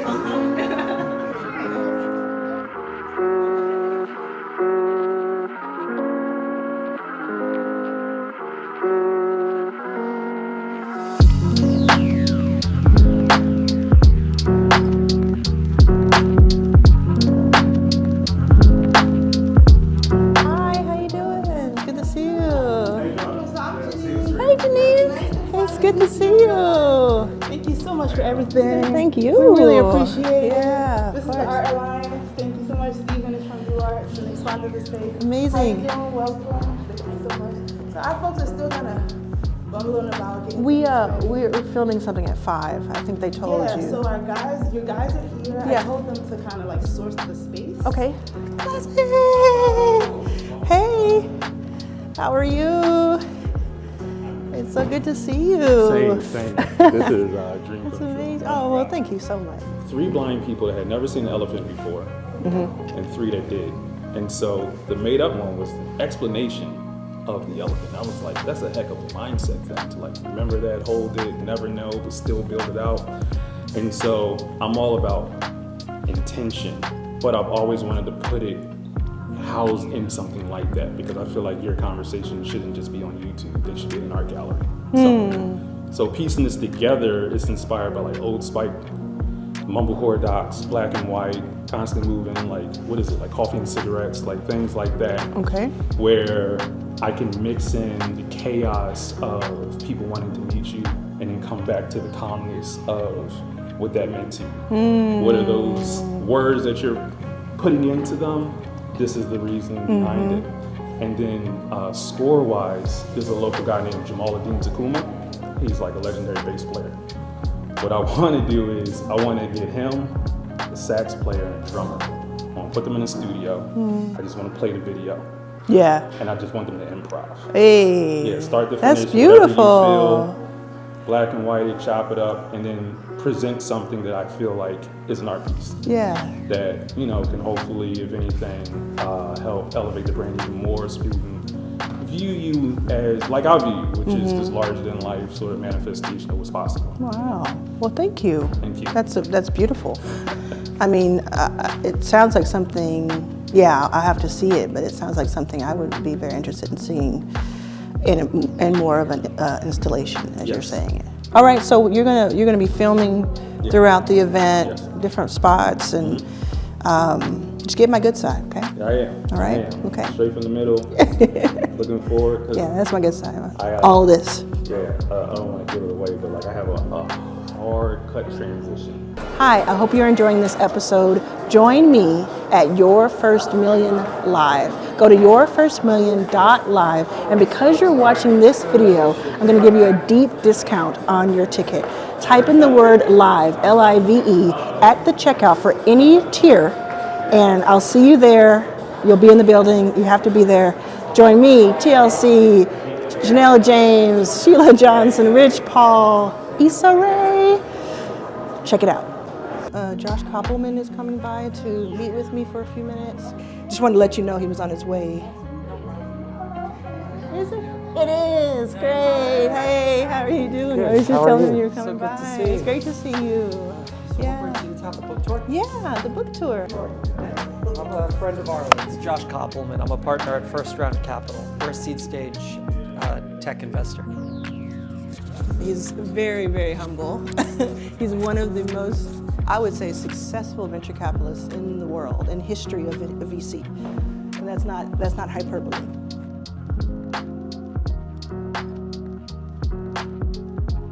I believe in this body, in this life, we only have one time. And it's gonna pass you by if you're spending years, or more years. If you've already spent it, look in the rear view, bye. But if you spend more years and more years and more years wondering if you're allowed to be in a certain room or take up certain space, it's gonna pass you by and it's gonna be too late. But everybody in this room has plenty of room this way, in front of them, to change that. So imposter syndrome is a phrase, it's just two words to me.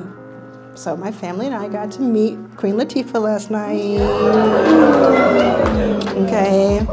Hey, and I had met her once on a plane 5 years ago, and that's why if some of you may have seen a picture of her holding my Fast Company cover, which I then turned into a t-shirt for myself.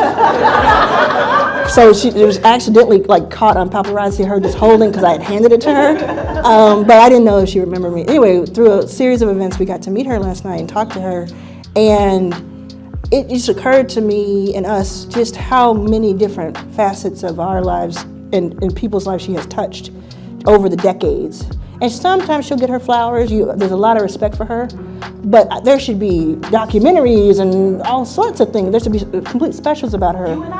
Yeah, UNIT. Don't get us started. We've been doing it for 24 hours. We've been saying UNIT. It took everything in our power to not do that to her face. Yes, yeah, that's a good point, Queen Latifah. But you know what else? UNIT.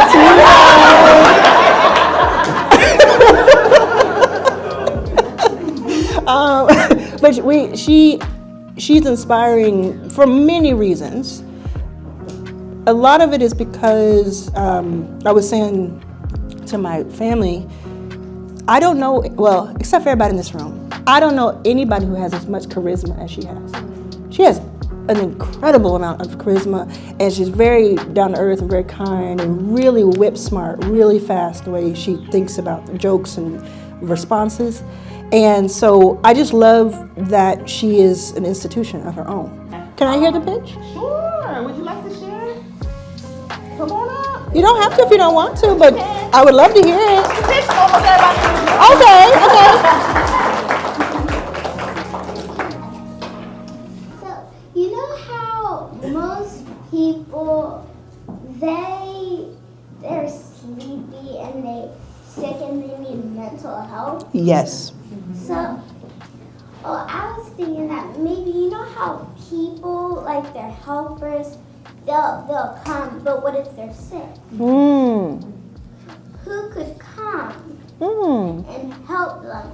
So you know those commercials that if they're hurt and if they're falling, and it's kind of like that, but a little different. Okay. You just have more security. Like if you fall off your bed and you're asleep, like how would they know?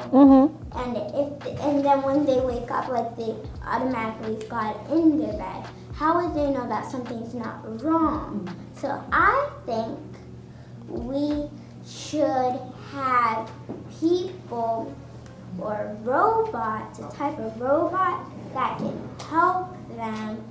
And if they fall, it can put a pillow under every spot.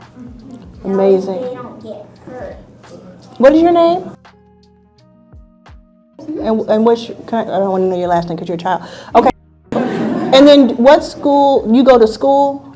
Yes? And what's your favorite topic or subject? I don't have a favorite subject, but I do have something that I really do like at school. Which is?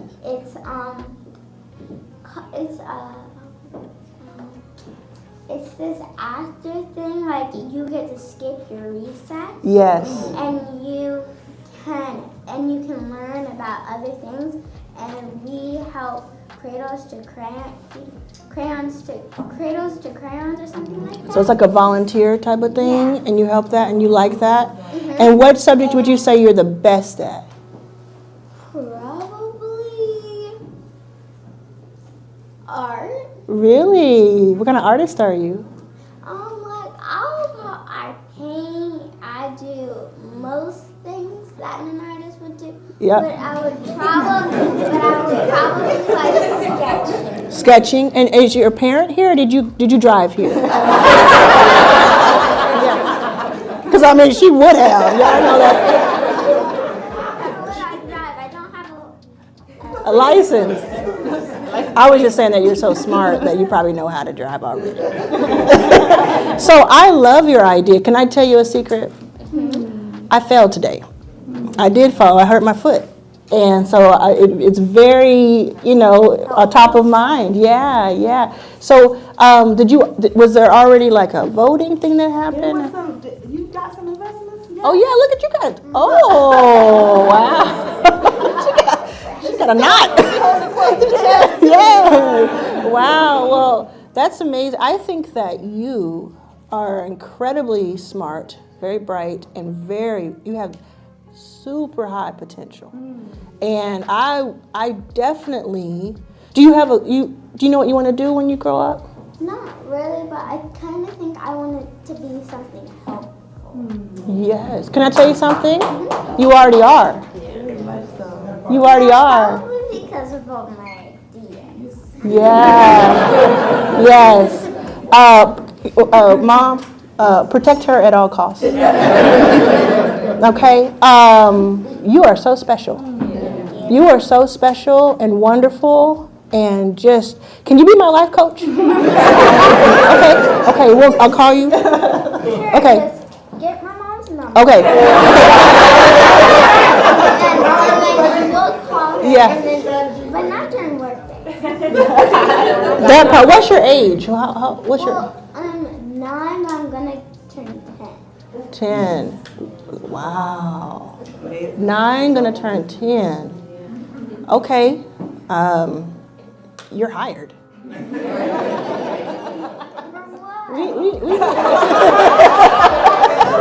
You didn't have my job, but I love it. Thank you so much for it's a wonderful pitch. Yeah. Thank you for your pitch. It was wonderful, and I'll think about that for the next time we invest. Thank you so much.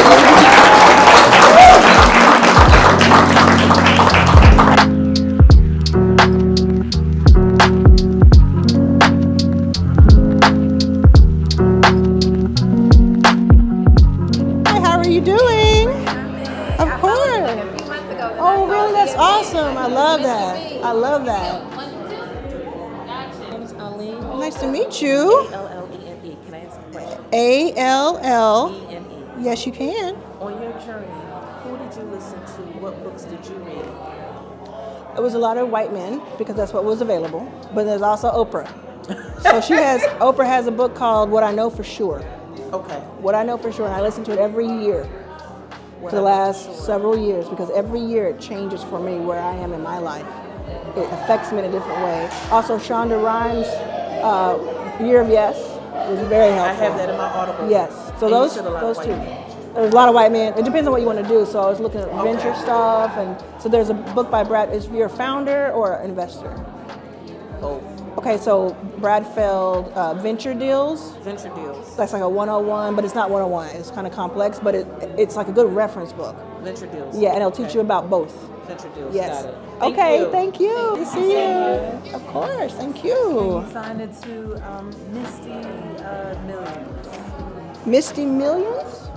Is that what you said? So how do you spell Misty? M-I-S-T-Y.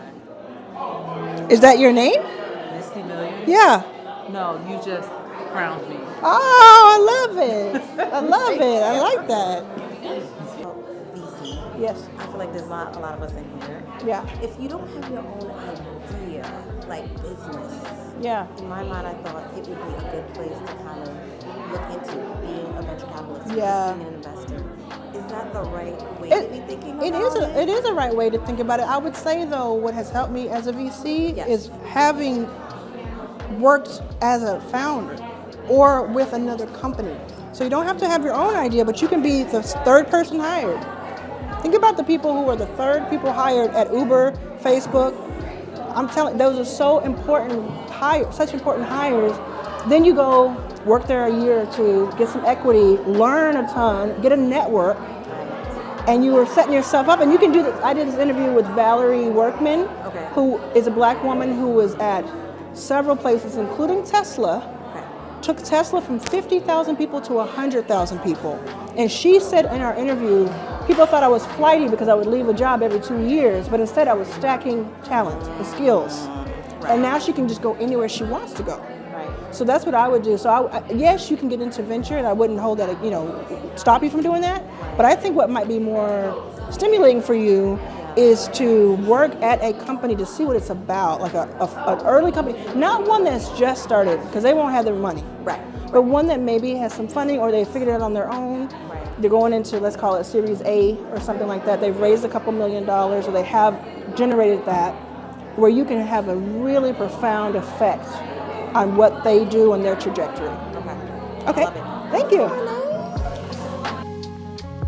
Hi, I hope you're enjoying this episode. Join me at Your First Million Live. Go to yourfirstmillion.live, and because you're watching this video, I'm going to give you a deep discount on your ticket. Type in the word LIVE, L-I-V-E, at the checkout for any tier, and I'll see you there. You'll be in the building. You have to be there. Join me, TLC, Janelle James, Sheila Johnson, Rich Paul, Issa Rae.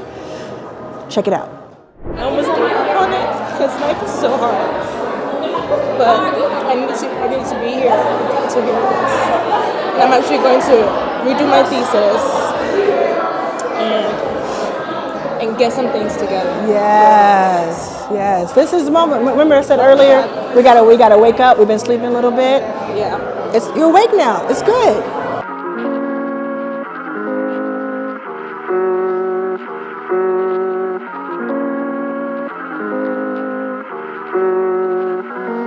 I think it's sold out. I know it's sold out. It sold out a few days ago. And people have been writing to me to get added to it. So we'll see. I don't even know what type of venue it is. It's a bookstore, but I don't know what it looks like. Excited to see.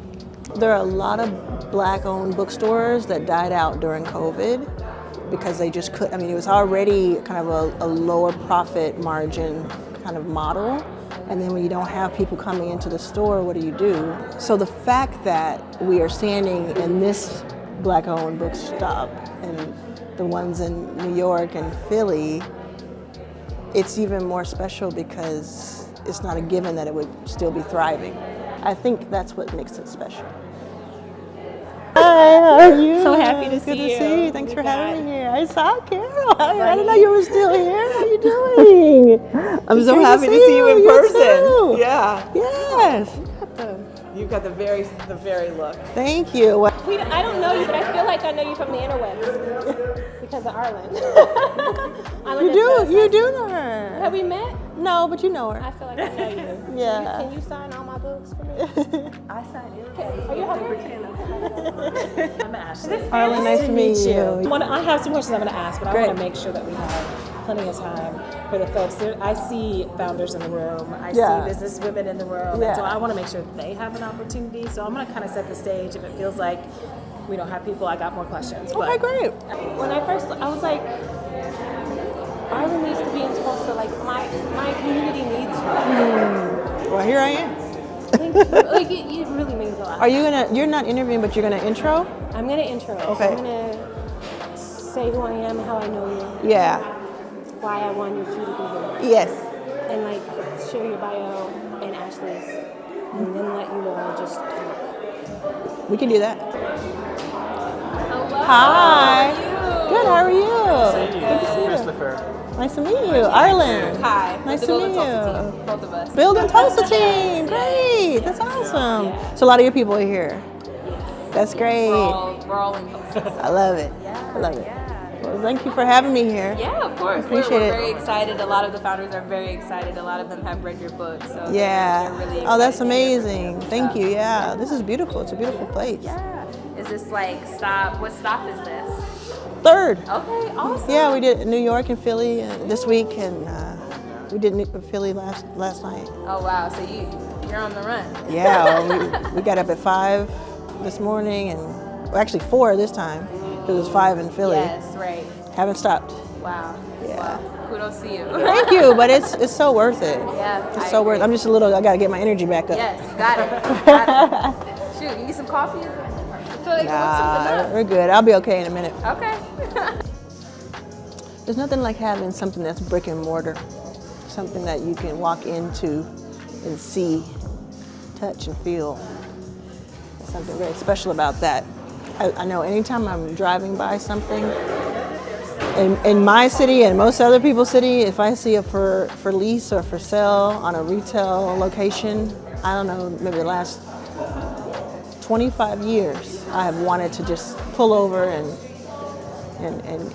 see what that's about. I wanted something physical for so long. I didn't know exactly what though. That's the thing. I wasn't just going to buy it or lease it for the sake of it. But being on this tour has me thinking bookstore. Because I love that you can always have it like books in, books out, change it up a little bit. And I have like so many books at home in my office, so many books, and I just love them. So we'll see. You never know. Hi, I hope you're enjoying this episode. Join me at Your First Million Live. Go to yourfirstmillion.live, and because you're watching this video, I'm going to give you a deep discount on your ticket. Type in the word LIVE, L-I-V-E, at the checkout for any tier, and I'll see you there. You'll be in the building. You have to be there. Join me, TLC, Janelle James, Sheila Johnson, Rich Paul, Issa Rae. Check it out. There's a white shuttle, and I looked over at the freeway, and I didn't even know what the world meant. What does that mean at 5? But I said, everybody is gonna know me, like know me, right? And I think that meant my message. Hopefully, what that meant. The reason that I believe so much in myself is that I believe so much in you all. Like, I think we're all created equal. I think that's why I don't like when people shrink themselves. I think you're no better than anybody, but you're certainly no lower or worse than anybody else. So I believe that if you look at it like somebody left an inheritance, right? And everybody's going to listen for the will. Usually you see like rich families do that. All of us have had that with this country. We were left behind by our ancestors. We were left behind a piece of this country. It belongs to us. We have an equal right to it. And so many of us are not stepping up to claim it. So I'm just here waving my hands like, y'all, like, you gonna come get you one? You know, you're missing this. And what happens is, another thing that happens, people get a little bit. We get a little bit because we haven't had much. And I'm not saying all of us like that. I know some in here are doctors and lawyers and everything else, but sometimes we get something and we go in the corner and we hold on tight to it because we don't want to drop it. It's not that we don't want anybody else to have it, but we just don't want to drop ours. But what's happening is, if we were just to look over our shoulder, we would see all the abundance over here. And we're over in this corner saying, oh, we made it. There's so much more. For half of you, this will be a nice evening and you'll go back to your life. And for the other half of you, you'll say, wait a second, I think I've been asleep a little bit. If you had to start over tomorrow, get back to where you are now, when you step in, Yeah, I don't tend to have regrets. So, no regrets. Anybody know what I'm talking about? I don't tend to have regrets. So I honestly don't think I would change what I did. If this is a magical land where I can change anything, I would change what other people did along the way and how things happened. But I think I did the best I could. There is something like very tangible that I probably would do, is I would have stopped drinking sooner. So I'm sober for 6 years, and yeah, thank you, 6.5. And I drank since I was 21 and for 15 years, and so I think that would have helped a little bit. Hi, how are you? How's it going? I'm Brandon. Hey, Brandon. I've heard you a couple of times, and also love Purple Sleepers. Yes. Yeah. Yes. I figured we would definitely have some synergy around that. Love that. Oh, thank you. I'm taking this selfie without my husband because I plan to be on your podcast someday. Okay. And I'm going to use this selfie when Yes. that time What's comes. your name so we remember? I'm Cindy McGee. One of my favorite people in Tulsa. Okay. So you're Cynthia. You're going to be on the podcast. Cindy. Yes. You'll be on the podcast. I'm going to be on the podcast. You're going to be at Your First Million Live, walking across the stage, having made their first million. Yes. Yes. That's Got going to it. be me. Got it. Love it. Okay, so my question was, of all the pioneers in Black Wall Street, which one's story resonates with you the most? You know, I don't know enough to answer that question.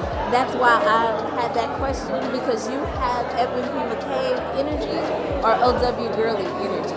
And I would love to give you a tour of Black Wall Street. Wow. Yeah. Oh my goodness. Of course. Thank you for coming here. I'm so honored. Thank you so much. And thank you for answering my question. Of course. Overflow wise, you gave more than I even had. Yes. That's my name. Okay.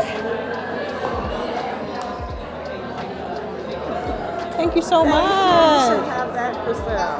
Oh, we will. Okay. We will. We're gonna do the tour first, and then we'll make it happen. But appreciate it. Hi. How you doing? How you doing? You answer one question too? You can try. Okay, so the question I was going to ask is that I know you were talking about just kind of the attack on diversity, and I have a brand that focuses on female entrepreneurs, and sometimes I kind of think about just focusing on women because I know there's kind of an attack on diversity in women. And do you think that's necessary, or do you kind of, what do you see what's going to happen with that?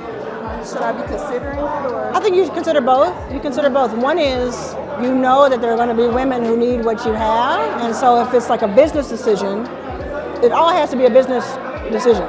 So if it's like, I think I'll generate more, have more customers because women will know where to find me, and I'll be able to help them, and then repeat that over and over again, then I'll do that. Or you could say, as a woman, I'm just going to be successful, and that'll show them. So you have to make the decision based on, don't base it on what you think it should be, like what people want you to do. Base it on which one gives you the most unfair advantage. Which one gets you the most leverage. And that's your decision. That's it. That makes sense. Yeah, thank you. So my friend, we were already coming to your event in April. Oh, really? And she messaged me and told me you were coming. That's right. I was like, oh, we have to go. Oh, that's amazing. Tell me your name. Crystal Berry. I can't wait to see you there. Yes, That's going to be so exciting. Thank you. Thank you so much for Thank coming out to you. this. I'll I see you in look forward April. to April. I can't wait. I can't wait to see you. Hi, how you doing? Good to see you. Good to see you. Tell me where we met. At Janine's backstage in Detroit. Oh, Yeah, really? my sister's Hayes as well. Oh, my goodness. Janine in the building. Janine, Detroit. I remember that night. I remember that night. Yeah. That's right. Bought my purple boots for you. Yeah. Oh, yes. I love it. I love that. And the bow tie. Yeah. Thank you so much. Remind me of your name again? Piwa. Good? Piwa. Piwa. Yeah. Thank you. Are we in the picture? Oh, yeah. Great. What is divs? Like, is that like coding? Yeah, coding. Oh, okay. Okay. And we have a. Oh, you have a book? Yeah, I don't have a book. Okay. How you doing? Pretty good. I'm actually part of your book team. Oh, amazing. Thank you for coming. Tell me your name again. Cameron Perry. Cameron, thank you for coming out. I appreciate it. Are we doing a picture? Yeah. Okay, great. It's great to meet you in person. Yeah, for sure. Thanks for coming out. Appreciate it. I need to reach out to you because I got a podcast as well. Oh, wow. Yeah. Write to team at Arlan was here. Team at Arlan was here. That email that we use? Yeah. Yeah. Thank you. Hi. How are you doing? Khadijah. How's it going? Good. I want you to remember me. I Okay. don't have a business. Okay. But I comment on your stuff for years. Okay. On Instagram. Like Khadijah. I'm always in your comments. I love that. I appreciate that. My name is Ava. I'm a friend of Anissa, and Yeah. I was on your group. Book thing. launch team? No, Or you had a discount kind of thing bump sale? till November, and for 100 for like, which was free Yes. till November, and I was on there. Oh. And it was just really cool to like Oh, just meet you. good. And I'm not gonna cry. But Oh, it's not. thank you so much. Thank you. I really appreciate it. I really appreciate it. I really appreciate it. And you smell good. Girl, you smell like fancy myself. Yeah, like fall. I will say, by the time where I do want to start a fund. Yeah. I almost gave up on it. You gave up. Say it again. I almost gave up on it because life is so hard. But I need to be here to hear this. And I'm actually going to redo my thesis and get some things together. Yes. Yes. This is the moment. Remember I said earlier, we gotta wake up. We've been sleeping a little bit. Yeah. You're awake now. It's good. You probably weren't supposed to do it before because you didn't have the right calibration. Now you're gonna be more focused, more aimed at where you're supposed to be. Hi, I hope you're enjoying this episode. Join me at Your First Million Live. Go to yourfirstmillion.live, and because you're watching this video, I'm going to give you a deep discount on your ticket. Type in the word live, L-I-V-E, at the checkout for any tier, and I'll see you there. You'll be in the building. You have to be there. Join me, TLC, Janelle James, Sheila Johnson, Rich Paul, Issa Rae. Check it out. Black woman asked me, how are you so successful in navigating white spaces? And I said, I don't navigate white spaces. They're not white spaces to me. They're my space. They're our space.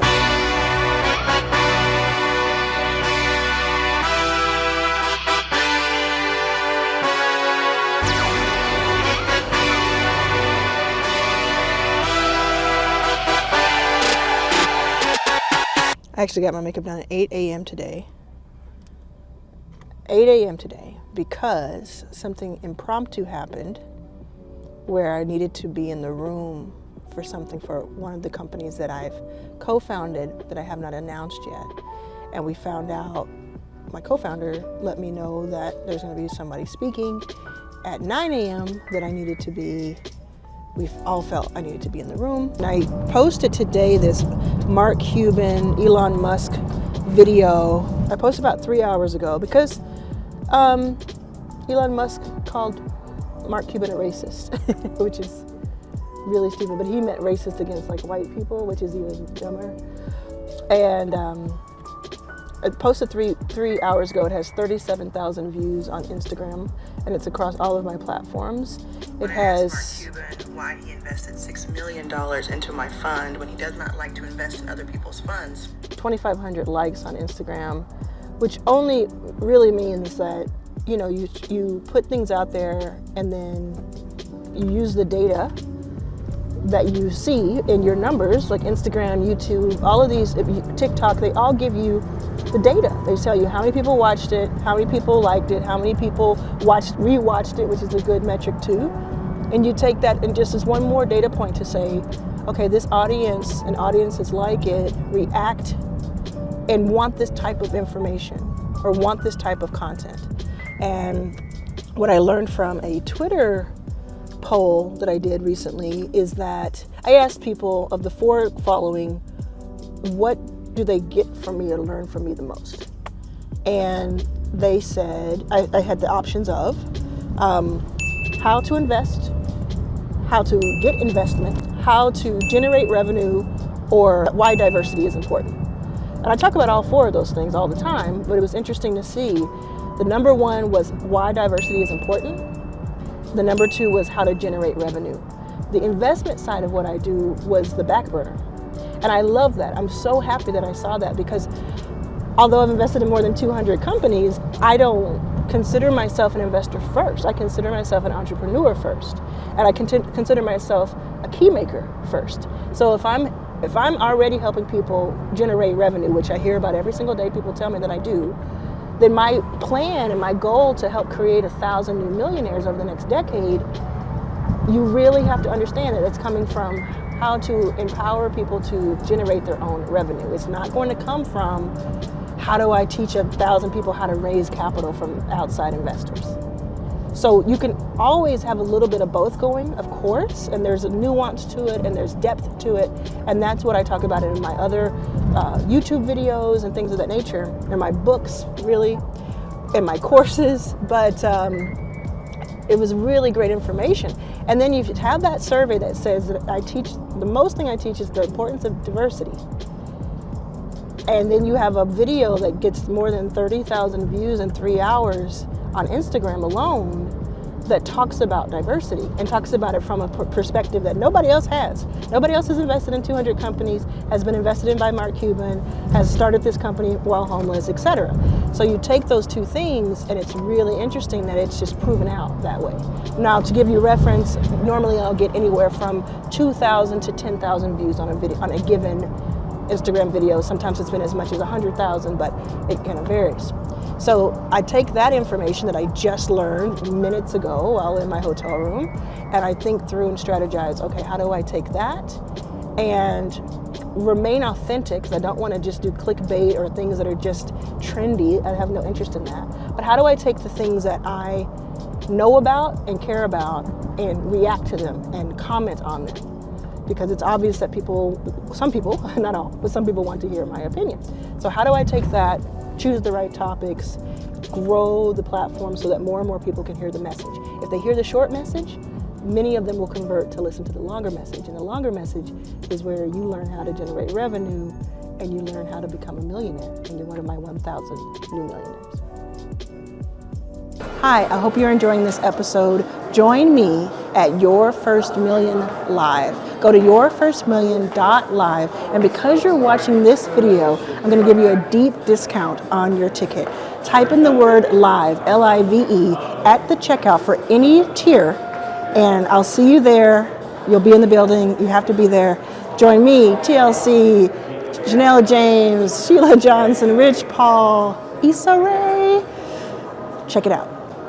A cab driver dropped the bag. I asked the cab driver if he would wait on us for 20 minutes while we run in here because I didn't want to have to wait to find an Uber or find another cab out here because it's a little isolated.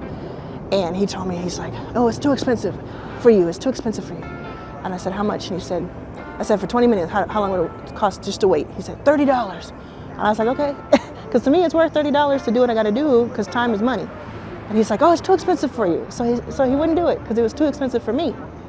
He dropped the bag. He lost the bag because he was trying to get into my bank account.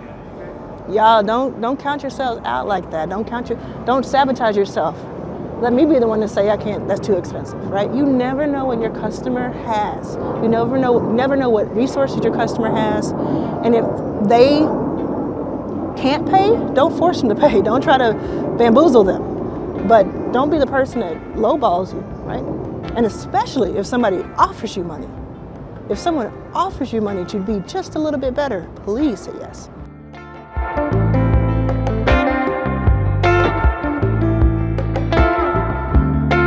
Work for like the Air Force, Raytheon, Lockheed, and then I went overseas as a radar system engineer. So Wow, yeah, I lived in that's Japan, amazing. Taiwan, and South Korea. Yeah, so That's from incredible. 25 to 29. That's incredible. Yeah, That's the face of tech right there. all your stuff for Oh, so thank many you. years. Thank My you. name is Dimple, Nice and I love your nice to meet story you. and all the different things you've done. Thank you so much. I wanted to, just say hello. Because it's so Oh. Actually, could we do a picture? Yeah, of course. Yes. I'm speaking at 3. That address? It's Rise Up Crowdfunding. Rise Up Crowdfunding. And your name one more time. Ruth Hedges. Ruth Hedges. We will check it out. We'll make sure our audience checks it out. Thank you so Yeah, much. thank you. Nice to meet you. Nice to meet you, and have a good. Thank you. Yeah, I'm gonna see what time it is. Yeah. Oh yeah, I should go over there and say something to him. I wanted to get a copy of your book. I didn't get it, and I wanted. No, you don't have to give it to me. Really? Yeah. Oh my God. Thank you so much. Yeah. Catch me afterward and I'll sign it. Yeah. When they are not the Gen Pop. Oh yeah, yeah. Well, someone asked me, a black woman asked me, how are you so successful in navigating white spaces? And I said, I don't navigate white spaces. They're not white spaces to me. They're my space. They're our space, right? So I would say if you're the minority or, not the dominant population, as you say, you have just as much right to be here as anybody else. You have just as much inheritance of this country, of this world as anyone else. You're equal, you're not better, you're not worse, but you're certainly not worse. Second thing is, I'm on a mission to eradicate imposter syndrome in women, and I'm also on a mission to instill entitlement in black women. It's been so long we don't have entitlement. I want black women specifically to have the entitlement of most of the white men I've interacted with here at CES, who will step over me, who will push against me, who will walk up to me literally and say, in my experience, you know things. I don't know what, yes, you know where things are. Where is ... If looks could kill, they might have just. And to tie it all together, the reason I want to do all of this is because we don't have time for imposter syndrome. We don't have time for any of that. The world is going to set up roadblocks for us, and for us to be the ones who say we can't do something, I don't care if you're a man, a woman, other, for us to be the ones who say that we can't do something, we're not supposed to be in the room, we're not allowed to be here, this is self-sabotage. I'll say this, and some people may walk out. Donald Trump was the president of the United States and may be once again. You can be the VP of programming or any VP anywhere on any planet, because that is true. What was the name of the event that you said you're doing? Your First Million Live. Okay. So if you go to Your First Million Live, so it's this, Your First Million Live, but Okay. Your First Million .live. Okay, all right. So we have everybody there. Okay, no problem. Thank you. Hi, I'm very good. I work with Alejandra Valdez from Amazon's Founder Stable. So we do the branding with her, and she told me so much about you. She loves you and appreciates you. Yeah, we love that. Yeah, I love Amazon. We did 2 filmings. Yeah, and that's it was what she great. told me. Yeah. So thank you so much for Thank everything. you. Thank you so much for being here. Thank you. Like just hearing you, I'm like, oh my God. Thank you. You're so powerful speaking. Thank you so much. What's your name? Crystal. Nice to meet you. Can I take a picture? Yeah, we just have to go this way because they keep kicking us this way. Good to see you. This is like so fun. 10 minutes late. Oh, it's all good. Oh, amazing. Okay, I'm gonna take a picture here. Ready? Yeah, let's do it. Oh, wait. Oh, she wants the picture. Yeah. Love everything you're doing. I just got Thank your book you. on Audible. Oh, so I'm awesome. excited. Thank you. Although, so now I can actually listen right away. Yeah. And then your next event is the April one. Yes, I'm on tour, but the next big event is April 9th through the 12th. Okay. Your First Million Live. Well, I appreciate everything you're doing. Thank you. And it's very inspiring. Thank you so much. We need more people like you in the space. Thank you. Yeah. I'm Amanda Henry. I'm based out of Los Angeles. I am the VP of Brand Partnerships at Therabody, a company that my husband founded. He is the inventor of the Theragun. Theragun. Yes. Anybody who's been on Instagram knows what a Theragun is. Y'all know what the Theragun is? That thing that goes. Yeah. that thing that's like does the muscles. Yes. Her husband founded it. Yeah. And they have other products too. And she what is your title there? VP of Brand Partnerships. VP of Brand Partnerships there, and that's her family's company. It's been an incredible journey. It's an incredible company. Obviously, we've grown so much in the past years. He's created the first one in 2008. Yeah. He's a chiropractor by trade and got into a motorcycle accident. Was looking for something in the market to treat his injury, and the only options at the time were surgery or opiates. And that was not, he knew there was another solution out there, but there wasn't. So he made one. To treat his soft tissue pain, and really had no intention of selling it or doing anything with it. Rehabbed himself, put it away, thought somebody for sure has made this or something like this. No one did. He had a patient come into his practice with a similar injury, and that was the first time he thought about doing it on somebody else, using it on somebody else. He used it on him, it worked, and at that point he's like, I gotta figure this out. Like, what is this? Fast forward years later in 2016, he met his business partner. They officially started the company, which was awesome. I had my own company at the time. I had a company fostering female-run and led business. So we were on the same track. Yeah. And I had to make a decision. Do I leave my company and invest in this one and really have a chance to kind of create a white space? And I took the gamble. I joined the team, and I had a really tall task of really helping consumers understand why they needed to buy a $600 Theragun versus a $10 foam roller. Anything about, is any of the revenue public? Any of the numbers public? They're public. We just did Series A last year. Okay. And we raised a really awesome round. So. This is exciting. That's very cool. I love that. I just love that story. Thank you. That's awesome. And I love what you're doing. You're honestly an inspiration for a generation. Thank you. Your work is awesome. I appreciate that. It's good to meet you in person. You too. Love all the success. Your story is incredible. So very inspirational. Is it okay if we take a picture together? Of course. Yay! Thanks very much. Show me some of that Spanish dancing. Ask me a bottle, Mr. Jones. Mr. Jones, yes. He uses this to do it. Help me believe in anything. Don't get too much of it because I don't like it. It's like iRobot. It's gonna attack me. Look at that. It's like eyeing me.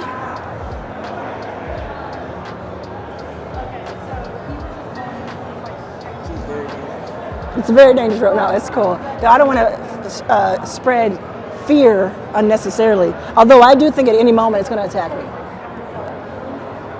My name is Jenna Smith. I am a VC analyst at Advantage. We invest at the early stages between sports and technology. And so when I was in the Master's of Sports Management program at Columbia, essentially our professor Grant Sun introduced Arlan Hamilton's story, learning a little bit more about kind of her trajectory in the industry, which inspired me to get into VC.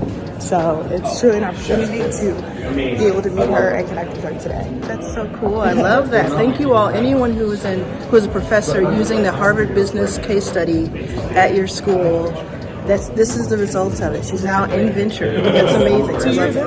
2 years in. I love that. Thank you so much. Thank you. So I'm headed to Gary Vaynerchuk's VaynerX dinner here at CES. And I'm looking forward to it. It should be a lot of marketing people, I'm assuming.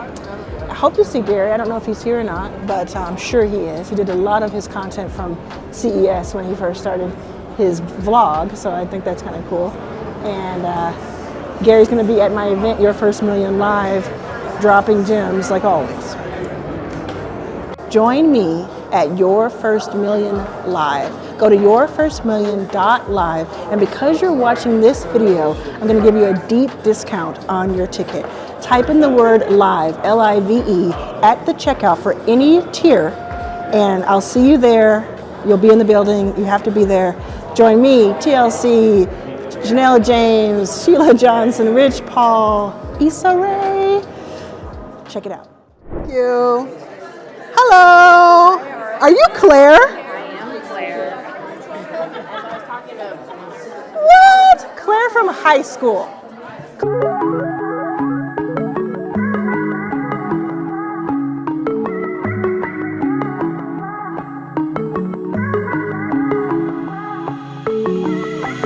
Do a lot of these with your wife? Oh yeah. Yeah, I bet. Oh, I bet. Yeah, I bet. Yeah, that's fun. Yeah, my wife can't be here. She's going to be here tomorrow though for LA. She rarely is able to because she doesn't travel unless she's going back to Germany. So she'll be in the building tomorrow. We get started. Yeah. Anything that we should not talk about at all? Nope, nothing's off limits. Okay, cool. And then the obvious. Anything that we need to make sure we talk about besides the book? Yeah, the book is big. It's like the entire sort of brand of Your First Million. So the podcast, the YouTube shows that we're doing, content we're doing, and then my big event in April. Oh. It's all tied together, so I think that's kind of cool. Cool. I mean, it's usually one question that I always love to ask, especially when we have incredible, LGBTQIA+ representation. It's just little questions that are nuanced about our lives. Yeah, let's do it. I'm down for it. I always like that, and I rarely get it, so I love it. Perfect. Like, I rarely get it in the business setting, so please do that. Okay, sounds great. I'll come out to my mother today. I'm ready. I'm kidding. That's great. Did you not know if I was kidding? Well, I was gonna say because we're always evolving. That's true. Yeah. No, I'm kidding. Yeah. I might have missed that. We had the conversation. I'm 43. We had the conversation at 16, and she's here. Tell me now, because I was. Oh, okay, great. Oh, I didn't tell you the conversation what it was. There's still a story to it. There's still a lovely story to it. Yeah. Okay. Awesome. Well, I think we're gonna have a lot of fun, and thank you so much for the book. Yeah. I feel like $1 million. Oh. I asked my wife today, do I look like $1 million? She said, you look out of this world. Yeah. That's great. That's great. No, it was great. It was great. I'm gonna hold on to it forever and share it with my your peeps. everybody. Yeah, thank you. That means a lot to me. Thank you. Do you want to make your first million? My brand new masterclass, Your First Million, is a first of its kind. This is a simple guide with step-by-step instructions designed to get you results starting day one. Each module is a different category, starting at 0 from scratch to $1,000, then $1,000 to $10,000, $10,000 to $100,000, and so on. So no matter where you're starting, you can learn to make your first million. It's only $30 per month, and you can cancel your subscription at any time. To join, go to yourfirstmillion.pro. And I covered the screen with my arms, and we have a very, even back then, like a sort of an adult kind of banter. And she said, "Why are you covering your screen?" And I said, "Oh, I don't want you to see that I'm pregnant." Just silly stuff. And she said, "What I know about you, you're not getting pregnant anytime soon." And I said, and I just froze because, and then she started looking around my room with dramatically, looking around at the walls and looking around. And I said, "What are you looking for?" And she said, "Your Ellen DeGeneres poster." Oh. And at this point, not one thought in my mind up until this point thought that she knew or had any inclination, because I barely knew, right? And at the same time, my mom at the time was religious, and it was considered a sin to be gay. So it was kind of confounding, but it was also like, I thought, in my 16-year-old brain, I thought, oh, I'm going to be kicked out later today. I got to get ready to be kicked out of my home. And so I was like panicking. And then later that day, she came back from work, we talked about it, and I said, "Are you mad at me? Are you what?" She said, "I was just trying to get you to say it. I've known. I'm just trying to get you to say it." And from that moment on, it's been nothing but support. And I think at 22 or 23, she calls me. I'm living in California at the time, and I had started selling "I'd Go Gay for Angelina" shirts. And you could put your own name at the end of it, like you could say "I'd Go Gay for Customized." And again, this is like early e-commerce. And she calls me, and I tell her I'm doing that because I want to warn her so that she doesn't see it somewhere else. Because you still you want to be respectful. So I told her, and she goes, what does that mean? I'd go gay for, and I explained a little bit what that meant. Oh, you're straight, but there's someone that you think is, cute, and you go gay for. She goes, and she paused, and I thought, oh, here we go. Now she's gonna realize that I'm gay, and again, and it's gonna really hit her. She goes, make one for me that says, I'd go gay for Oprah. So I was like, you're cool.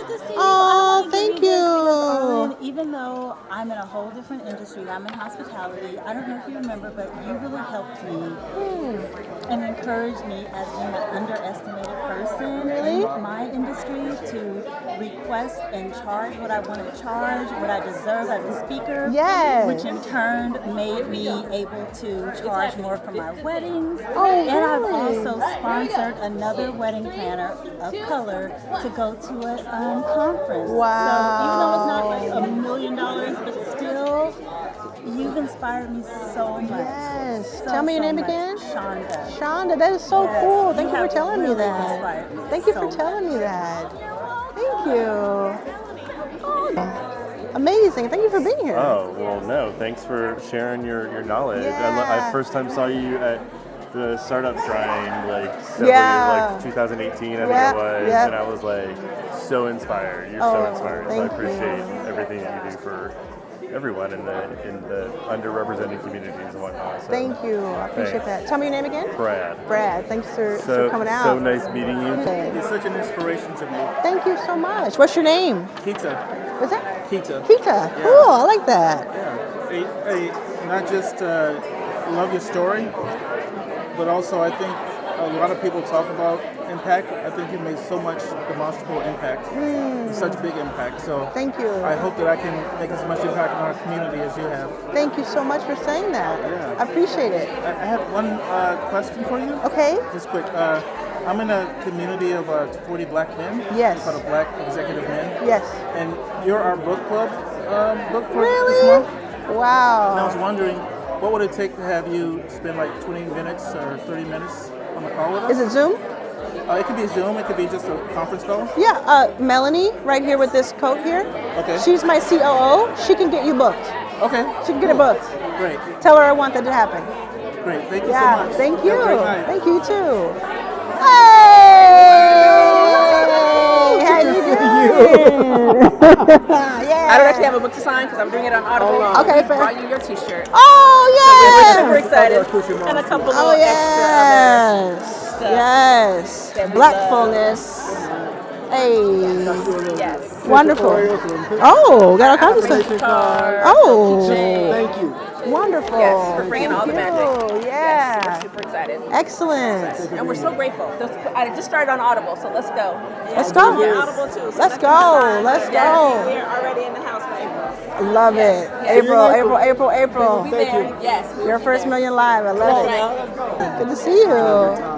Thank you. Yes, I was in Mary Grace's book club in Oh, December. oh yeah, Yes, cool. so you encouraged us to join Arlan Academy, so I'm in there. Oh, amazing. Yeah. I love all of this. That's great. That's great. I'm hopeful we will be there in April also. I would love that. Yeah. What's So y'all's names? My name's Noelia, my husband. I'm Ed. Nice to meet you. We're digital strategist content producers. Okay, yeah. And so we're leading a workshop on Saturday for our brother-in-law who has business, so we bought him a book too. Oh, great. Yeah. And if you do the live code, it's a big discount. And then also I have payment plans. And then also, it's a great train trip. Great road trip. Down there. I hope, that's what you like, TLC. You're there, but TLC's better. Yeah. Watch these videos I'm doing on YouTube. We kind of switch things up a little bit. I'm talking to entrepreneurs. Instead of just talking to millionaires, I'm talking to entrepreneurs, giving them advice. And the ones we started putting out on your First Million in January, they're for you all. You are such light. Oh, thank Seriously. you. Thank you. I didn't know what I was exactly coming here for. Yeah. And I was like, wow. Yeah. No, really a wow. So thank you. Keep it going, okay? Thanks so much. I appreciate you. What's your name? Kristen. Kristen, it's great to meet you. You as well. I appreciate Take good you. care, okay? Thank you. I will. Nice to see you. It's so great to see you. You are in town. Nasheen and Ricky, my speaking agents. We've known each other for a long time. Ricky might say it's too long. No way, not long enough. Who would have thought from the first interaction that we would still be doing what we're doing? I'm just serious. Because you just started Gravity. Oh, you had just started? 2018. I didn't know you started then. Yeah. I didn't know you just started. I don't know if you remember. I don't think you knew knew that. I remember our first interaction. I remember our first interaction. You survived that. You survived that. Of me? Oh yeah? Oh yeah. I got off Yeah. the phone and I was like, I went off on him. I was like, I was I like, got off the phone no. too. I was like, who is? Yeah, who does she think she is? I rue the day. No, but it was just like, you know what? It worked out, and I got more information, you got more information, and we made it work, and now we're one big happy family. We really thank you for all of the doors that you've opened. Oh, thank I don't think you you. realize that. We started in 2018, so really build and they will come. And it really, like how you felt it was a calling, this was a calling for us. Yeah. So I'm here because I love Arlan and her work, but I actually knew Arlan when I was in middle school. We were on yearbook staff together, and we lived at the same apartment complex when we were, I guess, young adults, maybe just kids, like 12.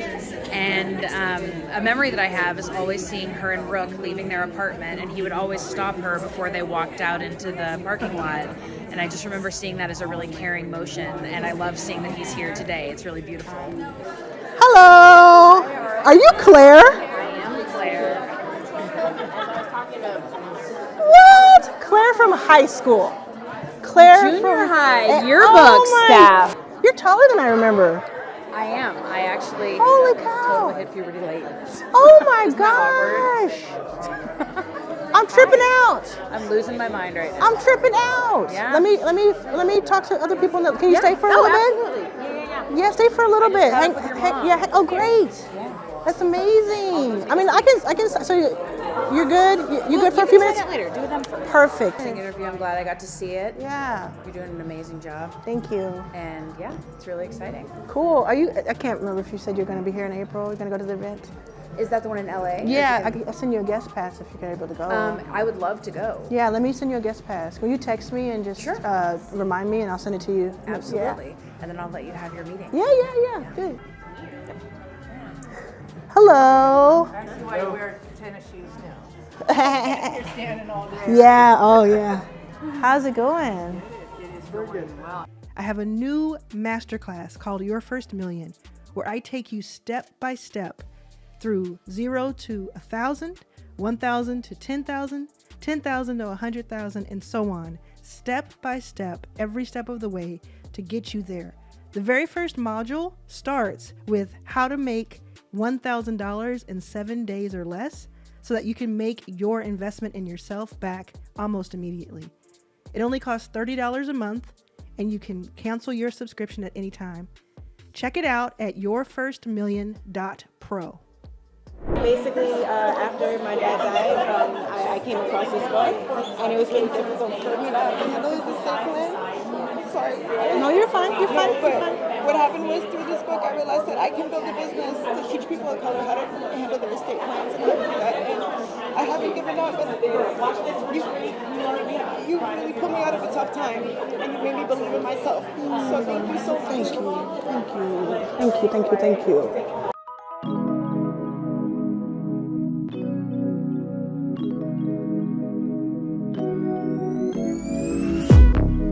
And so we're good on all across them all.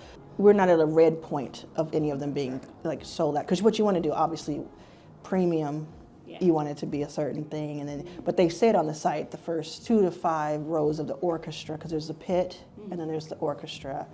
And then the other ones say 5 to 20, and then there's more for general admission plus. And then general admission itself would be mezzanine and loge if we end up opening that beyond 4,300 seats. How are you doing? I'm doing well. Those are cute. Thank you. Yeah, I'm doing good. Yeah. Doing good. I have an office next door here. Oh, perfect. I started a foundation. Yeah. I've done some things that are just different and outside of what you typically know me for. Yeah. Are you happy still doing projects? I don't know. You know, it's acting has always been an extension of who I am, right? And so an expression. So there's lots of ways to express. Yeah. Okay. And I feel I've expressed myself quite a bit in that area, and I'm just looking for some other ways to allow the things within to come. Yeah. I wrote a book as well. Oh, what's it called? The Game of Life and How to Slay It. 2 new things. Great. Yeah. Awesome. Thank you. Thank you so much. Thank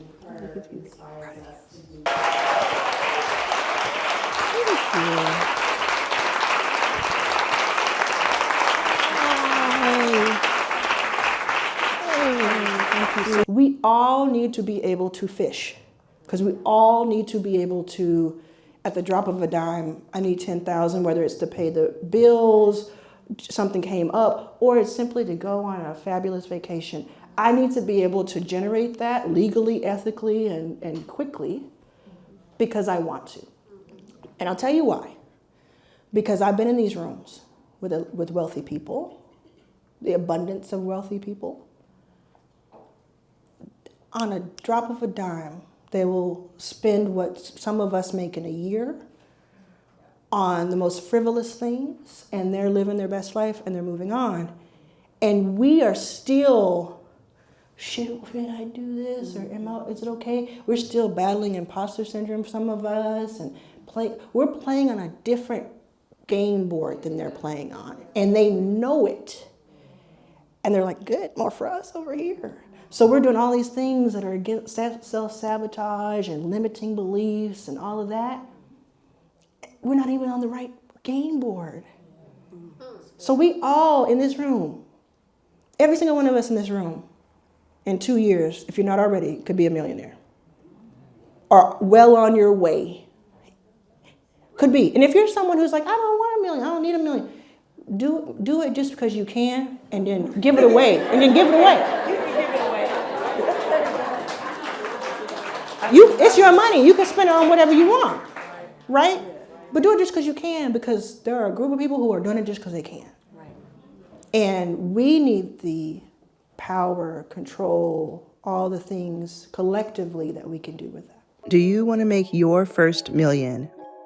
My brand new masterclass, Your First Million, is a first of its kind. This is a simple guide with step-by-step instructions designed to get you results starting day one. Each module is a different category, starting at 0 from scratch to $1,000, then $1,000 to $10,000, $10,000 to $100,000, and so on. So no matter where you're starting, you can learn to make your first million. It's only $30 per month, and you can cancel your subscription at any time. To join, go to yourfirstmillion.pro. Thank you. Do you have a podcast? No. Can we do a podcast together? I know it's a lot to ask, and I'll give you a moment to think about it. But okay, I'd love to do a podcast with you. That'd be great. I love it. What are you thinking? You look like you have. I don't even know exactly, but I think there's something in having two different points of view on something, and there's a lot. There are a lot of people I could do this with, but I just feel like we would have maybe even different audiences, and then just an interesting kind of.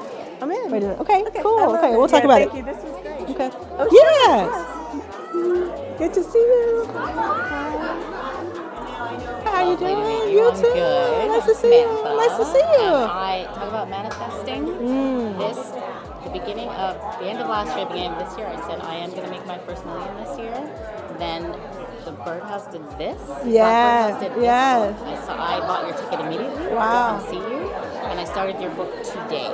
My book was delivered to my house today. Wow. And I said, I'm coming. Oh, I love if that. you wouldn't mind putting to Samantha, I'll see you when you make your first million. Okay. I can imagine you are so ready. Hey, what's your name? Justice. Justice. Love that. Janet's my favorite. She played Justice in Poetic Justice. You know that's how I got my name? Is it? Yes. Wait, when did it come out? So, no, I'm not that young. But in high school, my friend was like, oh, you remind me of Janet Jackson in Poetic Justice, and we probably just like, are you a poet? No, I'm not. Okay. But I was in a African American history class, and I was really it's very, into it, so I think, that militant energy there, inspired by. I love that. Yeah, that's Janet.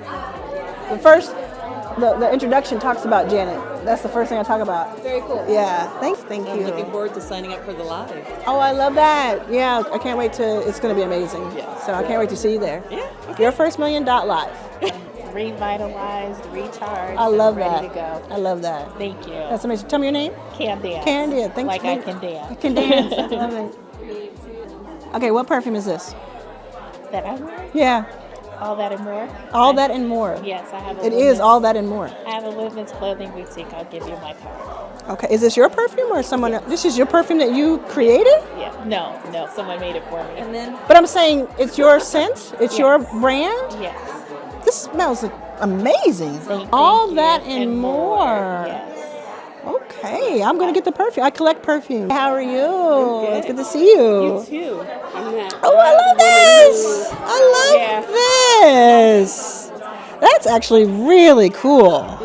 That is so pretty. Thank you so much. I'm the one who was like, I'm gonna get to LA some kind of way. Had my Southwest once. I think you shared it on Instagram. Because Yeah. I was so excited to get here. 'Cause Yeah. I just had a hard year. I remember. So tell me about it a little bit. So I created this platform called Take Your Privilege. Mhm. I'm just tired. You're tired. Nothing left after Where- with all these white folks. Yes. Where? In the book. This is for you too. Where are you? Like, where do you Las live? Vegas. Oh, we were just in Vegas. So you're in Vegas. You're working on. You have this beautiful book. Let's definitely get this in there. Just a gorgeous book. Okay. So I'm just at rock bottom. Why is it rock bottom? I need a break from this to kind of find myself again. Because you kind of get lost educating white folks on their racism and privilege. Yeah. So we're gonna get you out of that. Like, you gotta get different because you've done. I wanna You've be done just your the deal. founder, right? So Yes. someone else can go with it. So I just need to. You know get who I'd back love to talk to is myself. Danielle Leslie. Do we have Is Danielle? I saw her. I don't know if she left. I want you to talk to Danielle. I think she might be someone interesting just to have a conversation with. Yeah, thank you. Yeah. So I saw this one coming out, so I got It's About Damn Time. And then when I read that part about privilege, I was like, oh my God, I have to meet Arlan. Yeah. Your thoughts on privilege, how we all have it. Yeah. Oh yeah. So you've been in this book. Oh, yeah. Yeah. I try to read one book a week, but I'm gonna. Well, I'll take this one. Thank you. I did sign it. So thank you so much. Of course. I think you might be experiencing burnout. Yeah. And so I think it's so on the surface, right? It's just there. And this is called Heal Your Way Forward. That's my podcast. I'm trying Yeah. to get that. Yeah. So I think you need like a sabbatical. I would love to take a Sabbatical. I think there's a way. I think there's a way. Even turn the sabbatical into the company. Oh, I had this vision for something called the Reparative Future Fund, reparations as an act of, investment. Yeah. So my thought on this is it's less about, I just think that you could document your sabbatical from the moment of now. It can represent so much to so many people that turns into something you can monetize. Okay. What's called, hi Danielle, how are you? Can I have you? So I just wanted you all to talk just for a moment. If you had a moment. Absolutely. She has this book and it's some heavy stuff. And I just wanted, if you could pour into her a little bit. Just conversation. Yes, that's all. absolutely. Is it okay? That's okay. Okay. Darling. Yes. I'm going to keep this. Thank you so much. Thank you. So grateful to have you on the team. I'm feeling so inspired this week. Fired up for 24. Awesome. Let's do this. So I'm like, Yeah. You got a great team of advisors. I know. Starring this one. It's good stuff. Yeah. No, they all love you. It's very just such an energizing way to start the year. I had a really hard holiday. My cat passed away. It was just but I felt really good after the meeting, and this whole week we've just been grinding. So thank you for always being so inspiring. Yeah. Say what your company is. My company is Gritty and Pink, and we are building a global destination to hire female freelancers, starting with the music industry in pink.com, backed by Live Nation, and Arlan Hamilton, strategic advisor. I feel like I know you. Do I know? I'm on your stuff. I'm always commenting. How you doing? And that's my husband. How you doing? He waited and inspired on the chance that you could also sign this first book because Yes, of course. this was very life-changing for me. Of course. Basically, after my dad died, I came across this book, and it was really difficult for me to handle it the same way. Sorry. No, you're fine. You're fine. But what happened was through this book, I realized that I can build a business to teach people of color how to handle their estate plans and how to do that. And I haven't given up. And you really put me out of a tough time, and you made me believe in myself. So thank you so much. Thank you. Thank you. I'm so happy you're here. Yeah. I'm so happy you're here. Me too. And I'm glad I wrote this book. Because of this, you know? Yeah. Thank you so much. Thank you so much. You okay? Yeah. Yeah. Nice so to nice see to you. meet you. You I was too. just checking. It's about damn time was like the 6th book I read during quarantine. Oh, nice. So thank you so much. It sparked it. I released like corporate. I'm in my full entrepreneurship. Love and it. Love I'm it. excited to get this, and I'll see you in 3 years Yeah. to sign and I tell you that I That's made what my I'm talking million. about. That's what I'm talking about. I Yes. love that. And I just believe it. You know what I mean? Yeah. I just know it. That's It's a great. non-starter. It's Yeah, happening. yeah. So put in the work. It's gone. So It's great. Thank you. Keep doing what you're doing. Thank We're watching you. and it's resonating. Thank you. Hey! Hamilton. Wait a second. So what town are y'all from? Louisiana. Stop. Okay, Exactly. no, my dad's from Alabama, but you really favor my dad's side of the family. I was thinking, I was like, your face. You really? Yeah. Are you an LA person? No, Dallas. Okay. And my mom's from Mississippi. Oh, okay. So we were in. Okay, so we were like. But it's my dad's side. That's But like your it's my dad's dad's side. side is Hamilton. Exactly, yeah. So your family goes back to Louisiana? Yeah. They're from an area near Baton Rouge called St. Francisville. Okay. This is trippy. I know, right? Okay. So we could conceivably do something in person if we do this project together. Great. Yeah, and you have a podcasting center. Can I be so bold as to say we should do it here, or should we do somewhere else? Okay. And there'd be a great way to promote both what we're doing. Exactly. Yeah, I love I'm that. back February 5th. Okay. And I'm here for a while. I go to like a couple of things. You're back after April, so it'll be after your... No, we could start sooner than that. I'm going to be here a few days in February, a few days in March. Okay. And I'm also working remotely. I just Yeah. work from Hawaii and here. Yeah, I just, I really want to, if we can do it in person, I just really prefer that. Because we could always do it Zoom, but I really like this idea of making more content out of it, doing the whole thing. Exactly. Yeah. All right, well, we'll email That's some exciting. ideas. I just need everybody to understand, just like, people say I'm not, like recently, people I find to be brilliant say, I'm not as smart as those people. Okay, I can't relate to even thinking those thoughts. So I need us all to understand that not just for ourselves personally, but we kind of owe it to each other to all believe that we can do this. Do you want to make your first million? My brand new masterclass, Your First Million, is a first of its kind. This is a simple guide with step-by-step instructions designed to get you results starting day one. Each module is a different category, starting at 0 from scratch to $1,000, then $1,000 to $10,000, $10,000 to $100,000, and so on. So no matter where you're starting, you can learn to make your first million. It's only $30 per month, and you can cancel your subscription at any time. To join, go to yourfirstmillion.pro. I had to come over here and say something to you. Okay. Because I was a junior at UNC. Yeah. And I was in entrepreneurship. And we had VCs coming to our class. There was a white man that came, a managing partner at a VC firm, and I asked him, have you ever thought about investing and having only like a black and brown fund? He gave me this runaround answer. And a week later, Brittany Davis from Backstage Capital came.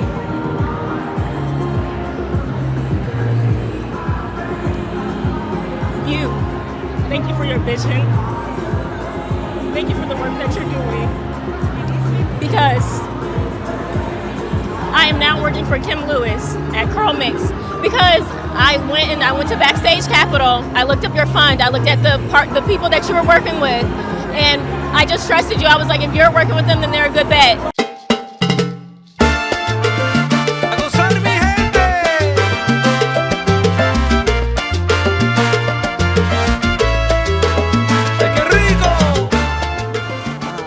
Marble. White. Green. Blue. Aviator. Yeah, we're gonna actually have some more here. So we need 7, 8 more. Just anything like this that's out. Just a mixture.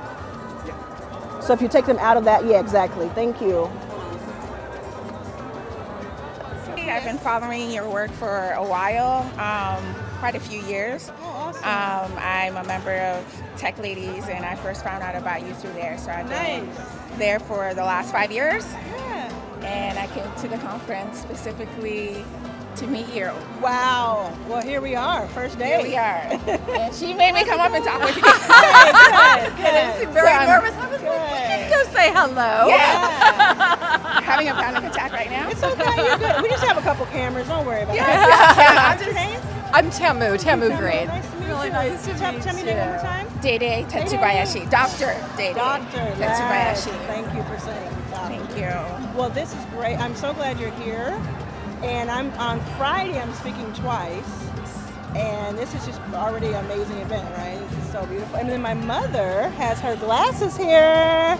Oh my goodness. Oh my gracious. goodness. Those are her glasses that she designed. I need a pair. Yeah, you can check them out and wear them in the mirror if you want. If you want to try them on. Are they sunglasses or prescription? So they're sunglasses, but you can get anything you want done to them either on your own or you can send them into our partner. Right. June. Yes. I was telling your mom how your mom reminds me of my mom. Oh, wow. I don't know. I know, and she got on my favorite color right now.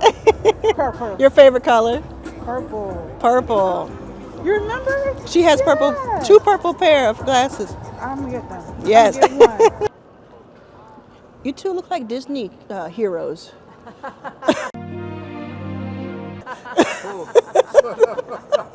You do. Can you please film them? You both look like you're princes from like a Disney film. It's incredible. That's incredible. That's crazy. I just think the way that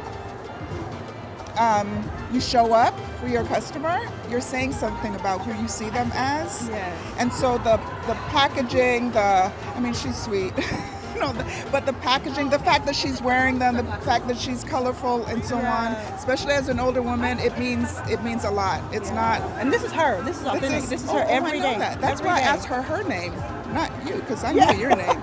I asked you what her name was because I want to refer to her because this is her brand. I get it. So it's beautiful. Love it. Wonderful. You better go with it.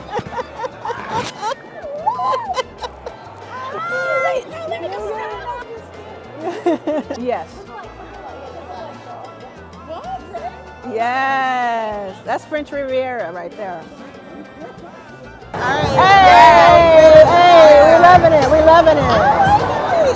Yeah. You show up, your story, you know what I'm saying? It resonates so much. And for you to have this, I do what the fuck I want, and who gonna check me, boo?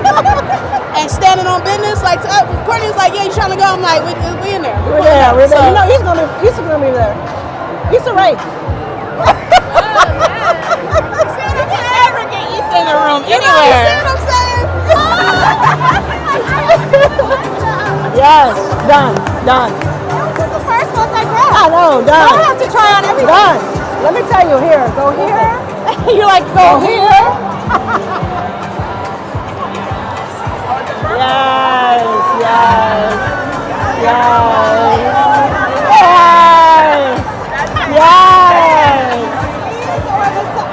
They're beautiful. Yours are cute. That's ours. Yeah.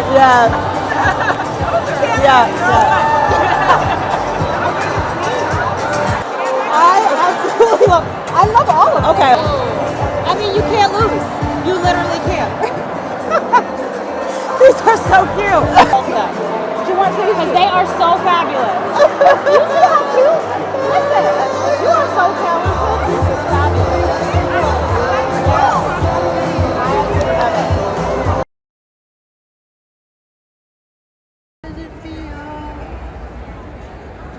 So heading back for rehearsals at ROI. Also, day 2 of Mom's Eyewear table. It's already a good vibe in here, so should be fun. Here is a question, because some of them have some slides, which I gave them strict instructions that slides should be graphical and very minimal information for a pitch. They will be on the screen that says the Millionaire Summit, so that you guys can see them, and then you can probably get a little side view from there. Because they're LED, we can see it, so I just want to make sure you think that's comfortable enough, right? Do To give you an we overview. have a piece of paper, like on a clipboard, that we are able to take notes on? That's what, I'm so glad you asked because Colin asked that same thing. And Yeah. yes, we will have Yeah. clipboard with That's pad all we and really pens. need. There will be a countdown clock on the left screen. Dre will come out right at 7 minutes. I'm going all day. Who's gonna cut all this footage? He edits it. He's already got done it. it. He's already done it. You're getting in years with the footage, huh? We release something twice a week, constantly. And that's just the documentary stuff. We have other types of content that we release on top of that. If you documented your stuff for a month and you posted consistently on YouTube, Instagram, TikTok, and LinkedIn, and it was like, you know, Mondays and Thursdays or Sundays one time a week, you just doing it for 1 month for you, you would have, I don't want to go too far, but you would have an extremely different situation as far as opportunity, because you already have you already do the thing, even with smaller numbers watching, because it's such a deep experience. No, I know I need to do it. Send me this clip, because when I start doing it, I'm gonna give you credit for pushing me. At the beginning of the year at ROI on this stage, in this moment, we are here. I'm gonna tap into your mic. We are here, and Arlan is telling me to do what I know I need to be doing. If you wanted to go even 10x what I just said about you, if you were to sit down in your kitchen and have a moment with the camera and talk about this was happening in my life, I'm having, you know, what we just talked about, half of that, which we just talked about off camera. Girl, you know, you would have so many people who related to you and also who looked up to you, because they were like, she's doing all that and she has that going on. I have all that going on and I'm not doing that, but I could. It would just tap into something. So you just kind of find your lane. And you said it. I've been moving in the shadows you've for been a long moving in the time, and it works for even you. when I moved here, do you know I found out that they say that they nicknamed me a nickname I didn't even know. Which was? The Harriet Tubman of Puerto Rico. There you go. Because I was the first. Bringing everybody here. I was the first black woman to move here. That's, you know, a founder that's young and in tech and all these kinds of things. I'm like, y'all be talking about me like this. I didn't even know. I don't know if you care about having more people move here who are business. Like if you want to have, let's say it would be good for the ecosystem if 50 more people moved here who are women, who are black, who are Latina. If that would be good for the ecosystem. If that is the case, if you believe, okay, we need this, we need doctors and we need entrepreneurs and this, doing this for 3 months, you would feel it. It would be full because you would be very intentional of what you're saying. And I want to let everybody know this is something special. Yes. I have asked Rachel to interview Mrs. Sheila Johnson at the event, Your First Million Live, April 9th through 12th. The first black woman billionaire and the co-founder of BET. Hello. Because you know what? And the founder of Salamander Resorts, which is my favorite fall place to go visit. Fall, she said. That's she's rich. That's where I go. She's fall. rich. She said fall. You've heard of summer. Listen. Where do you autumn though? Listen, okay. can I tell you know where you want to autumn? At Salamander Resort. Okay. I'm going to show her this. Now, do you know why I wanted you to speak? I'm interviewing most people. Yes. I'll tell you why. It's a recurring theme with us. Tell me. Y'all both have horses. Oh my God. Yes. I really should be taking a break right now, but I can't. And so I'm trying to catch my breath internally. So we'll see what happens. Hey! Welcome. How you doing? Good to see you. Oh my goodness. How are I'm you? You brought Mom. Hi, how you doing? And the whole fam here. How is Great. everyone? How's it been? Good. I know, and that's like last year as we did the entire Shark Tank right there. Yeah, that's what That's how it Rachel originated. said that it inspired it. No, that's super fun. I'm super excited. Before cameras, I guess, are already rolling with you, so Yeah. How are you? Good. Do you have time to catch up later? Oh yeah. Oh yeah, for sure. On the next book, and so I got a book deal for the second book. Both of them were a book deal, and on this one I was like, you know what? I want to help create 1,000 millionaires in the next decade, and this book is the kickoff. You can do. I feel like you're already creating over 1,000. Yeah, I want to do, so I hear people say I want to do 1,000, I want to do 1 million millionaires. Yeah. What I'm saying is I want to really be the reason, like the kickoff point, and track it. So to be able to look back and say that 1,000 millionaires started from the learnings and the book and the event that we're doing together, all of that, like we're going to track it, and people who reach that status will go across the stage each year at Your First Million Live.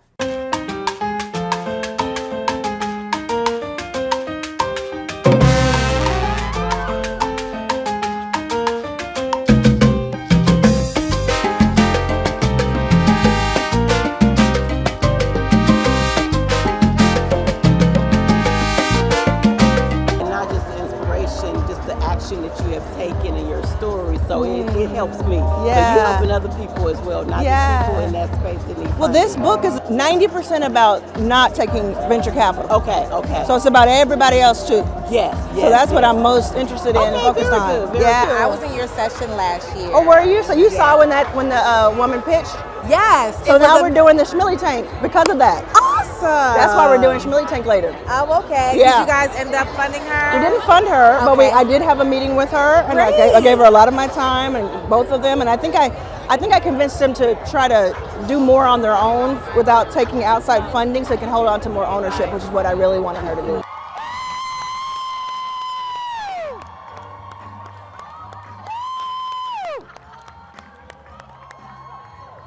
Processing to win on that day. Yes. And so I didn't prepare anything. I just was like, okay, Lord, if I win, just in prayer, he was like, well, your intro song says it all. So I was like, well, you know what? That's what I'll say if I win, Lord. And that's why I sung the song on the stage. And I was just like, oh, this is so perfect. But it caught me off guard in the best way. Yes. It was an amazing experience. They're going to introduce Mom to Tabitha, so maybe Angel will too. So it's good she stayed right now. Arlan, are you Should be okay okay. with sitting on this chair just because? I'm happy to. Since they're going to be commentating and everybody's that way, they're not like. I'm just checking the chair. Okay. I have no problem standing wherever you want me. So what the reasoning is? That way, since you're going to be introducing everybody, so they're not. I'm going to be introducing everyone? Yeah, you're going to be announced first, and then you'll be just introducing. Or we don't have a voice of God with everybody else's names, just with your name.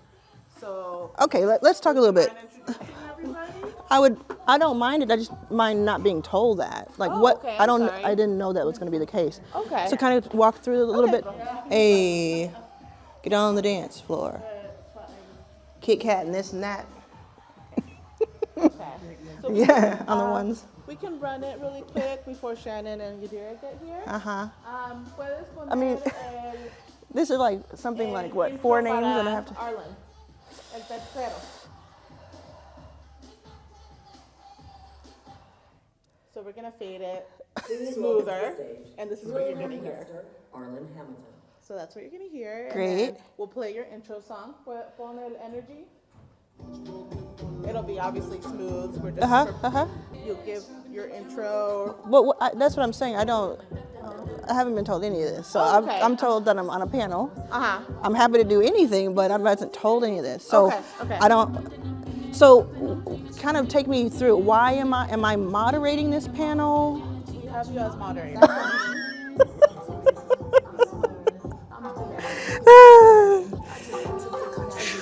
I can do it. It's not a problem. I can moderate in my sleep. It's just not to be told. Like who connected with you about coming? We'll talk about that later. So so we can get through it, right? So tell me what I'm doing. What is the topic? Tips for achieving Schmilly status. Are there any directions you want me to go in? Because I'm going off of that. and then also, can I have a list of names so I can see them there, but I can start pronouncing them? It's actually, the funny thing is like, it's really good to do this. And if I had known about it, I actually would have been excited to do it. It just threw me off for a second, but I want you to see that. Like, I'm not all sunshine all the time. Over the initial shock of never knowing that. I just and found now out I could, that you didn't know. Had no idea. Okay. Yeah, and I don't know where that miscommunication came from. It very well could have been on my side, but I don't think so because usually we have a conversation about it. I thought it was a panel, and we're all just on the panel. Well, the cool thing is, since my book is Your First Million, and we're talking about their first million and beyond, it's a natural conversation. Absolutely. So that's easy. Like that to me are simple. Absolutely. To me, yeah. Yeah. So. Yeah. It's all good. Yes, it's great to see you. I'd love for you to meet my mother. She adores you. Mrs. Sims. I'm doing well. These are her glasses at 74.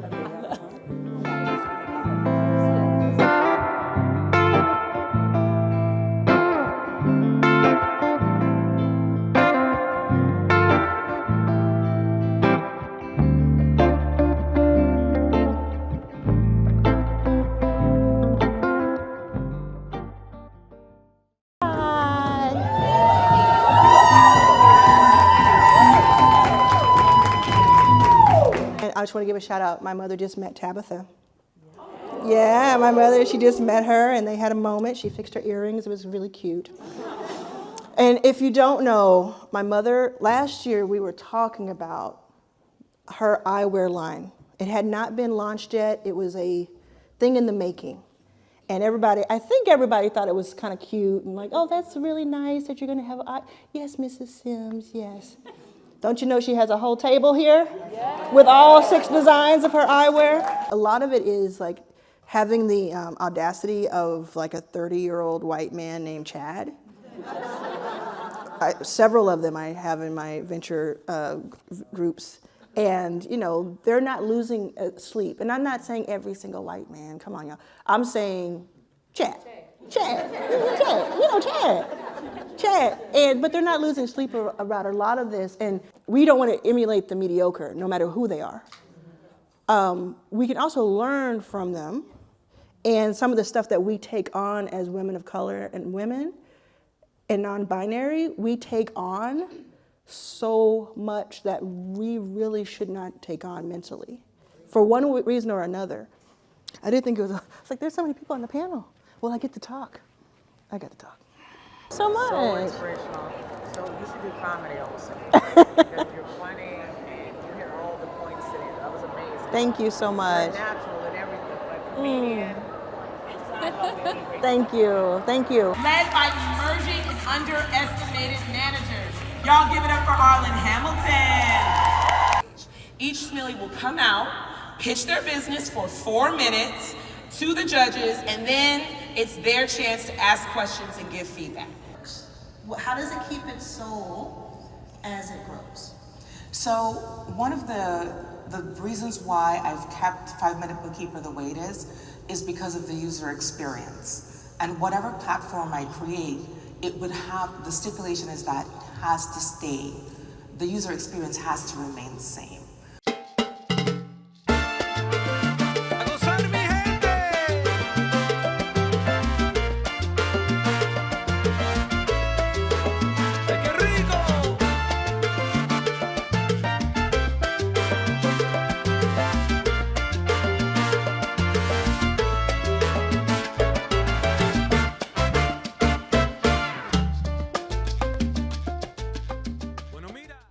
I have never done live television. I recorded the talk that aired maybe an hour or 2 after I recorded it, and that was in front of a live studio audience. That was so much fun. I can't remember recording it. I have seen the replay of it.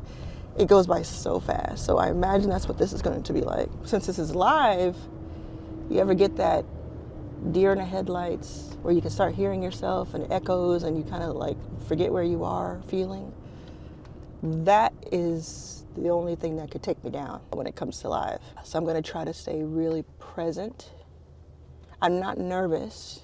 I think I'll get a little bit of excitement a couple minutes before I go on. But I'm not nervous, which I would have been a few years ago. Wouldn't have been able to do this at all a few years ago, at all, whatsoever. And so I have to get very focused. It's the same thing as if I'm going in front of a very large crowd to speak. It's the same kind of vibe.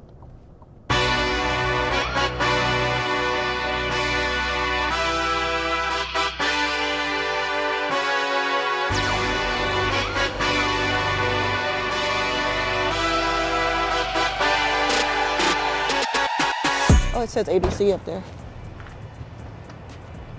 Thank you, Sunny. We'll be about an hour and a half, 2 hours. Thank you. Yeah, no problem. Yes, hi. Hi, I'm Erin. Oh, it's great to see you. Hi. How are you? Did you Nice to meet you. Did you see Jessica outside? Yes. Because we might want to pull her in, right? Oh, yes. Yeah, like make it Can I ask you conversational. this too? Yeah. I have been told by a couple friends who are on the show that Tamron likes to change the questions last minute. Is that true? Okay. So just be prepared. Okay. So honestly, I mean, I would, right? Honestly, though, whatever she asks you is going to be about you, so just go with it. But like I said, feel free to give full, complete answers and expand upon your answers. Okay. Hi, I'm so sorry. It's okay. How are you? I'm okay. How are you? I am April, the stage manager. Nice Hello, to meet you. everybody. Hello. Nice to meet you too. Welcome to the Tamron Hall Show. Someone's going to come up and mic you up in a little bit, okay? Mm-hmm. That All sounds right, good. Thank you. So then like you end up scaling slower because when others are able to drop 10 million on a lab, I'm over here transforming a Harlan Brownstone into like this steampunk energy lab. Yeah. And you have to. So yeah. Save it. I know. What you're saying. Save it. We can do that. Totally fine. And then Arlan, I have a Adjusting question shots. for you. Thank you very much. I appreciate You said in an interview, I wake up every day thinking about ways of catalyzing other people. What was it about Jessica and her company that made you want to invest? However you want to answer that. And then the last question we have here is, Arlan, you say your goal is to create 1,000 millionaires. What are the next steps for you? We were sharing a dressing room, and now they've moved her into a bigger dressing room by herself. So that's really backstage. When I say I'm backstage, and Jessica, our headliner, is front and center. I'm just joking mostly about that. Mostly. Well, she's a venture capitalist, meaning she gives startups the funding they need in exchange for a stake in the company. And she invests in the underdogs, or as she says, people who are underestimated. She's also the author of the book, It's About Damn Time, and her latest book, Your First Million. Please welcome to the JFM, Arlan Hamilton.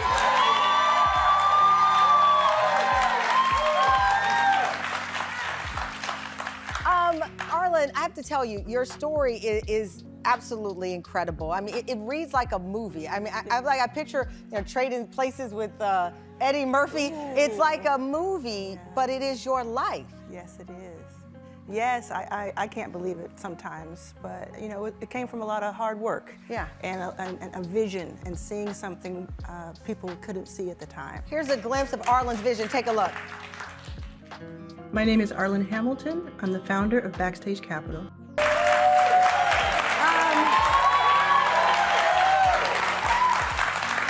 First of all, you're so unassuming.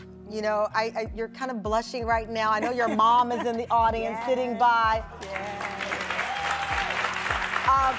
I guess I'm in the movie frame of mind because Nina was just on, but a lot of people think venture capitalists, they think the character that Leo DiCaprio played in Wall Street. Yes. Some cutthroat dude who's ready to win at all costs and not care about the underdog. You care because we are underdogs. Yes, and that character is who I was up against and who I'm up against on a daily basis. But I thought if I am up against this, we all must be up against it. And there must be a way to break through. Right. And I knew that I could yell about it, I could talk about it. I'm very loud and proud. But if I were writing checks at the same time, people would listen. Yeah, but...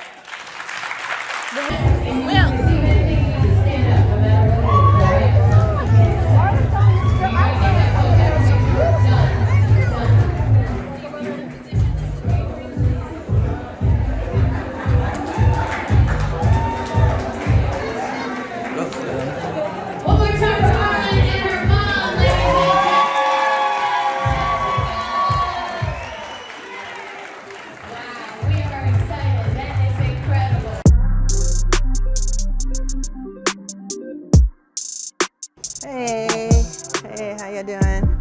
Hi, how you doing? Good, how are you? I'm good. It's great to see you. You too. We were on Damon's show together, but we were not in person. I know. I remember. Yeah. I've been following you. Oh, I want you to meet Angel before we get started. Yeah. Come on in, Angel. Hi. Hello, how you doing? I'm wonderful. How are you? Good, how are So you? Angel's my sister-in-law. This is my brother. Okay. They work together, and then they also document me, so we'll tell them more about that. But she loves the show, loves your work, and I want to make sure that y'all saw each other. That means a lot to me. You like my braids? I like your braids, girl. I really believe that the very first thing you should think about is hiring a fractional, or you can call it part-time or contract, executive assistant type who can free up the CEO's time. And that you may be a solopreneur, or just you, but can free up your time from the menial tasks and the minutia so that that CEO can do what they do best, which should be sales, maybe fundraising if you go that route, and customer service.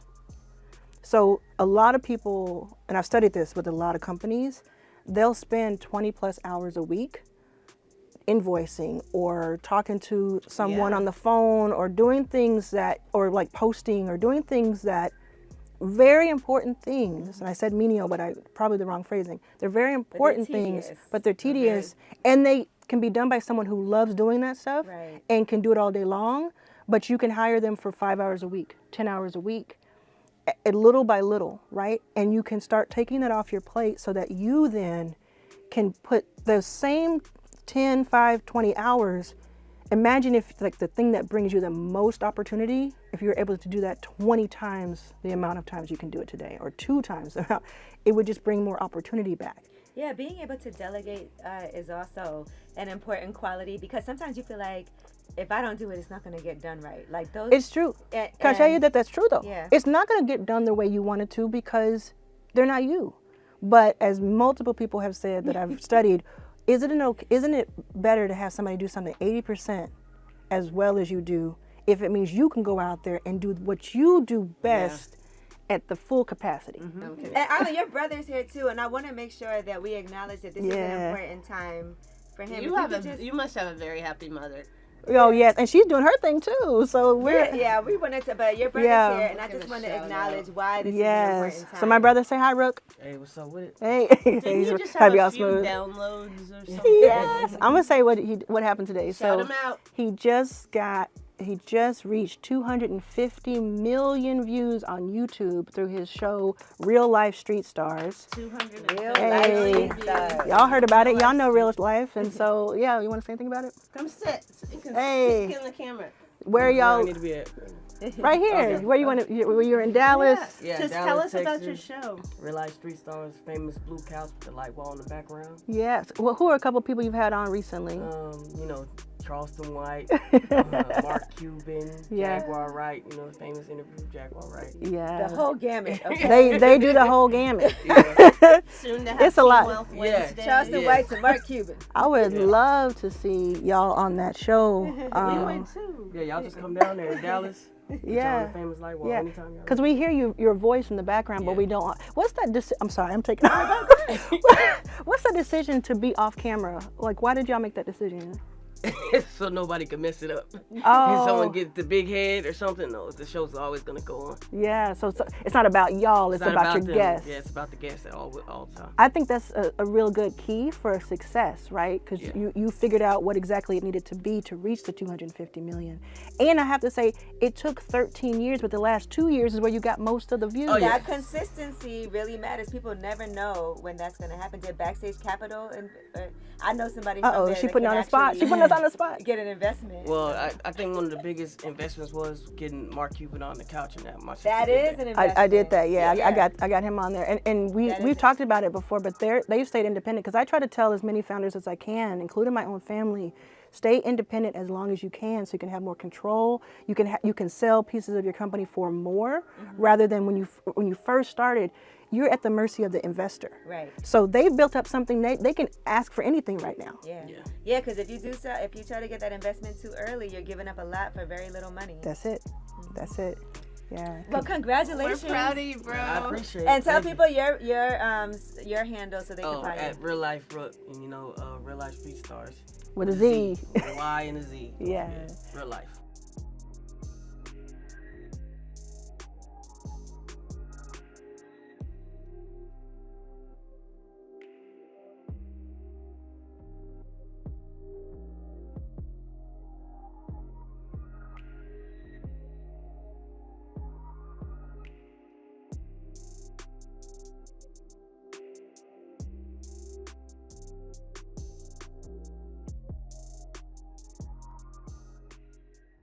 the Robin Hood of venture capital. It's about a woman who went from homeless to venture capital fund founder. As one of the few black women to break into the boys club of Silicon Valley, Arlan Hamilton wants to get you to your first $1 million. I'm Arlan Hamilton. I am the founder and managing partner of Backstage Capital, which is an investment firm that invests in underestimated founders. I'm an author of the book It's About Damn Time on Penguin Random House. I'm the host of the weekly podcast Your First Million, and I am a venture catalyst. And I teach other venture catalysts and future venture catalysts how to invest in underestimated founders too. And yeah, I'm also a sister, a daughter, a wife, a friend. I had been working for probably 3 years at this point on raising a fund of some sort, something for underrepresented founders at the time. And I was living out of a hotel, sharing a room with my mom every single day. We didn't know if we were gonna have 1 or 2 meals that day. It was very, very touch and go. And I had to make this decision of like, why am I doing this? And also, does it make more sense to just kind of not do the big thing and do something a little bit different that's easier? And so I was in the parking lot of the hotel we were staying in, and I was pacing, and I was walking back and forth. And I said, should I continue with Backstage Capital? And I just decided to do this exercise, and this exercise was close your eyes and imagine the world 5 years from now, and imagine that the thing you want to do so deeply does not exist in the world.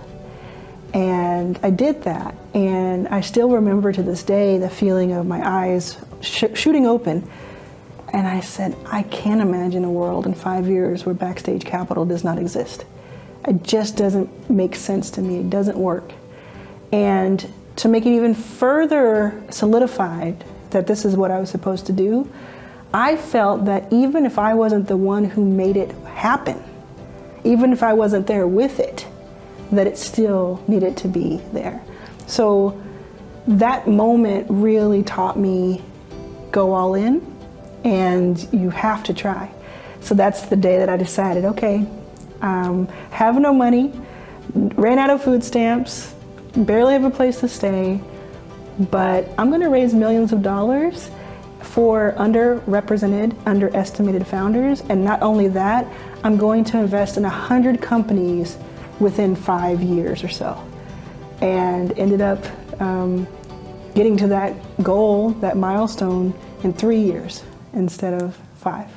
I grew up in Dallas, Texas. I was born in Jackson, Mississippi, and then I spent the next 20 years or so in Dallas with my mother and my younger brother, Alfred. It was 2011, and I had heard about a place called Silicon Valley, and I didn't quite understand what that meant, but it seemed interesting. And I saw people like Ashton Kutcher and Justin Bieber and Ellen DeGeneres and Troy Carter were making investments in a place called Silicon Valley. I wanted to know what that meant. And so I started paying attention to people behind the scenes in entertainment to see what they were working on. Because it was not only these artists, but it was their managers. And in the hallways of the stadiums and the arenas that I would work as a music production coordinator, I would also hear whispers about investing in startups. And I wanted to know why people with money were chasing that. So I did a little research, and I got really excited about it. I thought, this is the new frontier. This is really interesting. I've always felt like an entrepreneur, and I think this is what that is. This is my tribe. The negative side, though, was that I found out quickly after that only 10% of venture funding and angel investing goes to women, people of color, LGBTQ founders, and other. So if you're a white man in Silicon Valley, you have a higher chance of making and raising capital than you do if you're anyone else. And that didn't make much sense to me in a country where white men make up only 1/3 of the population. So that's when things changed a little bit for me. That's when my life changed, is when I decided, instead of trying to raise capital for one company, some company that I would be the CEO of, what if I tried to raise, and what if I did raise money to put behind other founders who looked like me? And that's when I started Backstage Capital. And since then, I had said In 2014, I think it was, I said I wanted to invest in 100 companies by 2020. We've gone on to raise about $20 million, and we've invested in more than 200 companies. Raising all of this money has not been easy. It has been a challenge every step of the way. I call it pushing a mountain up another mountain. But it has been very rewarding because now we have hundreds and hundreds of founders who have been backed. And I feel like it started with just that one idea in a bedroom in Pearland, Texas, just a few years ago. And I'm very proud of that, to be here now and have so much innovation come from that one idea. It's important for a fund like mine to exist because we have a lot of time to make up for. There has just been so much inequality in this country for so long. And economic empowerment is a remedy to a lot of that damage that has been done. And you talk about generational wealth. You can't get to generational wealth if you're not even able to get parity in the now. And think about also innovation. Like when you back Black founders, brown founders, women, people of color, LGBTQ, when you're backing these entrepreneurs, you're also backing the next great health tech company, the next great infrastructure company, great sustainability company. All of these innovations are coming from these brilliant minds that are being either overlooked or undervalued or both. And for me, the idea of sourcing and bringing these companies and these founders to light and just simply clearing their path for them to do the thing they were already doing and do so well, to me, that is the best way and the best use of my time. I can be a catalyst for the work that they do, which I think is so, so important. So it's about all of us. It's about helping all of us succeed, no matter what your background is, when you help one of us succeed. And I also think that it's fair, to be honest. There's a lot of inequality that needs to be fixed and balanced. It's just really important, in my opinion, to have thousands and thousands and more people of color, women, LGBTQ, millions, knowing, understanding that they can start companies, that they are privy to all that this country has to offer them, that it doesn't belong to a chosen few. It's just very important to me. When I was in the 3rd grade, I wore 6 watches, 3 on each arm, and they were, bubblegum watches, bubblegum machine watches, and but they all worked, and they were all set to a different time zone.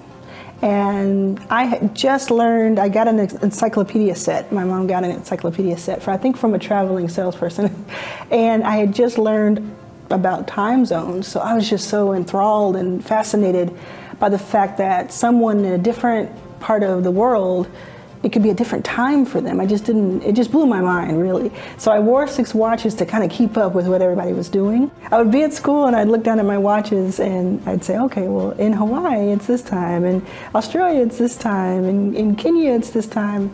And I just had the best time with it. I knew that people were staring.